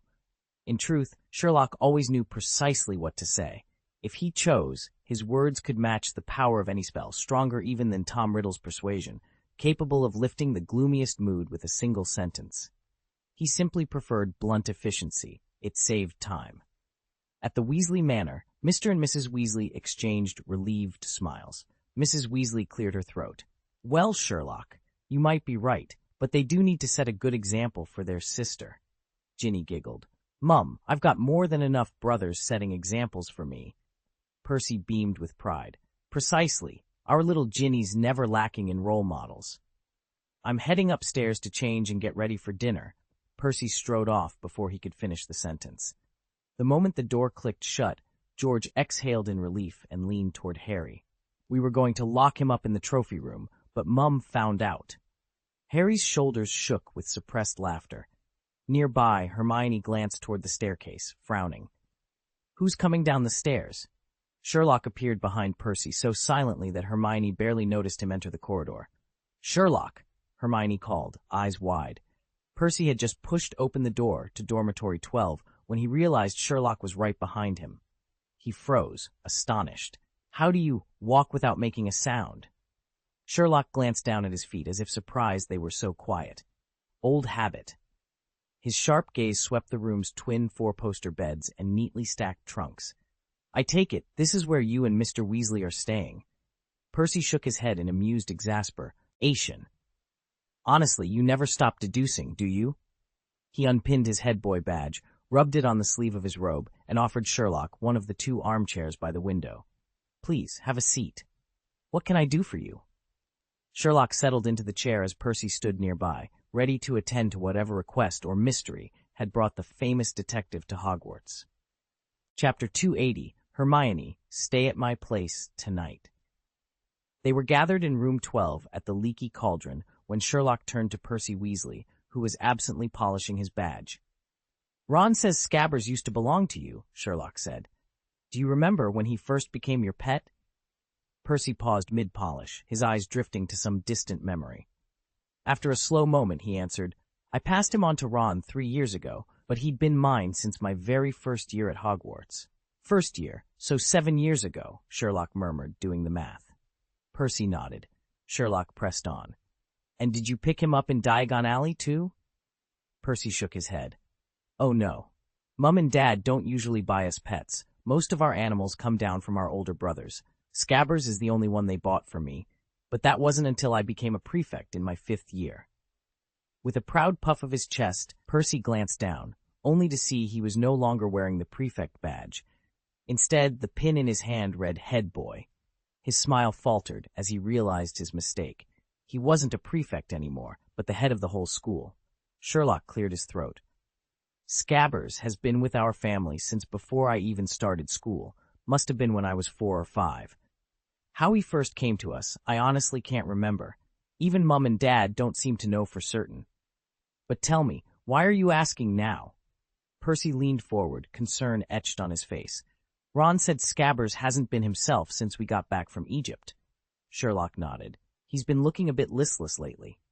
Despite spending more time with Scabbers than Ron ever did, Percy's worry wasn't as sharp. He settled back and said calmly, Rats don't usually live this long. He's had a good run. It might just be his time.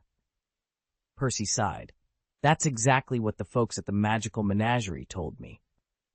If he does pass, Sherlock went on, we'll need to think about getting another pet. Percy's brow furrowed with earnest concern. Sherlock, you and Ron are close friends. When you can, please have a quiet word with him. Warn him against going along with Fred and George's pranks, and encourage him to aim for prefect. Even if head boy is out of reach with you and Harry around, prefect would still be something to strive for. Well, maybe it's too late for that, but it's worth a shot. Sherlock inclined his head as Percy finished speaking. Thank you for the update, he said quietly. One last thing, keep a close watch on your head boy badge. It wouldn't surprise me if someone tried to relieve you of it. Percy started. What? Sherlock only smiled and stepped away. That evening's dinner at the Hog's Head was delightfully informal. Tom, the owner, had obliged by squeezing 3 tables together in the main room. The 6 Weasleys, Bill, Charlie, Percy, Fred, George, and Ron, plus Piers Pocus, filled 2 of them. Sherlock, Harry, Hermione, and Ginny claimed the 3rd. Sherlock took advantage of a lull between courses to press Mr. and Mrs. Weasley for more information about Scabbers. Both gave him the same story Percy had. The rat had simply shown up one day and never left. Maybe he couldn't find enough to eat outside, Mr. Weasley offered with a shrug. Mr. Weasley was in high spirits, and the gin was helping. His cheeks were rosy. "Though I suppose Ron's already bought rat poison, so if the poor thing's struggling, we could always get him another pet," he said with a laugh. "Expenses have been through the roof this year, but never mind that. Let's eat." Hermione rolled her eyes at Harry, who merely shrugged and resumed munching on his shepherd's pie, while Sherlock watched the Weasleys with interested, calculating eyes. "Come on, Arthur, let's have a toast," Mr. Weasley called, raising his glass. "Sorry, Arthur," Piers Polkiss replied firmly. "I'm driving afterward, so I can't drink." Mr. Weasley blinked in surprise. "But you're a wizard. Still, don't drink and drive." Piers shook his head. "Alcohol affects us too. I'm not in Gryffindor. I'd rather stay out of trouble." All right, Mr. Weasley sighed, setting down his worries and draining his wine. Sherlock observed the exchange with mild interest. Another stereotype reinforced, he thought. Gryffindors as reckless daredevils, Hufflepuffs and Slytherins far more sensible. After dinner, Piers drove Harry, Hermione, and Sherlock back to Baker Street. He dropped Sherlock and Harry off first. "Oh, is that Hermione?" Mrs. Holmes exclaimed from the doorstep, stepping outside with Mr. Holmes to help unload luggage. Both parents beamed in pleasant surprise. "My dear, didn't you protect yourself from the sun?" Mrs. Holmes chided softly, taking Hermione's hand. "A nice girl shouldn't come back all tanned." Hermione, her cheeks faintly pink, offered a playful smile. She glanced at Sherlock for a moment, then turned back to Mrs. Holmes. "I did it on purpose," she admitted. "A little sunbathing seemed worth the tan." Mr. Holmes stifled a grin, and Mrs. Holmes shook her head in mock reproach, while Sherlock simply allowed a corner of his mouth to lift. The evening's journey had ended on a warm, easy note, just like the Holmes household, now one person richer. Hermione rubbed her arm with a small, rueful smile. "Don't worry, this will heal after a good night's rest. My skin bounces back quickly. I've had worse." "That's a relief," Mrs. Holmes said, nodding. "Please, come inside and warm up. Mr. Polkiss," she added, turning to Piers, "you've been out in the cold, too. How about a cup of hot tea?" Piers Polkiss declined with a gracious bow. "Thank you, Mrs. Holmes. I'm very grateful, but I have other matters to attend to." He offered Hermione a polite nod. "My part of the job is done. Miss Granger, it's late. You should rest. Let's be on our way." Mrs. Holmes's brow furrowed. "But it's so late. Hermione, please stay here for the night." Mr. Holmes exchanged a quick look with his mother before stepping in. "Mother, our parents are waiting for us at King's Cross Station. We'll be catching the train directly." Hermione's cheeks warmed, though her tan partially hid the flush. "I understand," she murmured. Mrs. Holmes sighed, regret softening her features. It wasn't like hosting Harry or Ron. Inviting a young woman she barely knew didn't feel quite proper. She'd been too hasty, just one more of the countless worries that come with motherhood. The group stood in the dim glow of the street lamps, watching Piers Polkiss and Hermione step off into the night. A few moments later, Harry's phone buzzed, Hermione's voice, clear and relieved, coming from the other end. She'd arrived safely at King's Cross Station. After assuring them she was fine, Mrs. Granger, still bustling with excitement, reminded her daughter to unpack, all while chatting away on another line with Mrs. Holmes. "Sherlock," Mrs. Holmes's voice piped up through the speaker. "What's that?" Harry looked over just in time to see Sherlock slide a slim silver flask into his case. He cocked an eyebrow. "New potion invention, Sherlock?" Sherlock gave a half-smile as he snapped the flask shut. "Not a potion. Brandy." He held it up, catching the lamplight. "I carry this as a reminder. I'm a wizard raised in the Muggle world." Harry stared for a moment, a bit confused. "Right, of course." A hush fell. Then Harry swallowed and ventured, "Sherlock, do you think I should skip Hogsmeade this weekend?" Sherlock regarded him intently. "If we're talking safety, it's not the wisest choice." Harry's heart sank. If even Sherlock was worried, maybe he shouldn't go. But before his friend could dwell on the warning, Sherlock's lips quirked into a grin. "On the other hand," he said, leaning closer, "it could be exactly the kind of chance we need." Harry's eyes lit up at once, a new hope flickering in their depths. The Ministry of Magic still hasn't turned up a single clue about Black, and we both know he's targeting you. Imagine you were in his shoes. Your quarry has slipped away from the heavily fortified walls of Hogwarts and settled in a sleepy little village with far fewer protections. What did you do next? Harry's brow furrowed. You mean Black would try something there? Sherlock gave him a reassuring half-smile. Black is no fool. He won't rush in blindly, but he won't let such an opportunity pass unobserved either. He snapped his fingers. Exactly. So let's be ready. If he shows himself, we'll be waiting. Harry's tense shoulders eased as excitement sparked in his eyes. He'd sworn the moment he learned Sirius Black was responsible for his parents' deaths that he'd settle this himself. Yet the thought of catching Black quickly and finally freeing himself from constant fear felt unexpectedly sweet. Sherlock's smile widened at Harry's reaction. Here, at last, was hope. It seems Hedwig has brought back your Hogsmeade permission slip. Was it signed by Mrs. Dursley? Harry froze. He hadn't expected Sherlock to notice so quickly. Actually, it was Uncle Vernon who signed it. But Sherlock, how did you know? You weren't in the kitchen when Hedwig flew off and came back. Because she hasn't been eating cat food lately, Sherlock answered casually. You told me yourself that Mrs. Dursley's cooking is surprisingly good. Harry stiffened, caught off guard by the obvious inference.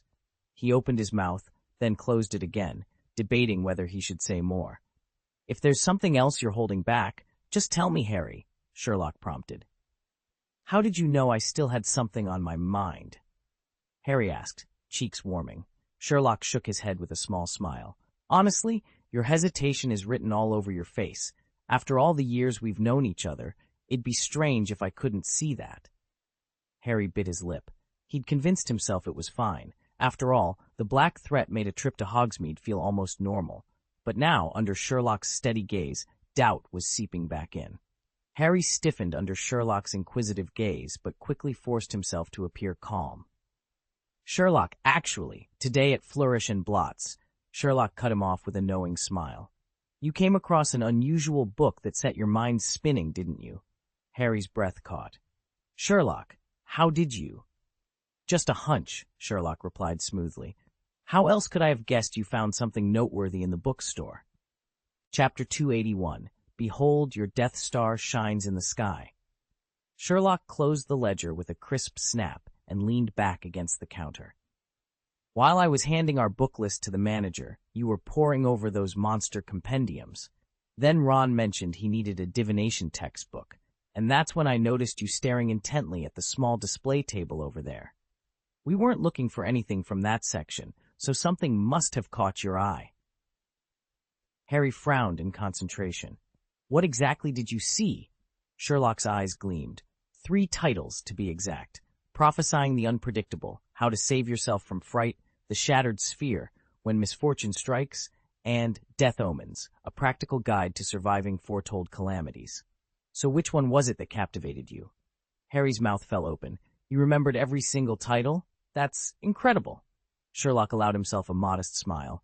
I do try to pay attention to details. He paused, then added with a playful arch of his brow, So, decision made? Harry glanced back at the table, still marveling at his friend's powers of observation. I think I'll take Death Omens, he decided, just in case I ever need to know when doom's knocking at my door. Sherlock's grin widened. A sensible precaution. He tapped the ledger. Shall we see if the manager can find you a copy? As they stepped toward the aisle, Harry shook his head in amused disbelief.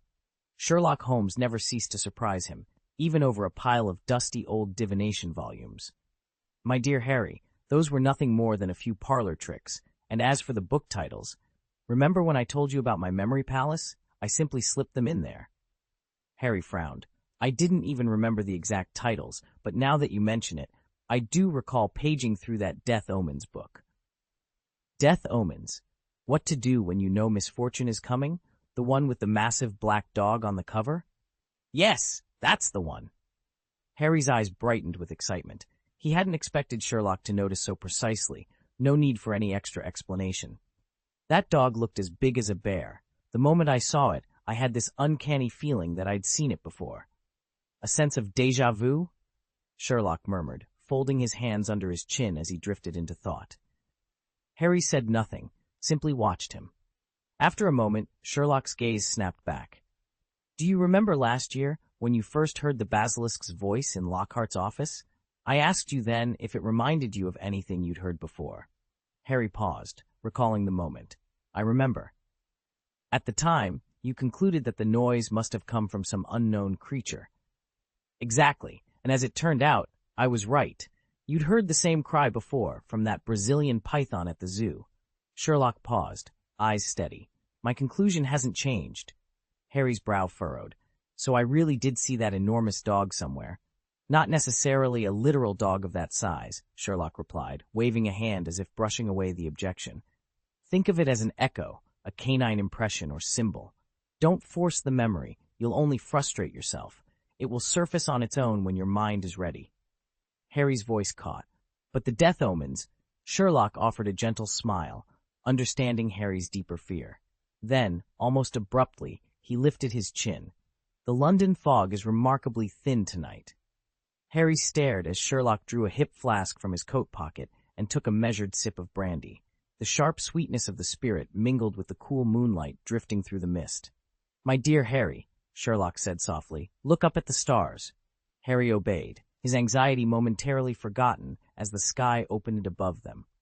"Do you see those stars at the end of Ursa Major's tale?" Sherlock asked, tilting his head toward the heavens. Tonight's sky was extraordinary. A brilliant full moon presided over an ocean of faint starlight, each pinprick like a pearl set in dark velvet. Guided by Sherlock's calm, direct eye, Harry soon picked out the Big Dipper and its final star. Harry turned back with a puzzled frown. "What about it?" Sherlock raised his wineglass in a quiet salute. "That faint spark right there, that's what they call the Death Star." Harry blinked. "I just learned the term from a celestial model I ordered today," Sherlock continued, swirling the wine in his glass. "In folklore, the so-called Death Star is a superstition concocted by frightened minds. Wizards have built elaborate portents around it, but at heart it's nothing more than psychological suggestion. The Black Hound you saw tonight, much like the phantom images the astronomy tower's telescope can throw against your vision, wasn't a real beast. It was your own memories and anxieties colliding, projecting a specter where none existed." Harry let out a slow breath. He knew Sherlock was trying to reassure him, but it was certainly an unconventional approach. September 1st, 1993. That morning, the Ministry of Magic dispatched another car to King's Road. This time, Piers Polkiss rode in the passenger seat, replaced behind the wheel by a serious-looking wizard in a bright green velvet suit. Despite his formal attire, Sherlock noticed the wizard must have just rolled out of bed. The strawberry-shaped mark on his neck peeked through an unbuttoned collar. "Aren't your aunt and uncle coming to see you off?" Sherlock asked Harry as they climbed into the car. Harry hesitated. Having spent so much time at the Holmeses, he wasn't eager to return to Hogwarts. "This is enough," he said softly. "Having someone from the ministry meet me is fine." Mrs. Holmes gave Harry a warm, understanding smile. She'd grown used to saying goodbye twice a year, much more easily than when she'd tearfully watched her own son leave for his first term. She leaned over and smoothed Harry's hair. "Promise you'll come back for both Christmas and Easter?" Sherlock shook his head. "Easter's out, I'm afraid, but Christmas, definitely." Harry bit his lip. He had the same thought Sherlock did. Easter term was far too busy, but Christmas at Hogwarts, decked in holly and candlelight, did have its own special charm. With a small nod and a shy grin, he let his hesitation melt away. "Deal," he whispered. Then, with one last wave, he settled in as the car pulled away down King's Road, bound for platform 9 3/4, and another school year waiting on the other side. As they drove toward King's Cross Station, the Ministry of Magic's car once again revealed its enchanted nature. It slipped effortlessly through narrow gaps in traffic, never once slowing for the jam-packed streets of London. Thanks to this magic, they pulled up at the station a full hour before the Hogwarts Express was due to depart. The driver and Piers Polkiss unloaded Harry's and Sherlock's trunks from the rear compartment. Then the car, seemingly of its own accord, glided forward, slipping from the back of a queue at a red light all the way to its front. Harry watched in astonishment as the ordinary sedan performed this extraordinary feat. Within minutes, they reached platform 9 3/4. Piers finally exhaled, rubbing his temples. "I don't suppose you need to be this tense," Harry teased kindly. After 2 days together, Harry had come to see Professor Flitwick's former student as a remarkably easygoing fellow, which made his jumpiness all the more surprising. Polkiss forced a wry smile. "Potter, you probably don't realize how much pressure we're under," he admitted. The ministry's practically stalled every other operation just to catch Sirius Black. Not a single one of us wants anything to happen to you, Piers Polkiss insisted. But, Harry began. It'll be fine once you're at Hogwarts, Piers cut in. You'll be perfectly safe there.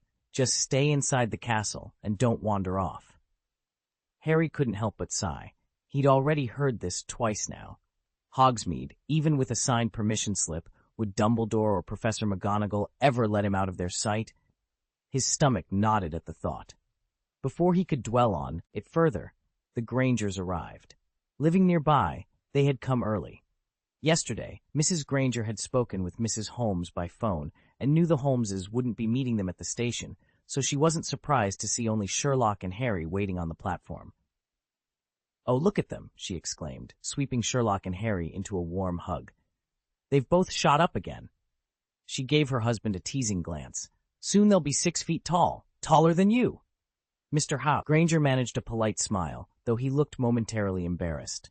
A short while later, the Weasley family bustled onto the platform. At last, Piers Polkiss relaxed. Duty done, he slipped away without another word.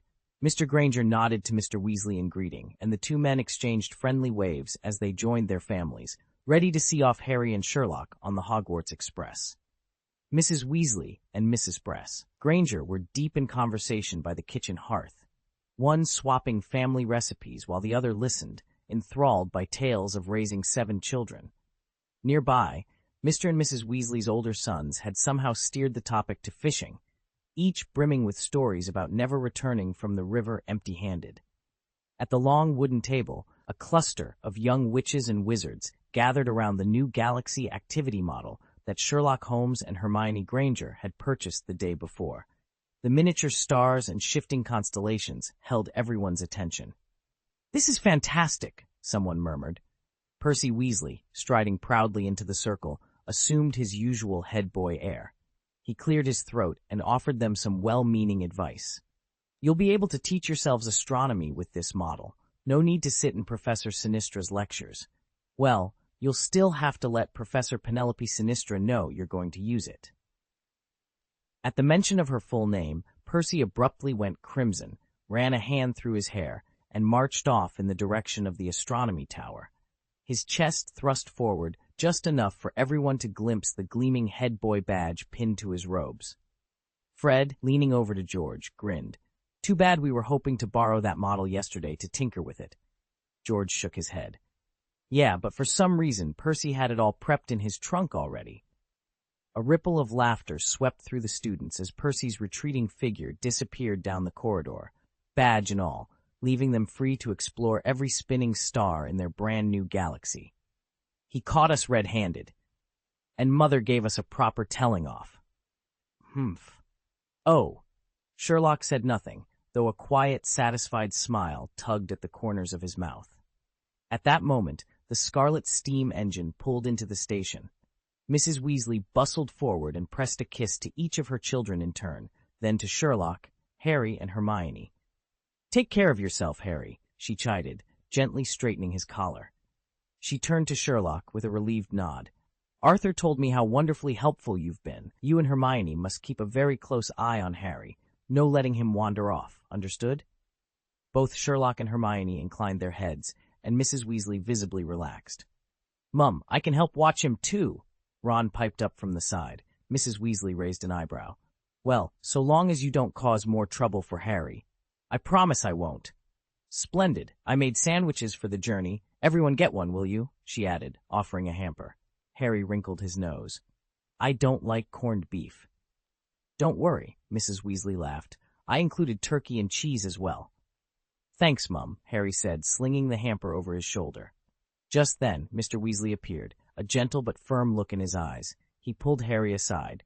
"Now remember, you're to stay in the castle this term, no wandering off, and under no circumstances go hunting for Mr. Black.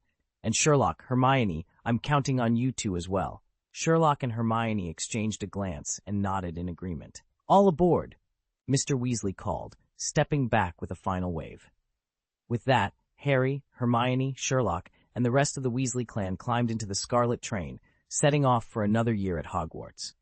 The whistle blew, and the guard made his way along the platform, snapping shut each compartment door. Steam hissed from the locomotive as the Hogwarts Express began to move. "Honestly," Ron muttered, settling his trolley into a corner, Mum and Dad treat Sherlock and Hermione like they're our actual parents." Hermione's cheeks flushed. "Ron, what are you talking about?" she huffed, though a small, pleased smile tugged at her lips. "Let's just find our seats first." Harry shifted his weight, feeling awkward. Sherlock as an older brother was one thing, but as a father, that felt over the top. And Hermione cast in the role of mother sounded even more absurd. If he'd been given a choice, he'd much rather have Mr. Acott and Mrs. Holmes as his parents.